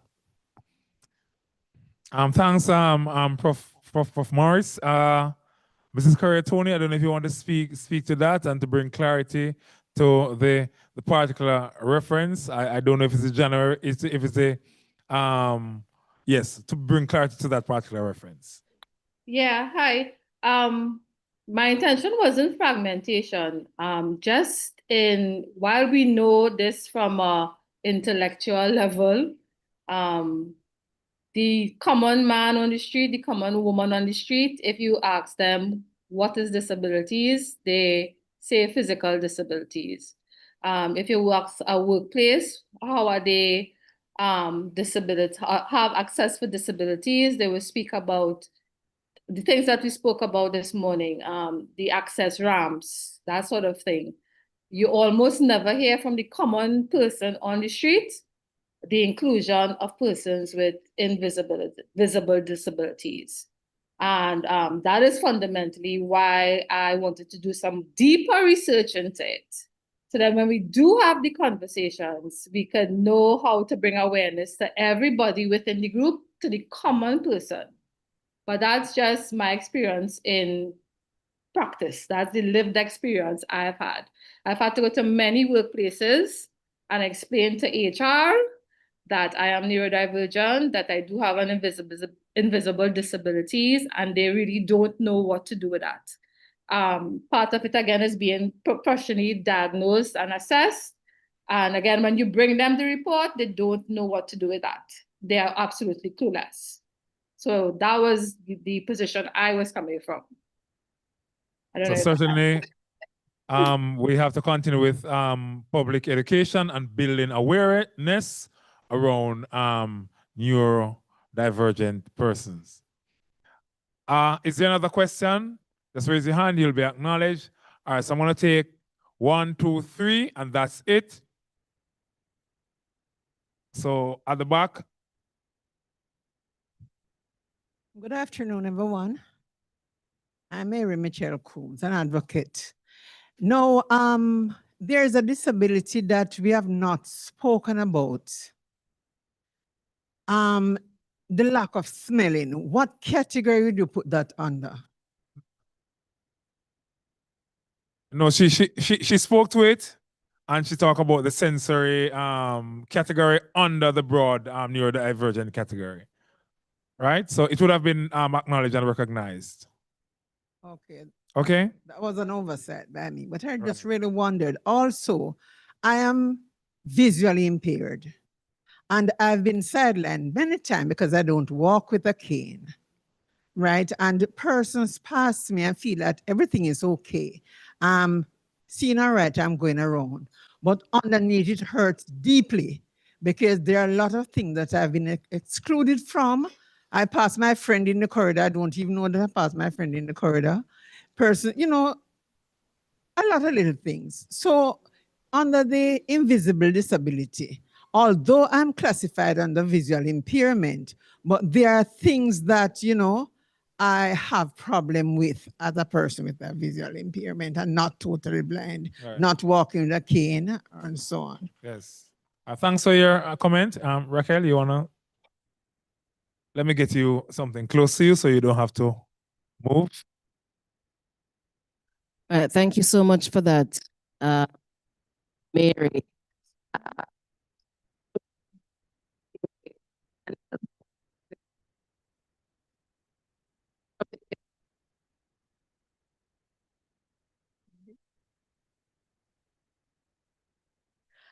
The critical conversations, part of the critical conversations that we need to have is closure of psychological safety, which has been mentioned several times throughout the day today. That feeling of invisibility, as it were, for a person with a disability, and the expectation that irrespective of your disclosing that disability, you'll still be able to feel included. That is part of the hard conversation that we need to have, but it goes also to the thrust of what I was presenting on today, that systems and processes and structures that should be in place to ensure that irrespective of whether someone discloses or chooses to disclose a disability, there are provisions in place to ensure that the person with a disability, irrespective of what that disability is, can feel included in the workplace. And that is going to be part of the cultural shift in workplaces that is going to be required. Okay, I'm Patricia Martin. I'm from St. Mary. The challenge, I've been visually impaired for 13 years. And although I'm visually impaired for 13 years, some persons still don't get the hang of it, you know? They will see you and think that you are pretending. In supermarkets or places that I will go, yes, although there will be ramps, some places are slopes. When they go, when I go in, persons will, you know, intimidate you away. And you know, persons with disability like myself, some of us self-esteem is very low. So we are easily intimidated. So I think in places like supermarkets and other places, public places that we might go, I think like there's social media, AI visible all over. A system should be there, like where commercial advertisement, little role plays that help educate persons in the community to deal with us, so that they don't think that we are pretending, because I don't want with a cane. I do not have any. You understand me? Right. And then there are persons that see me, just like the lady said, think that yes, everything is okay. We are pretending. You understand me? And then we feel away because we are persons who say, oh, you know that you can, step, and they try and test us and even put us in danger. Right. Because they don't believe us, and then that help our self-esteem to be low. So you see, by educating the public, places like supermarket and place, AI is driven right now, social media, we put little commercials, little advertisement, little plays for persons that different types of disability. Thank you so very much. Yeah. Yeah, thank you for your comments and your recommendation. And we look forward to a sustained, intentional, and coordinated approach towards public education and building awareness around these matters. We'll take the final question or comment, then we close this segment. Yes, sir. Question. I introduce myself. I come from Westmoreland. My name is Mark Williams.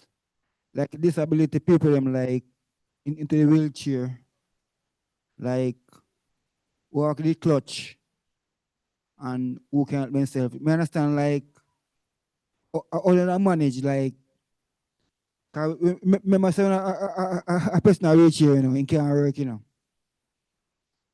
Cause I say me go several places and see people up on the street in a wheelchair, I beg. Disability people them. I say the government do not for none of them. I saw myself to me disability too, So me think about them like I'm think about myself. Right. And right now this time blow. I'm going to say, I catch me catch up my house. When rain fall, a river. Right. So we're not talking to the personal issue outside of this, but I would say Professor Morris spoke to the importance of training and education to create a platform for persons to, become gainfully employed. That's an important part of the process. But certainly, where there are critical issues which may require social intervention, then we have to look at those and give consideration to those as well. So thank you so very much. You have been a wonderful, wonderful audience. Thank you for your engagement and your full participation throughout this segment. We are going to take a break now and we'll resume in. How much time do we have? Is it the full hour? I hear that your time has been cut to 45 minutes. Just bear with us for a minute while we do some housekeeping matters, but thank you so very much, and I look forward to the deep dialogue and continued conversation around this very, very topical issue. Another round of applause for Ms. Artwell, as also Mrs. Carrera Tony. Hi, good afternoon, everyone. Just a few housekeeping matters. So we are going to break now for lunch. Just a gentle reminder that our bathrooms are to the left of the faculty. Well, it is my left, you're right, correct. The exit, when you exit at the front, you can use the ramps at the left of the building to access the lunch area. For persons who are in wheelchair or physical challenge, we have taken the lunch inside along in the quadrangle area here. No, not it. Hold on. We've taken the lunch inside the quadrangle area for you to be served there. Just a gentle reminder that there's absolutely no eating or drinking allowed inside the rooms. So no lecture theater should see any food coming inside. And when we return, we will have 2 sessions running concurrently. So we ask for your attention. One will be in seminar room 1B, the other will be in this room here. So some persons can be in that room, some persons in this room to manage our time better. So we have 45 minutes for lunch. So we ask that you respect the time so that we can still end on time today. Thank you.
Hi, good afternoon. May I have Miss Susan Hamilton, Joseph Tucker, and Shavane Daly, please? Susan?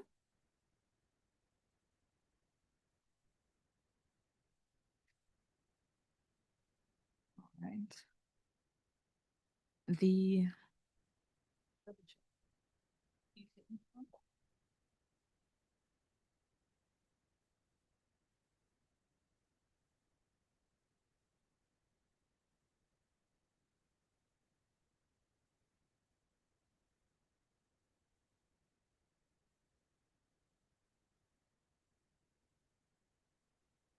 So good afternoon, everyone. We are just allowing 2 more minutes for persons to return to the room and get settled. But in the meanwhile, we'll be having 2 sessions. We'll be having 2 sessions running concurrently. One will be in seminar room 1B, and one will be in here, which is room 2. The one in room 2, which is here, is providing an accessible workplace by Mr. Christopher Chinapu. The chairperson for this session is Susan Hamilton. And then the next session, which will be in room 1B, is accessible transportation, facilitating social and economic empowerment for persons with disabilities. That session will be by Mr. Joseph Tucker, and the chairperson is Mr. Shavane Daly. So I'll just give you a minute to decide where you want to remain. And then thereafter, you can just make your way. Seminar room 1B is just as you exit this room, the room on your left hand. There will be a volunteer there to direct you to the room. It's not even a minute walk. It's just next door.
Good afternoon again. So nobody wants to join the session in room 1B?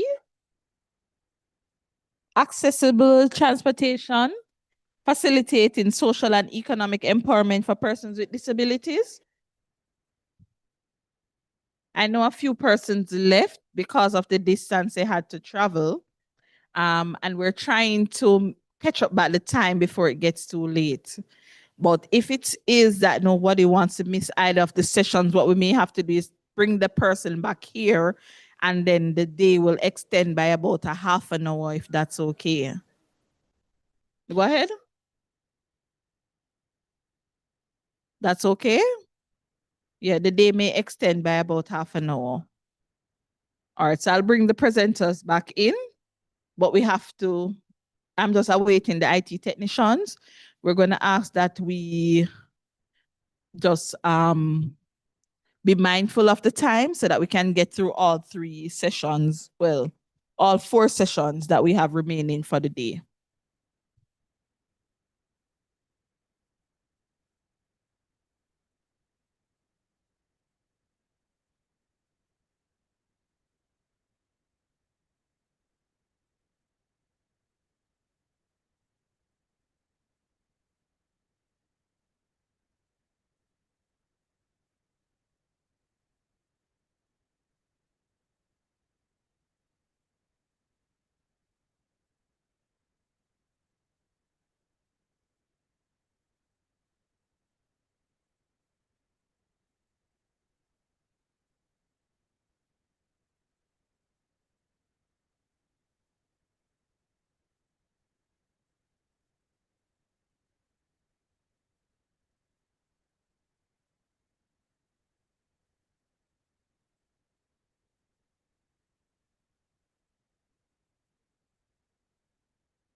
Testing 1, 2. Microphone check. Testing 1, 2.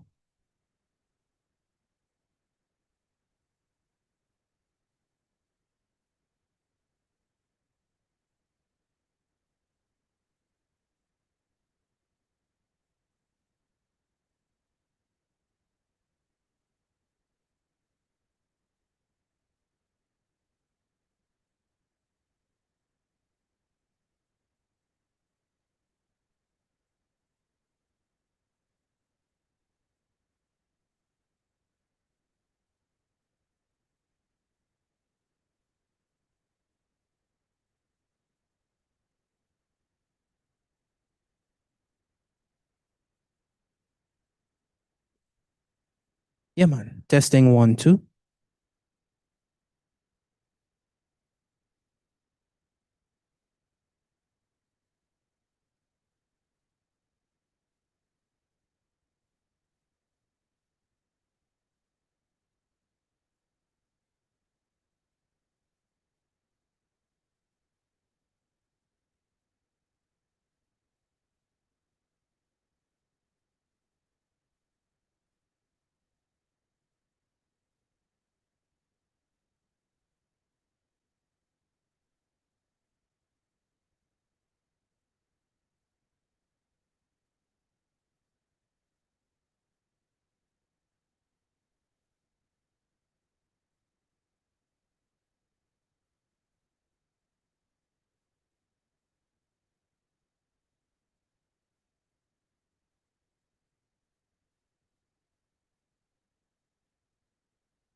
Good afternoon, everyone.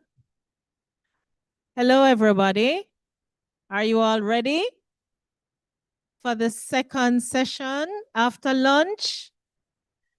I know some of you are suffering from something called or ends with itis. So just get ready. So I have the honor to moderate this next session. I'm Suzanne Hamilton, and I have with us, we're going to do a deep dive this afternoon. I have with us Mr. Christopher Chinapu. Mr. Chinapu is a chartered fellow of the Chartered Quality Institute. He brings over 25 years of cross-sector experience advancing quality, safety, sustainability. I'm just wondering if the interpreter is with us before I begin. Interpretive support?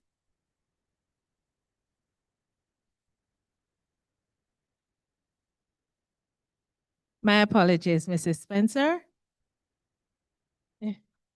Okay, let's begin again.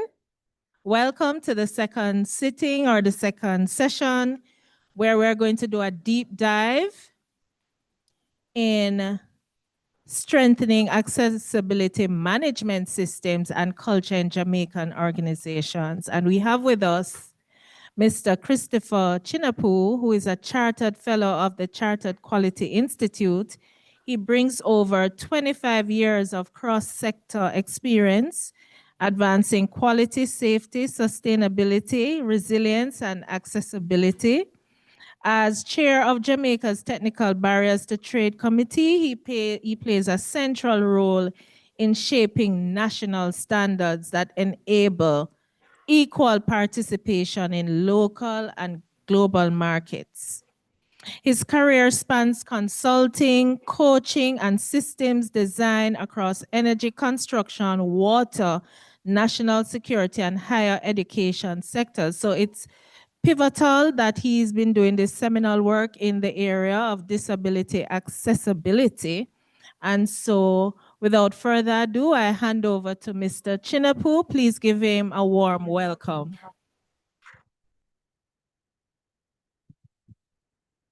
So again, thank you, moderator, and thank you to the audience in that lofty round of applause. All right, so I'm gonna begin this afternoon with a question. Do you see what I see? Of course not. We never see the same things, all right? And for some of us, we may not see at all. So for those who are in the room and may not see, I'll just describe myself, self-describe. I'm a 5'10" African Chinese individual, wearing a blue shirt, black jacket, and a little red handkerchief in the tie. That's what you can see from behind the podium. Okay, so my topic, we are going to deal with the topic of strengthening accessibility management systems and culture in Jamaican organizations. And for this, we're going to look at this whole question of making a shift away from accessibility as something at the side, a system of repair, to an integrated management system that is a part of everything that we do as an organization through the management systems approach that is known all too well to management systems like quality, health and safety, environment, and so on. So we're going to talk about it in the context of accessibility management. So most organizations definitely treat accessibility as a repair job. We have heard that throughout the morning. You know, it is something that is taken as a reactive position where we are trying to fix and retrofit accessibility in. So what we do know, all of us, is that good design enables and bad design disables, right? And the thing about this is that you need to design your systems in order to function. Systems work with processes, they're interrelated and interconnected, and we need to manage as a system in order to be effective, efficient, and cost-effective. So today I'm proposing something of a fundamental shift in the sense that starting to manage accessibility in our organizations as a management system, a permanent self-improvement structure that prevents barriers,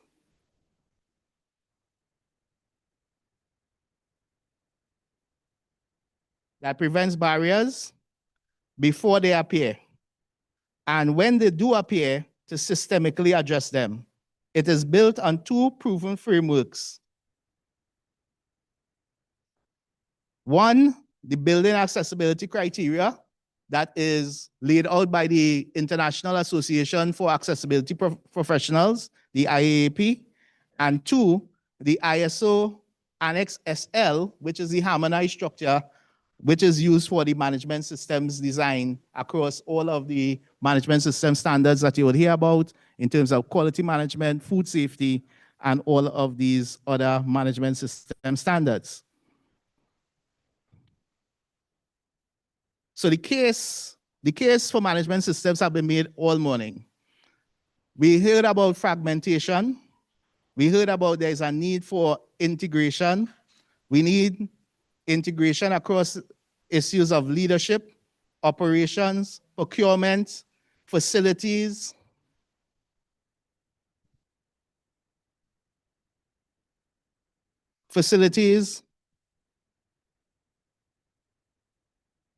and all operations within the organizations.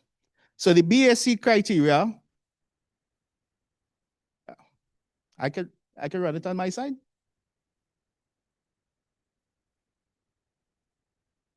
So the accessibility is an imperative for Jamaica at this point in time. And why does this matter? We have roughly 15% of Jamaicans living with a disability. That is not a niche, that is an entire constituency. Secondly, we have Vision 2020, which seeks to address the issues of equity, growth, resilience, and addressing the issues in relation to employment and employability. They go hand in hand. So we both need to address both employment and employability. And we also need to develop in terms of our disaster readiness, as we recognize that hurricanes are no longer far and wide in between, but they are more frequent within each and every year. We need to now develop our systems to be able to respond to these structures. So in this paper, and I will ask persons to actually go back to the paper, this paper leverages the existing infrastructure in the ISO 9000 and the health and safety standards and others to actually formalize and implement a more proactive, sustained, and organizational capability in terms of addressing accessibility by design. Next.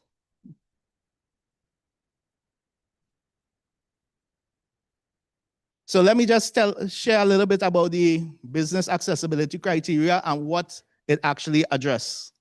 So the business accessibility criteria was actually developed by the IAP. I mentioned that before in 2026. And there are 200, we talk about complexity this morning, 200 actionable, measurable criteria organized into 3 pillars. One pillar, which is the fundamental criteria, addresses leadership and accountability, engagement, outreach to disabled individuals, policy planning and sustainability, measurement, data collection, and feedback. The second pillar addresses the assets and operations.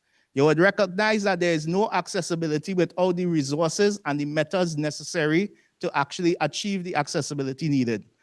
So in that category, you talk about standards for artificial intelligence, designing, building, and testing accessibility, dealing with the accessibility audits, procurement, facilities management, emergency planning and disaster resilience, and then the people criteria that addresses the psychological aspects of psychological safety, employee and customer accommodation, because when you have an organization, you have internal and external customers. Plus you have other stakeholders, and you have to organize in a way that addresses the needs of all your stakeholders, all users of your facilities. You need to ensure that your facilities are fit for purpose and that your accessibility systems don't just exist on paper in policies, but they are actually translated into actions. Then you're also talking about communications. We heard a lot about communications. I'm not going to emphasize, but I do endorse what I've heard throughout the day in the sense that communications is needed at all levels and in all forms. And it takes visual, it takes the sign language, it also takes digital media and all forms. And we have to consider the accessibility in all forms of communications. And then we talk about events. We're running an event today, and we had to try to design accessibility into the event that we're having today, human resources and training. Next. So what this BAC is about standardizing, ensuring, promoting competency-based and evidence-based decision-making, and supporting consistent, repeatable, and auditable accessibility criteria. And basically to align barrier assessments with global standards and professional certification. Next slide. And what you'll see on this slide is for those who are with me in terms of site, they will see how it aligns to the built environment, ICT, communication, procurement, programs, transport, and culture. So you'll recognize that accessibility in itself requires an integrated management system that allows you to lead, engage, procure, train, and address your facilities, events, and emergency planning. Next.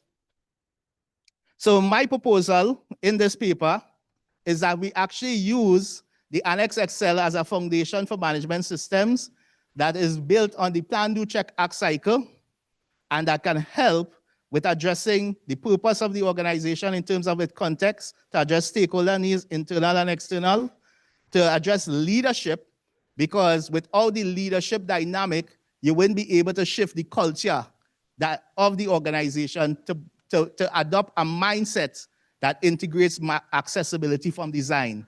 So you're talking about design of learning, design of your built environment, design that is appropriate to the nature, the mission, and stated purposes of the different organizations. So no two organizations have the same type of accessibility needs, nor do they have the same type of accessibility system. So each type of organization requires an accessibility system unique to its needs. Now, this is particularly important because we're talking also about employment opportunities for persons with disabilities. Now, when you have the structures and the systems in place, you find that a person with disabilities can be hired as an accessibility tester, accessibility coordinator, accessibility manager, an accessibility auditor, assessor. A wide range of opportunities now arise for persons with disabilities in the workplace that is trying to work with persons, engage with persons with disabilities in a more systemic way. So we're talking about planning, we're talking about support, and support is fundamental because you need to have the adequate resources, the competence, the communication systems, and documented information to support accessibility taking place. As you would know, it is not good enough to just have a ramp or to have the physical facilities without the adequate support to make it happen. Of course, you must address the operational planning and control and the performance improvement abilities. What you will hear coming from these two systems is that they align around involvement, dignity, equal opportunity, barrier-free access, and creating meaningful choice for persons with disabilities. Next slide. You will also see that you're moving from the challenges of fragmented responsibilities, limited board accountability, no governance. So we have a situation where governance doesn't play a role in the accessibility, and you need to have top management. How many top managers we have in this room? In any organization? And just by the show of hands, you could tell us that is part of our challenge as well, because we're actually speaking and advocating with all the persons who are in the organizations who can actually change and transform the organizations for persons with disabilities. So that is actually a part of what we actually have as a challenge coming out of this conference.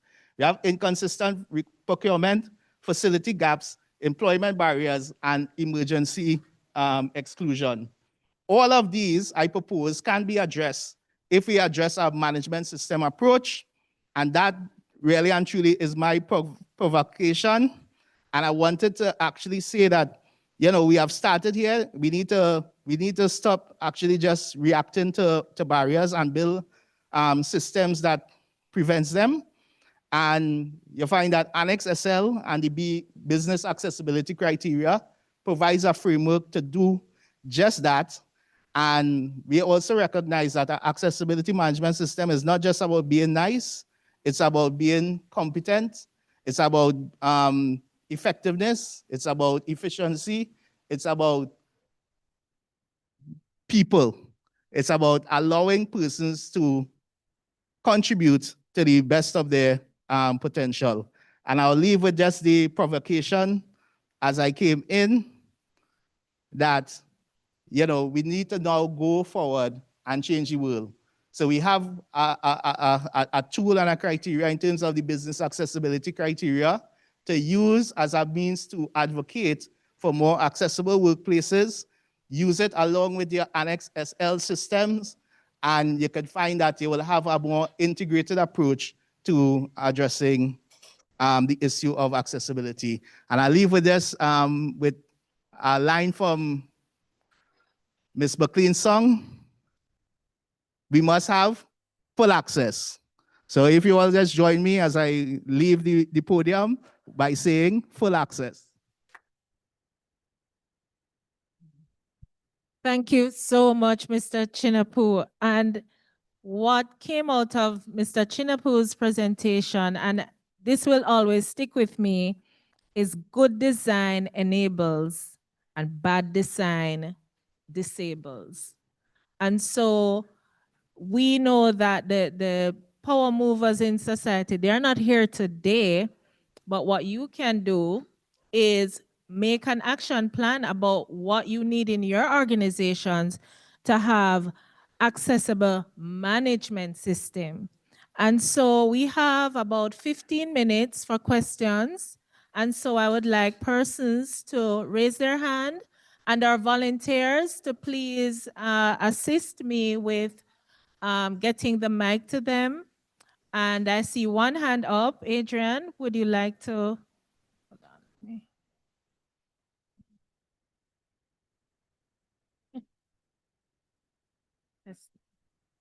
Yes, I have a question as it pertains to accountability. Like, can't we put in like a legislation for like an accountability team or like an accountability shadow to enforce these other legislations that are being put in place to be set to standard?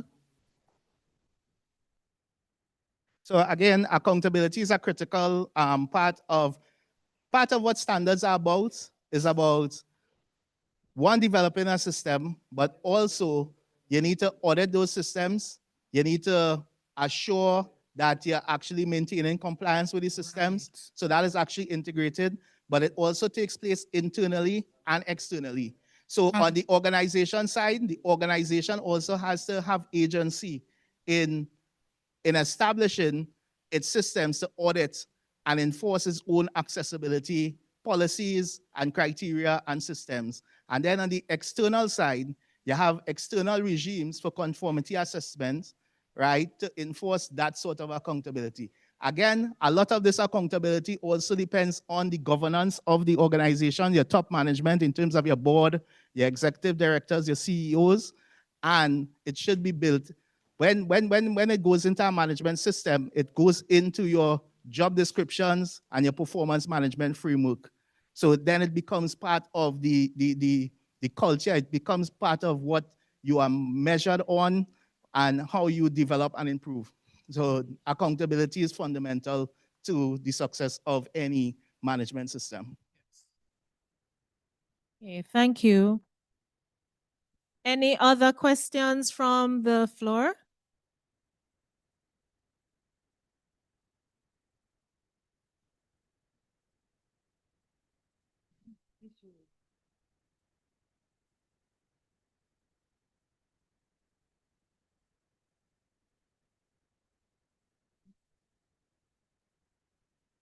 Thank you. Thank you for your presentation. My question, being in middle management in these current systems, how viable do you feel this transition or integration in the systems will be, and if it would be deemed more heavy on costs, meaning funding, versus heavy on sweat equity, the willpower, the interest to actually implement and sustain? Now, that is an excellent question because one, fundamentally, the management systems is not just about the policies, the programs, the policies that are developed, right? That is one element. But developing that sort of culture for interaction, for building agency, for allowing persons to be involved and to co-create in the design of the system, the monitoring of the system, the management of the system, that is a critical aspect. Like all system change, it has to be managed, right? And in managing the change, it has to be managed both internal to the organization and external to the organization. So one, as advocates, you have to actually start demanding that there's proper systems, policies, procedures, and practices that support and address your needs as customers, because you are customers. Sometimes you also have to translate. You have to translate, you hear about moving to a social model, is translating this disability language away from a welfare type of approach to recognizing this is about human capital development on the whole. There's a business imperative that in all of this. When persons with disabilities can participate fully in the market, your human capital grows, your productivity grows, your GDP grows, innovation grows. The fact of the matter is, if we look at everyone in this room, everyone has a cell phone in front of them. A lot of the accessibility features have been built on the needs of persons with disability. But guess what? It then benefits everyone. So we have to continue to make that sort of case and advocate that the fact of the matter is this is not really a cost, this is our investment. So you have to actually start to speak that language, the language of business, to get greater investment in the resources and the support systems that are required. Follow up? Another question? Yeah, follow up. And then this person.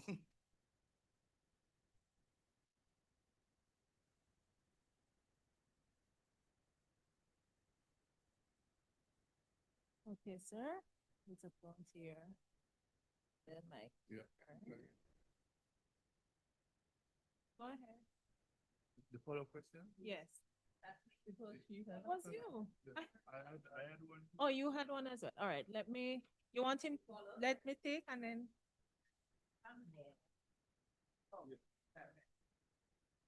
I got a little confused. I thought he was giving up. Thank you. My follow-up question to what you said is the reality of this, it sounds like it has to be leadership-led versus coming from the organizational chart where you are seen as staff. But on top of that, the reality in the professional spaces, whether it's educational, professional development, what's the ratio or the percentage of disabled professionals, executives in those spaces to advocate and really not come from the charity model and more into the investment model? There's not enough disabled executives in these spaces to drive, because when you made the example about like Siri, most of us use Siri.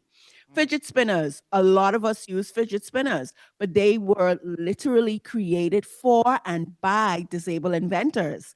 But it's the testament of what true access is. Everyone is able to use it because it benefits. But if we're not at the table, how do we drive it from the top? Again, that's where the advocacy comes in as being an advocate, being aware as to what exists internationally. So at the Yahoo, the Google, all the top tech companies have persons with disability who are accessibility testers, who are designers, people who are contributing in STEM. This is why persons in this room too had to build that capacity in STEM, in different aspects of business, right? But also recognize that we actually have champions on the ground, right? So in the Jamaica Stock Exchange, we have a person with disabilities who is in the senior management. We have several persons who are doctors, lawyers, who are they actually have to become champions as well. But key in all of this too is there needs to be a recognition, the communication has to improve around these standards so that we recognize right now, Jamaica has adopted 8 ICT accessibility standards, right? They also adopted recently 3 built environment standards, ISO 21542, ISO accessible tourism standard, and accessible for the built environment, and they also adopted the standard that deals with tactile wayfinding, whether it goes into the elevator and wayfinding around signage, tactile signage, and so on. So all of that and another suite is coming. So with that advocacy in place with regards to those kind of standards, we also need to develop our appreciation for the standards. We need to build our competence in the standards as well to become auditors, testers, whatever else exists, so that we can actually fill roles that may come up in the workplaces for these areas. And we have to be champions for ourselves. We can't always have like a person, this is why I don't even like to actually be speaking for persons with disabilities. Even though I'm a member of the board of the Jamaica Society for the Blind, Damian and they would all tell you that I prefer to take a back seat and have them speak for themselves. You know, so the thing about it is that even in the corporate boardroom, they have to come out. But guess what? You have to now build systems like ESG, which is environmental and social governance. You have to advocate for the DEI and those type of systems for social inclusion and equity that will then facilitate and lay that justification for persons with disabilities to come into the workplace with greater volume. And then this person with disabilities also have to create their own opportunities as well in terms of social enterprises, jobs, and so on. At the Jamaica Society for the Blind, for instance, we have been focusing heavily on that self-reliance kind of component, where we have been training persons to do the hydroponics, aquaponics, and those type of things, and giving persons starter kits to be able to start up their own business and farming and so on. So, you know, that's part of it. And the last question before. Yeah, so that's the point that I wanted to bring out, in that seeing the demographics of Jamaica, you know, we know that Kingston and St. Andrew is a more of a corporate space. We know the Western region highlights tourism and farming. So how practical would be implementing the system across those different demographics? All right, so definitely one, management systems are everywhere. You have a hotel running, that hotel has a management system, right? So once you have a management system, it has to be integrated into the wider operations. That is number one. Number two, procurement exists in every organization. So when you start to have accessible procurement, you are starting to give accessibility a consideration when you're procuring goods and services. That may also mean procuring goods and services from persons with disabilities as well. So as they make goods and services, they need to set up their records, they need to set up their management systems as well, and then they can serve, you know, the hotel sector in the West and so on. One of the things that we talk about in the business community, because I also serve as a director in the Chamber of Commerce, is market linkages, right? So especially agriculture, tourism linkages, that is a critical thing. So what we have to make all of these systems work for everyone, including persons with disabilities. But right now, people are disenfranchised in the sense that sometimes they're unable to get a loan, they're unable to get the capital. So we have to actually shift mindset in terms of the ESG kind of mindset to allow for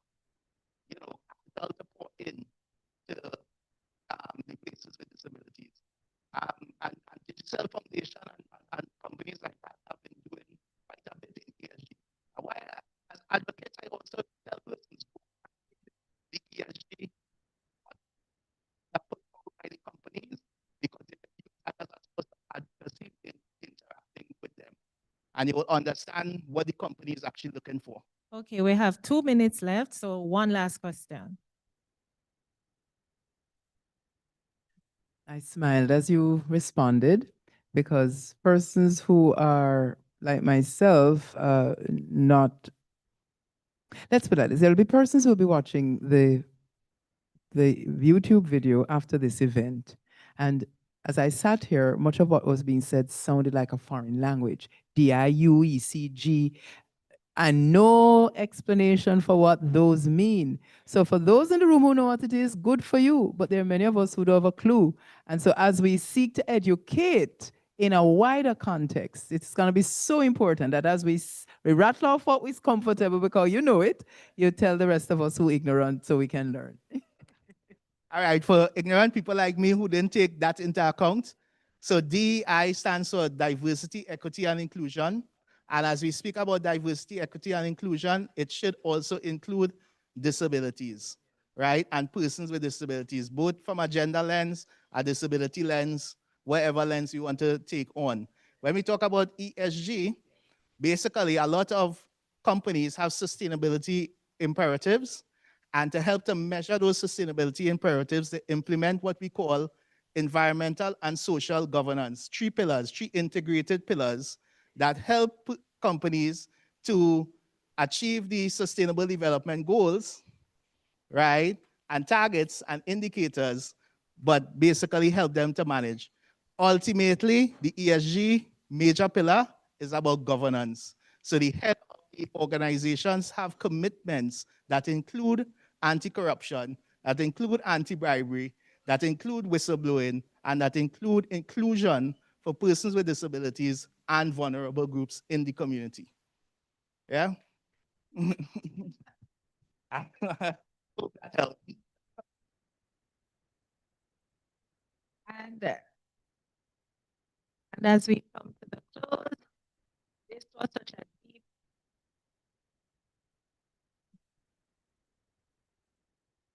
Okay, thank you so much, Mr. Chinapu. It was a deep dive into management systems of accessibility, components which should be integrated at the management level.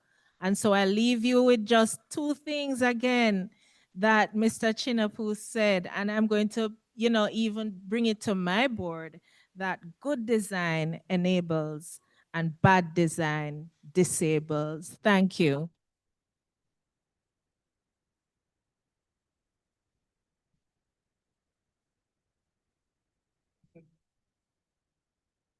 Handing over now to Madam Chairperson. Thank you. All right. So we will be moving to the session, Universal Design, the Way of the Future. This presentation will be done by Miss Anissa Smith, supported by Mrs. Trisha Robb. Mrs. Trisha Robb is online. The presentation will be done by Miss Anissa Smith, and our chairperson for this session is Dr. Julian Devenish. So Dr. Devenish, I hand over to you.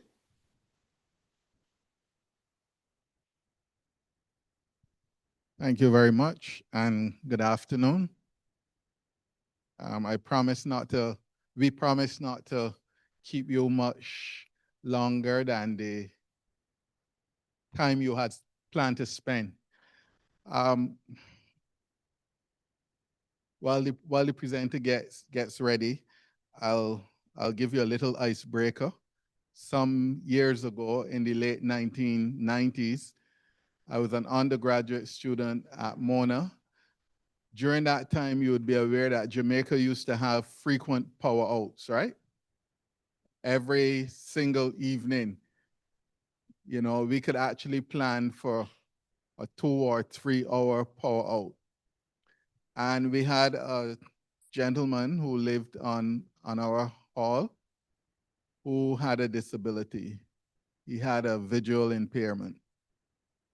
And every time the lights went out, he would say that it is his time now. At that particular point in time, the rest of us had a handicap. And in terms of the universal design, the university put in place generators so that when the light goes out, everybody can still benefit, can still continue studying. Now, for this panel, as you would have heard, we have two panelists. I'm just going to give you some brief information about our panelists. Just brief. Miss Trisha Ann Rob Brown, she holds a professional certificate in design and curriculum, instruction and assessment for students with special needs from Walden University, and a Master of Science in Curriculum and Instruction from Florida International University, a diploma from Monique College, and she is currently a doctoral student pursuing studies in education in special populations at the University of Houston, Texas. With us this evening to present, and she'll be joining us online as you heard, to present is Mrs. Anissa Wilson Smith. She's the Executive Director of Life Skills Education Limited, and the two will be doing a joint presentation, and I invite her to come to the podium and to present her paper on universal design, the way of the future.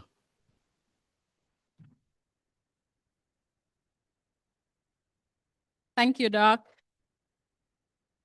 Every child can learn, and every child must learn. Let us repeat that.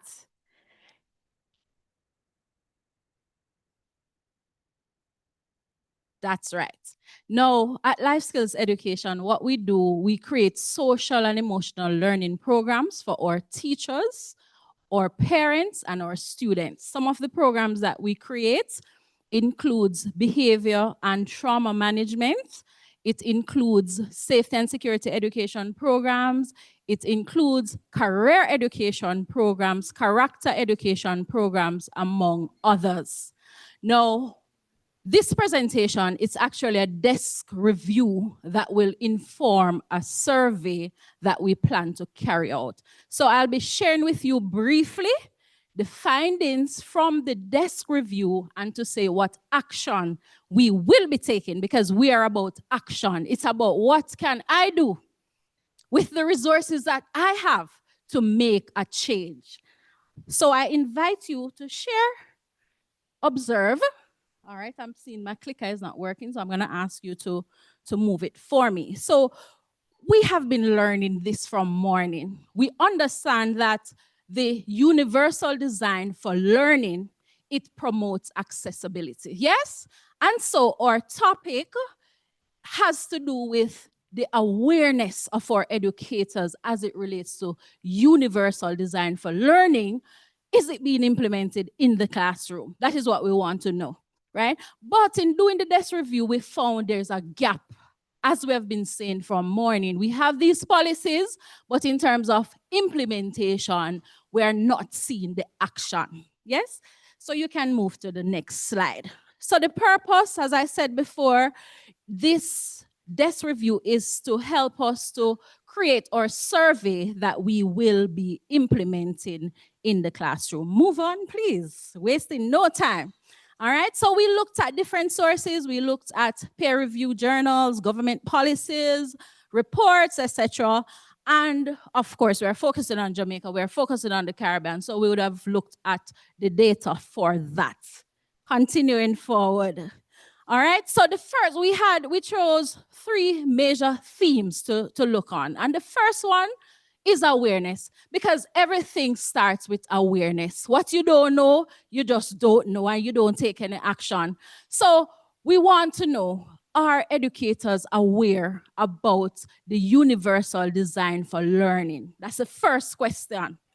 And the research clearly shows this is an evidence-based framework, well tested and proven, that UDL, it promotes accessibility, right? the research also shows that the persistent barrier, UDL, is often misperceived as supplementary or only for identified disabilities. But we are seeing clearly that the UDL is for everyone. It's not just for persons with disabilities. Moving on. The second theme that's our desk review that we'll be focusing on are the principles of UDL. And there are three main principles. The first principle speaks to engagement. How is it that when a teacher goes into a classroom, how do they engage the children? If you step into a Jamaican classroom now, what you expect to see? The traditional approach, right? Chalk and talk, yes? And so this design, it provides something else. The engagement, what's going to hook our children? It doesn't matter the learning style, whether they're tactile, visual, auditory. What's going to hook them so that they want to learn? They want to learn more and they're excited about learning. The second principle has to do with representation, meaning how is it that the teacher brings across the knowledge? And remember what we said about education? Education is not about regurgitating and spitting back information on a paper and you pass it. No, it's about practical application. It is about behavior change. So how is it that the teacher presents the information to the children so that it speaks to behavior change? That yes, I can demonstrate because learning has taken place. That is what UDL speaks about. And there's a third principle, and it has to do with expression, meaning how do we know as teachers, do we know that learning has taken place? What's the traditional thing that we know learning take place? What do we do? Tests. We're here right now. Thursday is what? PEP. And C-second we use. And we're seeing even in the private sector is saying we're not preparing the children for the industry. We're now in the 5th industrial revolution where it requires practical skills. Passing all these exams, it doesn't equate to practical skills that will benefit the industry and that will ensure that we have economic development. And so UDL, it is an evidence-based design that will ensure that we'll get the outcomes and the outputs that we desire. You may move to the next slide. All right, and the third theme that we focus on really has to do with systematic barriers, professional development, the system. Is it supported? You know, the research shows that you'll find a teacher who, you know, they are motivated, they'll take money out of their pocket and they will go the extra mile, but that's not systematic. We need to see systematic changes. And so we must ensure that we continue to advocate for same. As it relates to policies, yes, we have the policy, right?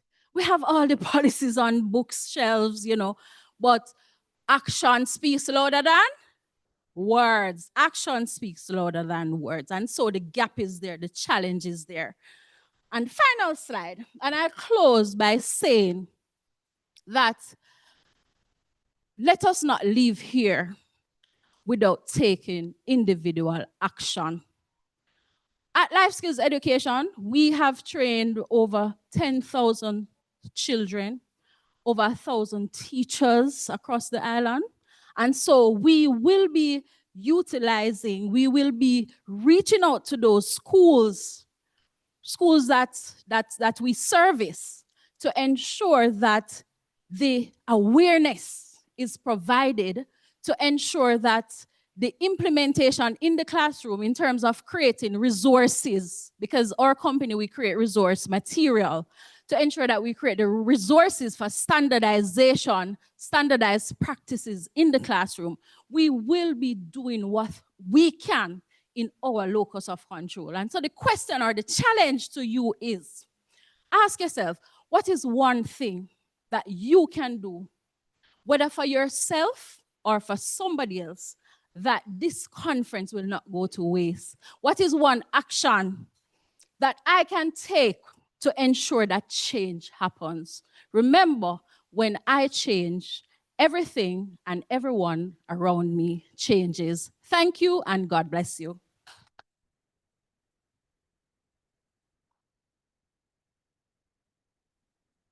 Thank you very much, Mrs. Smith. At this time, we have time for a few questions. So don't run too far. Yes, sir. I think it's being recorded, so.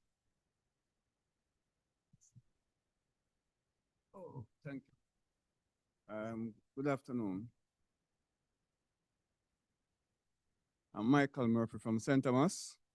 Yeah, pertaining to the children, there are two ways of helping the children to build their confidence. By a teacher is by hugging and by holding of their hand. And as a parent, we help build character in them at home. You know, apparently, one way of doing so, by lend them something and give them a timeline where they should return it and, you know, see if they complied. Then you start from there. And then, you know, in the wider world, when them go out, they know that when they borrow something, it's not a gift. They should return it. So character education is foundation for moving forward. Well said.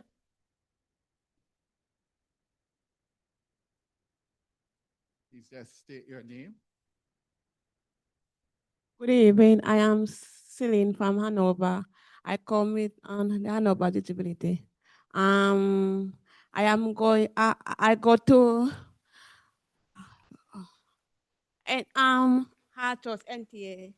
I am doing art training right now, and I am proud of myself.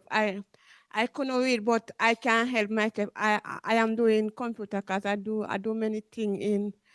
But everybody who here today, they can come and do it for themselves because I feel good because this year, because at this time I couldn't go there, but then push it back until June. I give God thanks because people can't read because I couldn't read. I couldn't do anything for myself. For my God to help us, right now I am waiting for God to do training right now. Thank you. And so that is a part of what we're promoting, the growth mindset. Not because at this point, maybe you can't read, you can't do this. No, it's just not yet. Not yet. So I just want to say kudos to you and keep going. And again, thanks to the presentation. Again, I do believe that this presentation I addressed what I saw in a gap in the earlier research. So I'm very happy to actually hear the whole concept of universal design of learning.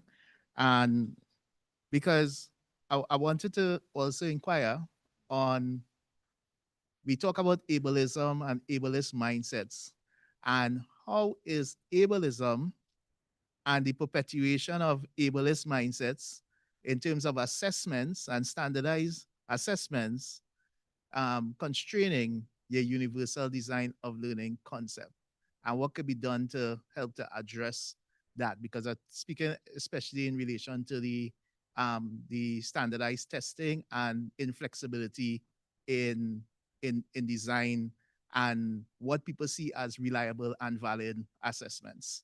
So it goes right back to the point that was said before, prevention better than cure, right? So in terms of how we design our tests, etc., it's important that we are proactive so that we don't have to be going back to the drawing board. So thank you for that question. Okay, so the final another one. 2 questions. Thank you so much for your presentation. I asked a question that maybe others want to ask. Where does one find you based on what you do and what your organization does? Yes, so you can check us out online, lifeskillsonline.com. We are located in St. Anne. Private However, sector, government? it's a private education company that supports schools, public, private, etc., across the island. Right? So Anissa Wilson Smith, and you can find us on Instagram at Life Skills Education to see the work that we have been doing across the education sector. Yeah, Okay, good final. afternoon, everyone. There is a good poem that they have. They said, the home farm you, the school transform you, Saint defy the church transform you. So we take these four schemes in consideration. That whenever you want to get a better brought up in our society, especially today, we have to start with these four. And we cannot leave out any of them because this is how we will grow our children to respect each other and to love each other and to show that we care for each other and we can have a better society for Awesome. And that is what I love Sir's presentation as it relates to systems, because we realize that all the systems, they work together. And so at Life Skills, when we create programs, we can't leave out the parents. You can't leave out the teachers because it's one. We're all one, we're all connected. And so it's important that we consider all of us, because what affects one affects all. Okay. This has been a very informative presentation. And I'd like you to give the presenter another round of applause. So I know time is of essence. I'm going to move out of the way to allow for the next presentation and the next panel. Dr. Beckford. Yes. Yes. So I invite Dr. Beckford to come forward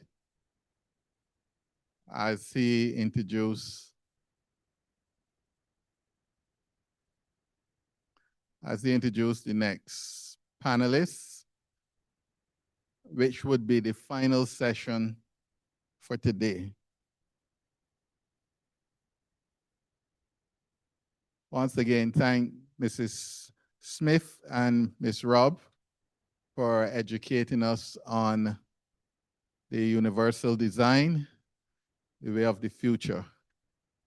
And remember, awareness leads to action, and it's that action that leads to change.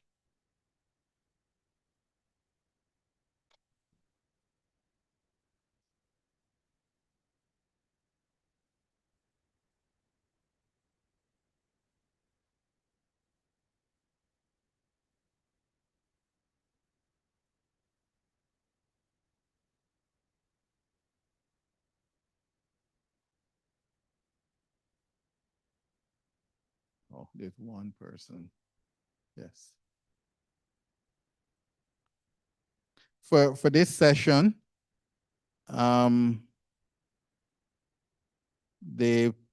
panelist, is the panelist here for this session? Yes, I am. Well, Adderley? I'm here. Okay, she'll be joining us online. Dr. Beckford?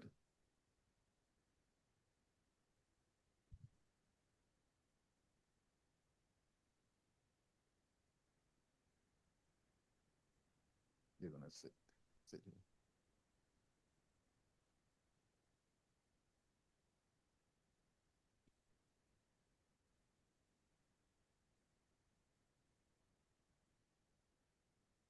Yeah.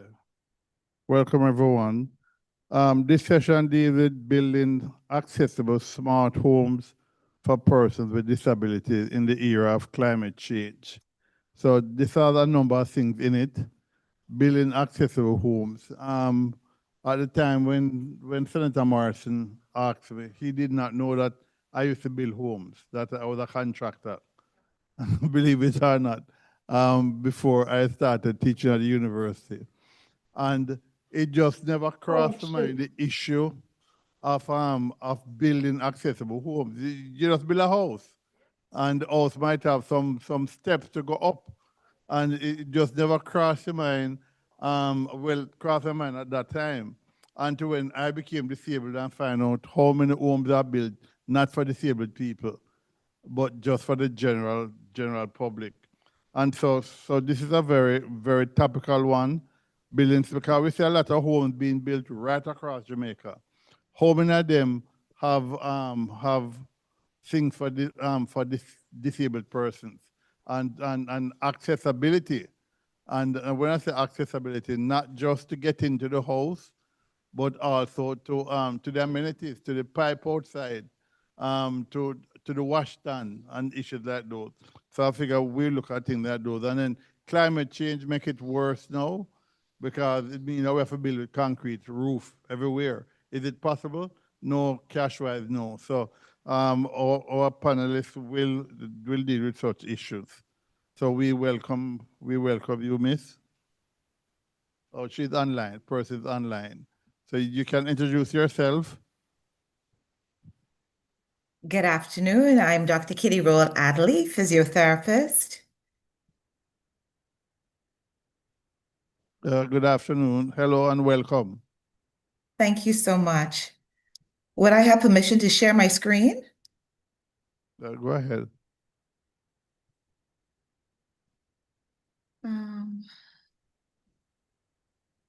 Give me a second.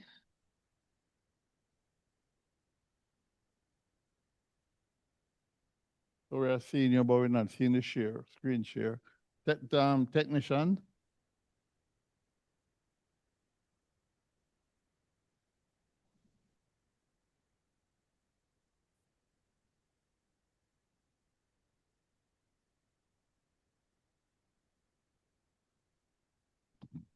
All right. Oh.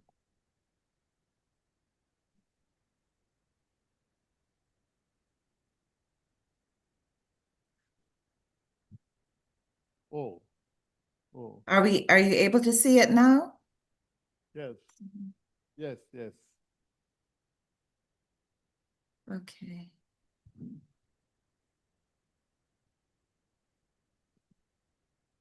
Yes, yeah, we can see a screen. Great. So you can go ahead. Great. Good afternoon. Thank you so much for the opportunity to share. It's been great listening into the conversations. We have spoken a great deal about universal design, designing the home from the infrastructure side of it. And I'm sure we've pushed the point in. We know we have to do our research to make sure that we build with the intention of being inclusive, universal design. In the last 5 to 10 years, smart home technology has taken over from the cutting on the light, for the ring on the doorbell. And so we have access to all of these technologies that we can use to improve the quality of life, our quality of life, but more specifically, the quality of life for people living with disability. Now, I'm a physiotherapist and I'm also a diabetes educator. And so, we have people living with diabetes and we have pre-diabetics. I would go as far as to say is we have people living with disabilities and we have pre-disabilities. Because in my line of work, we see somebody walking fine one day, they have a slip and fall, it's a broken hip, it's a broken knee. You mentioned earlier that you didn't realize until you had an issue how challenging navigating spaces are with a disability. And so with that, we have to make sure and ensure that as we move forward, that we include smart technology into the way we build homes, but also the whole ecosystem of it. So it's not the storm that puts people at risk. The environment does. And I'm really leaning into this from a crisis point of view and hurricane crisis. So in the last 2019, what's that, 7 years now, I'm from the Bahamas. We had Dorian in 2019 that was quite devastating. And in the last 2 years, we experienced Beryl in Carriacou, Grenada, which my mother's from, and Jamaica.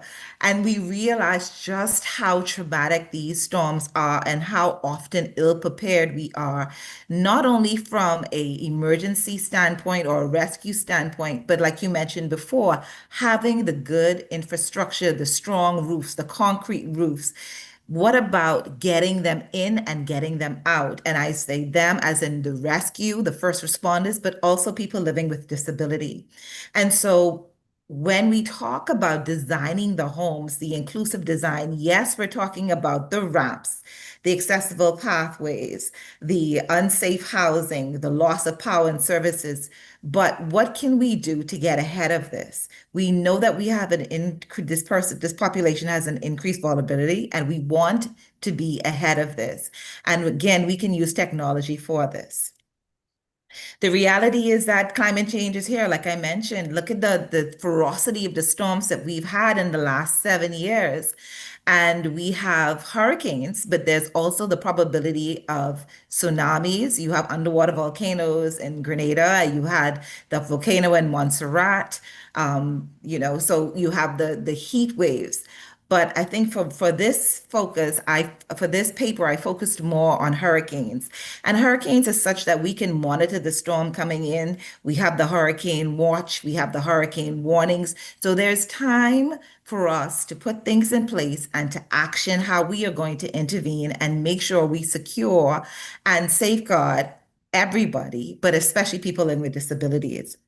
Now, because of the islands, we are more exposed.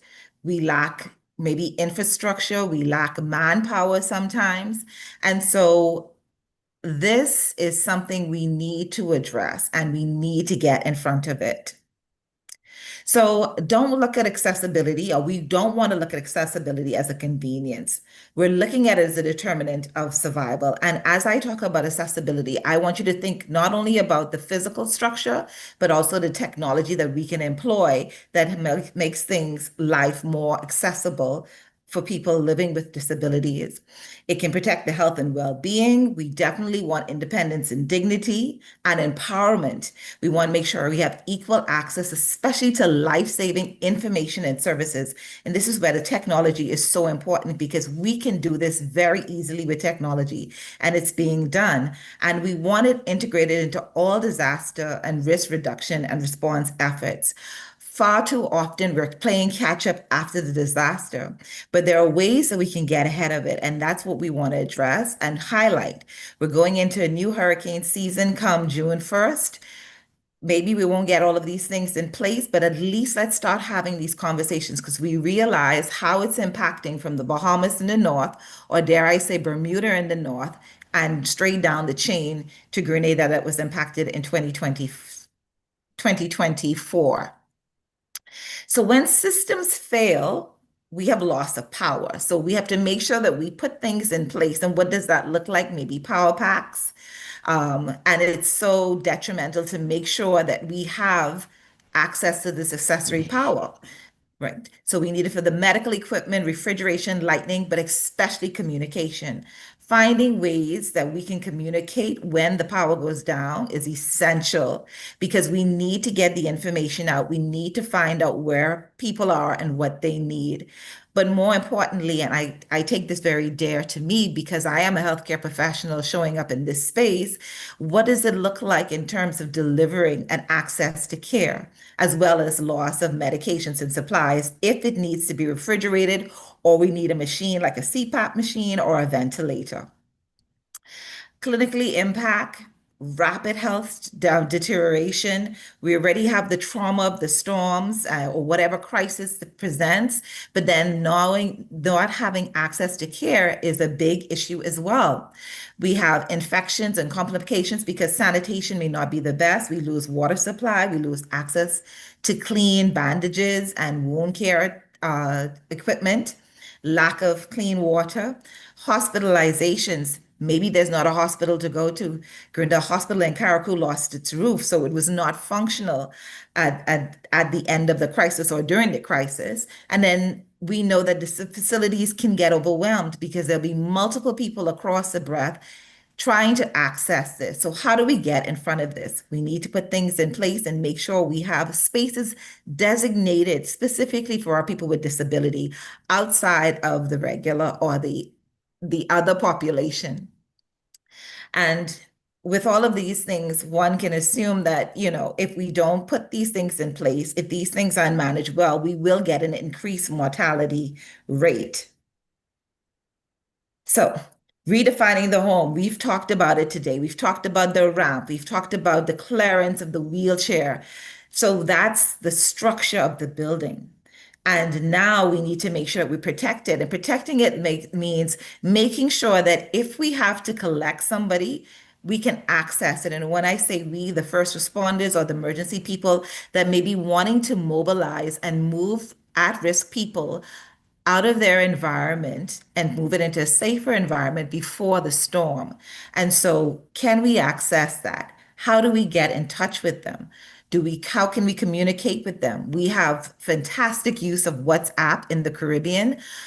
We have emails, we have SMS. So are we utilizing our technology to the maximum when it comes to communicating and finding out where our people are? And of course, with communication, it's all connection. Do we have access to the caregivers? Do we have access to the first responders? We need to know where everybody is, not just the vulnerable population, but the people that are serving them, so that we can ensure that everybody is maintained in the loop.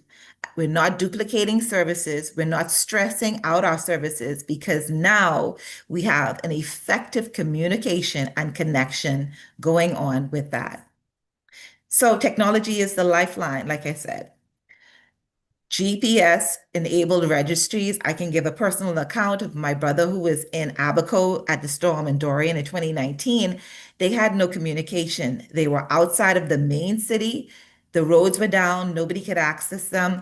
I was able to go into my phone, Google's photo, and pull up a photo that I had taken at his house 2 weeks ago at my niece's birthday party and give them the exact coordinates.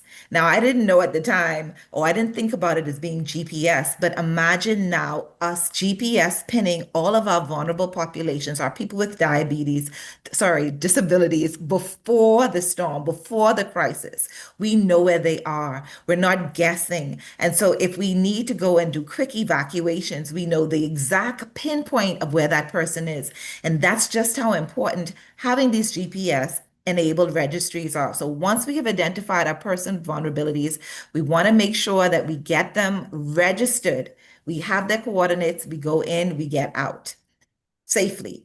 Accessible warning systems, get the alerts going. We need to make sure that we are covering people with visual impairments, audio impairments, getting the mode of communication out to the people with those disabilities.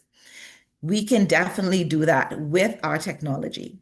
Mobile emergency platforms, again, this is where the communication and connectivity comes in place. Having these apps put in place where if I need help right away, if I feel compromised as a person with disabilities, I press the button, it goes into the service center. You know exactly where I am at my GPS, you pick me up, we go. And then again, like I mentioned, we need backup power solutions. So whether it's the big battery pack that's going to run the CPAP machine, the oxygen machine, or it's going to be the battery pack for the phone to make sure that we can still have communication using our devices. Technology is definitely a lifeline now. We have to integrate it. It's here for us to use at its maximum capacity. And so I spoke about the technology. We spoke about the structure. Far too often, we don't talk about the community itself, because no man is an island and it takes a village. And literally, this is what it is. Making sure you have community-based organizations, villages that are designated and concerned about those who are vulnerable. Again, we're going to integrate our technology. We put them all on a platform or a system. But now beyond that, you have probably a buddy system. You have people that are mandated to check on a particular team of people. Each person gets a part of people.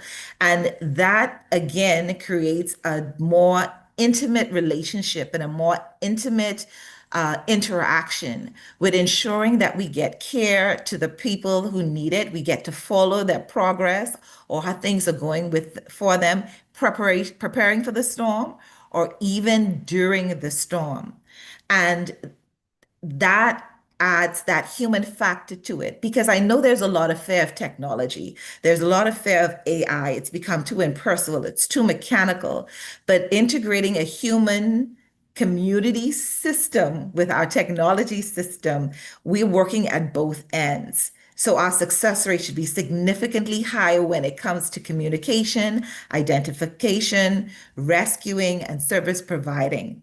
We're filling in those gaps. And what we're doing is we're building community because we need that healthy environment of making sure we are our brothers and sisters keepers. And so it's good to talk about all of these things. But what we have to do at this end as advocates of disability rights and disability needs, we need to promote and advocate for policies. These are great ideas that I'm talking about. But what we move when we move forward, this is what we need to ask of our legislation and our representatives. Mandating accessible housing standards. We're doing that very well. But now let's talk about integrating data systems and technology into our national plans. Which governments in CARICOM or in the Caribbean are promoting that? Who is putting that at the top of in the top 5 of we're going to use technology now to safeguard our population during crisis, that we're going to use technology to communicate, to identify, to locate, and make that a policy. And one thing about making policy is that we need to ensure that we have the funding for it to keep going. And we need to monitor it for checks and balances so that we can show its value or show where its vulnerabilities are and improve on those vulnerabilities and definitely enforce what we've put in place.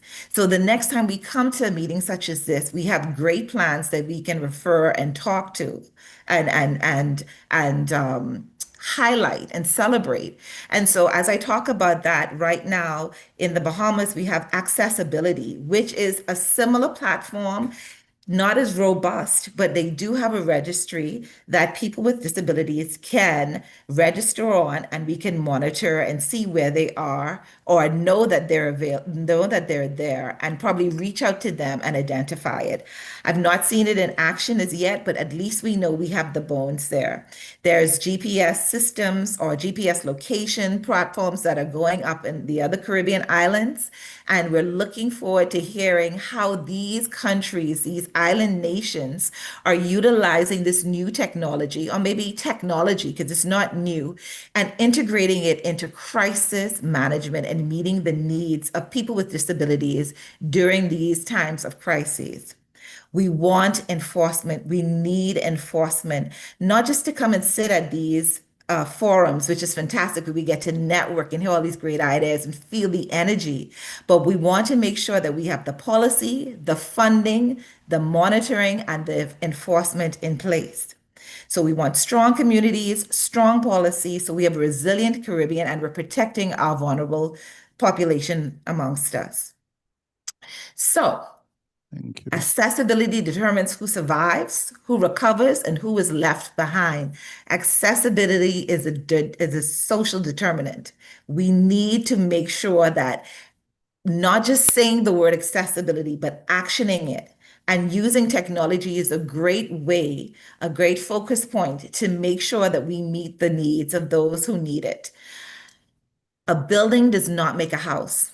So you could have a smart home, but what you need to do is make sure that you have the community and the technology to support that. Smart home. That's it.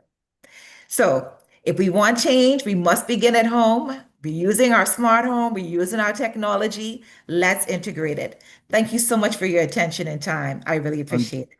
And thank you very much. Thank you very much. We have time for 2 quick questions. She brought up a number of points about using technology, that one, and the body system. I've already thought of that being part of an organization, and we had a problem, and we never realized that there was an earthquake drill, and everybody was outside, but a disabled person came outside about 20 minutes later when everybody forgot that she was in the building. So I think that issues of those she dealt with. Question. Yes, good afternoon. Good, good You evening. can hear, you're here, Dr. Rowley Adderley. I am. Yes, sir, I am. Good. Yes, I have a question in terms of the healthcare, and you were talking about the different ways, in which people benefit. One of the challenges, I think, here in Jamaica, that we have been advocating for is to have especially persons who have accidents and go into the hospital while you get some level of, what you call it now? Therapy. You mentioned physiotherapy, right? Yes, ma'am. The thing is that especially persons who do amputation, sometimes they send them back home so soon after the amputation. And by then, this whole thing of the phantom limb and so on, I have known of 3 persons who have had that kind of experience. And they are standing up and forget that they don't have the other leg and step off. In 2 cases, they were sent out before the stitches were removed. So they fell and tore out the stitches. And I'm saying, and because of that, you find that some persons now, when they know of these cases, when it happens to them, they're afraid to even learn to use a walk, the crutches, because they fear they might fall. What do you think we can do apart from advocating? Because sometimes the specialist takes it personal. What do you think we can do to change it without seeming that you're targeting an individual? Thank you for that question. Go ahead, Dr. Great. Royal. So thank you for pointing that out. And that's a great observation.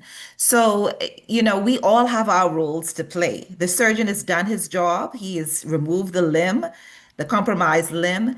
And so you have other team members in place. You have nurses, you have patient navigators and educators, you have physiotherapists, and other people that can serve this patient. And so what I would suggest, number one, is again, let's use technology, right? We have to make sure that the patient is aware and educated, aware of what this surgery or this procedure is and what are the possible outcomes. Once we have that information, that patient is given the information, then we create a plan of care. And the plan of care looks like this is what we want you to do, this is how we want you to move. Now, it can get a bit challenging getting the information one-on-one, but perhaps if we set up an app or a hub where we put all of the critical information for somebody who has had a amputation, like let's use a lower limb amputation, and say, listen, when I want you to lock onto this app or lock onto this program, we have 6 modules where we'll take you how to care for your stump, how to move, what to eat, how to lie, what are your exercises, and what are the red flags? When do you call for your physician or your specialty person to come in? Giving that person that framework, that structure, and that information may definitely improve. Well, it would give them a sense of comfort and resource, first of all, but it can improve their recovery, their outcome, and the way they adapt. It's very hard to lose a limb or lose a body part. And we sometimes don't even take into consideration the psychosomatic aspect of it, the psychosocial aspect of dealing with this limb loss. But making sure we can probably include some information on dealing with limb loss. Let's format a framework. Let's get some modules together. If it's a booklet for somebody who can't access technology, or if it's a video that they can play on their phone or a YouTube channel that they can go to, these are ways that we can get in front of it. We know manpower is a challenge. We do not have enough physiotherapists. But if we can have that, I think that would definitely make a dent and improve the quality of life and the quality of recovery for people experiencing amputees and the situations that you presented. Thank you. Yes. Thank you very much. We have another question. Right, so one other quick from question. So again, I wanted to commend the presentation. One thing I could also endorse and support is that the power of the GPS enabled systems. Right now, the Society for the Blind is actually looking at a AI powered GPS system called Pathfinder that is expected to integrate into the registry systems as well, but is also to help and assist with transport and mobility in terms of being able to know when the buses are coming and so on. And it can also be used in the instance of disaster. So that's actually something that is actually under development right now here that, you can look forward to. But what actually stood out in your presentation for me was the whole element of the social capital and the other element in terms of the accessible homes. And this is where a lot of questions come up in how we define an accessible homes, because one of the issues that we also have, we hear a lot of talk around the region about quota systems, right? And especially when it comes to accessibility and accessible homes, you find that a lot of persons love to promote quotas. That feels in the sense that a lot of persons with disability, like you said, is pre-disability and disabilities that we actually dealing with. So, like, how do we deal with this challenge of the mindset that we think that we're building accessible homes solely for persons with disabilities and not recognizing that we actually building accessible homes for a person who is not yet disabled as well? Okay. All right. Okay. So this is how I talk to my patients. Because I mean, even when I was building my home, I remember I had a conversation with my husband. He wanted a two-story home, and I'm like, why do we need a two-story home? If one of us gets injured, who's going to go up and down the flight of stairs? Sometimes you need to have a conversation as basic like as that. Just making people realize just how vulnerable you are. And so I love the term universal design. We don't talk about it enough, and we categorize it, or we compartmentalize it for conversations like this where we're talking about disability. Universal design means that everybody can exist in that home safely at their maximum level of function. And so, what that looks like, if you have a young family, you have children at home, can all of the children reach one of the countertops, right? Multiple heights. Because that same countertop a 5-year-old can reach is the same countertop somebody using a wheelchair may be able to reach. And so, I try not to talk about universal design in terms of disability. Universal design is to make sure that we all could use the home. There are going to be different times, different phases in our lives. We're aging now. I mean, we have populations that are going into the 80s and 90s and thriving. How do we make their houses safe? And the presentation from Antigua, they spoke about building with intention. If you do it up front, you can save on the remodeling cost. Many times we have people with industrial accidents and we have to go and refab a bathroom. Had they had one bathroom where there was a roll-in shower or a step-in shower that we could use a tub bench, we wouldn't have to rip out the whole bathroom of that particular home. And we need to have more conversations like this in the open, not just at our disability conferences and our meetings, that listen, let's build a home everybody can thrive in. And the other thing I say is if you take care of the most vulnerable, everybody else is fine. So let's always focus on the most, how would the person who may have a challenge exist in this space? Once we've met that, everybody else is okay. And I love to frame it that way. And I want us to start thinking about it more that way. When I say us, I know I'm speaking to the choir, but when we go out in public and we have opportunities where we get to share our voice and our ideas, this is one of the ways we can frame this conversation of ensuring that as you build your universal home, make sure the most vulnerable person can exist and function maximally in that space. Thank you very much. One last question over here. Yes, yes, doctor. First of all, thank you very much for the presentation. Beautiful presentation. Thank Now, you. just want your opinion on something. You see, as persons with disability, majority of us are living in a very dire financial situation, right? And the fact of the matter is everything that we need in terms of equipment, service, all costs way more than it does for a normal able-bodied person, right? To be sick is very expensive, right? But once you get better, that's practical hit, hopefully. But once you're disabled, everything costs more, right? Especially in Jamaica. So these taxi guys, when they see the wheelchairs, like they see money, right? Right. But what I'm thinking is that some of these things that we need to help make our homes smart in terms of the technology, um, like for example, a smart camera system, a smart lighting system. So you Mhm. don't have to be turning off the light every time, you just turn off by itself and so forth.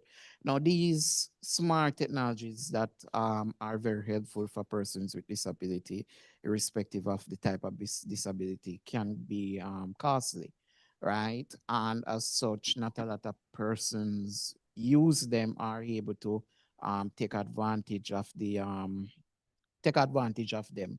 Now, we can create systems to help persons to mitigate the cost. Government does that a lot. But the problem is that these systems tend to be abused, unfortunately, right? And then over time, the good suffer for the bad.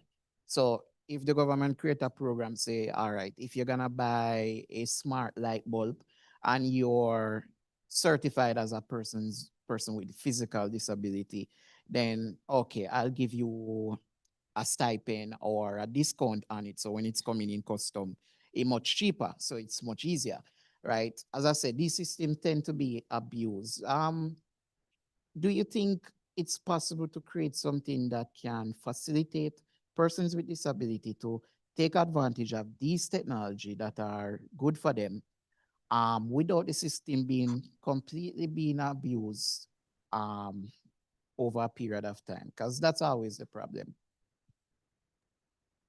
So that's a great point to address. And, there's always going to be abuse. Somebody is always going to find a way to get over the system. What I would encourage any group, and since we're talking about people with disabilities, form cooperatives, get together in a group, because when there's more of you, you have better buying power, you have better advocacy power, you have more accountability because now you have a group watching each other. Okay. And so that might look like somebody going to, let's say, China, and getting a trailer load of these smart technology things that we can integrate in in homes that need it. If you can pool your resources, even with government funding, you still get more. I don't know how we would ever get around abuse. It's always been there, somebody taking advantage of the situation. But I believe in community. I believe in we go together, we go farther together. We have better accountability when there's a group of us working towards the same goal instead of all of us in our own little houses trying to count our pennies to get what we need. And I know I may not be answering your question in terms of preventing abuse, but what I'm hearing you saying, that there's a need that we need to fill, and we need to find ways that we can fill it that safeguard the majority of the group. And let's just focus on the majority of the group. And if that looks like coming together as a collective, coming together as a cooperative, then maybe that will definitely help more people get access to it, and your dollar will go farther and your visibility would be better. And so I'm going to leave you with that. I'm sorry if I didn't answer your question just the way you wanted it, but hopefully that plants a seed for more growth and success in securing the things that you need in terms of technology. Thanks, Dr. Rowley Adderley. The one last question. We just take one last question before we wrap up. Go ahead. Thank you so much for your presentation. Implementation of the identifying persons' locations before challenges arise.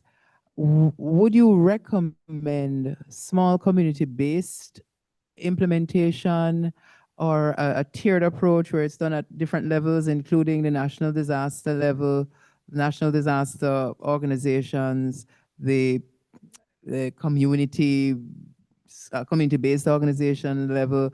What is your recommendation or thoughts on how to implement identifying persons where they are long ahead of any problems? That's one. And today we're now clear that we need a ramp in here for this stage. Okay, great. My recommendation is we want it at all levels, all levels. We want it at, I would say, let's start at an international level. So when we come together, when we come forward as a particular country, we already know what our needs are. We have all of our people with disabilities listed, so we know what our need level is, how many people we have to take care of in a crisis. Then nationally, we need to know where everybody is because then we need to know how to disperse our resources either through islands in the Bahamas, like where I live, or parishes in Jamaica. We know which country, which resort, which areas need more of the resources, and then more sensitively in the community, because if the national team can't get to that parish or that town or that village, then we need that team in that area. I spoke about it earlier, that community to go and make sure that that person's okay, because things happen so quickly. I referenced hurricanes, but like if there is an earthquake, like was mentioned earlier, how who is going to help that person? And so the answer is every level we need to have some kind of framework to make sure that we know where our persons with disabilities are, our vulnerable people are. And I hope you get your ramp soon. Yes. Thank you very much. We have to wrap up here, but thank you very much, Dr. Rowley Adderley. We do appreciate all the points you have made and the things that we need to look into, especially at the help at the community level and the cooperative level. So thank you very much. Thank you all those who have stayed with us. We appreciate your presence, and we see you tomorrow.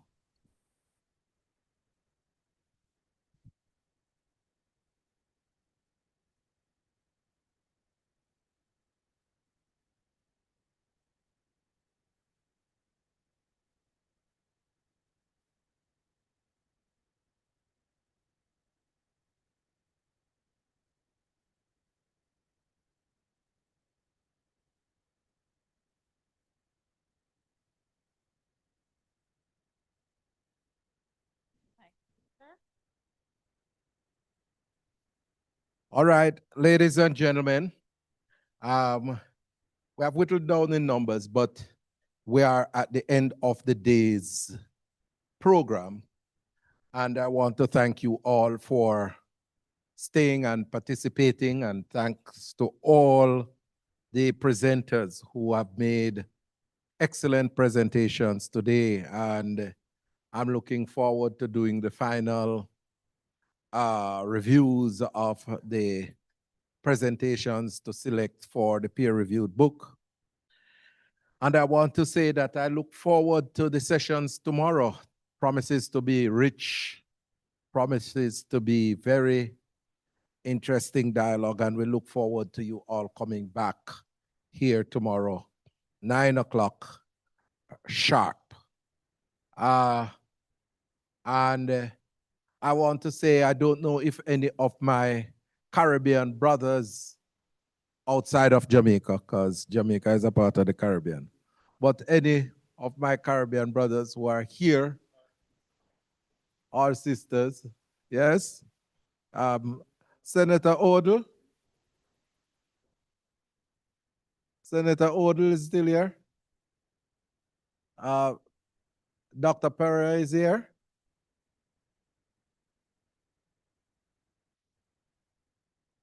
Okay, all right. Well, you know, no, I had some mangoes for them, so no, they will get them tomorrow still. Yes. All right. Thank you very much. But Chinapu is not from, Chinapu is Jamaican. Yes. Yes. But I just want to have a quick interaction with the committee members. If you could come to the front for me, please. Quick 5 minutes. Me? Okay. Yes, Paddy. All right. Thank you very much. All right. Good. Respect. Next. Yes. Dr. Tongs is here? Yeah, man.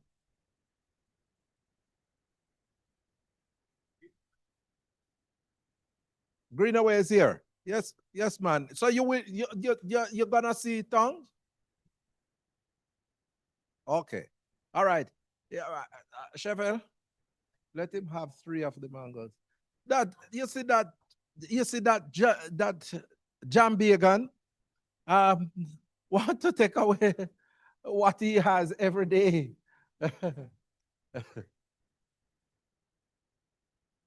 Chevelle, give the gentleman there, Mr. Greenaway, 3 of them.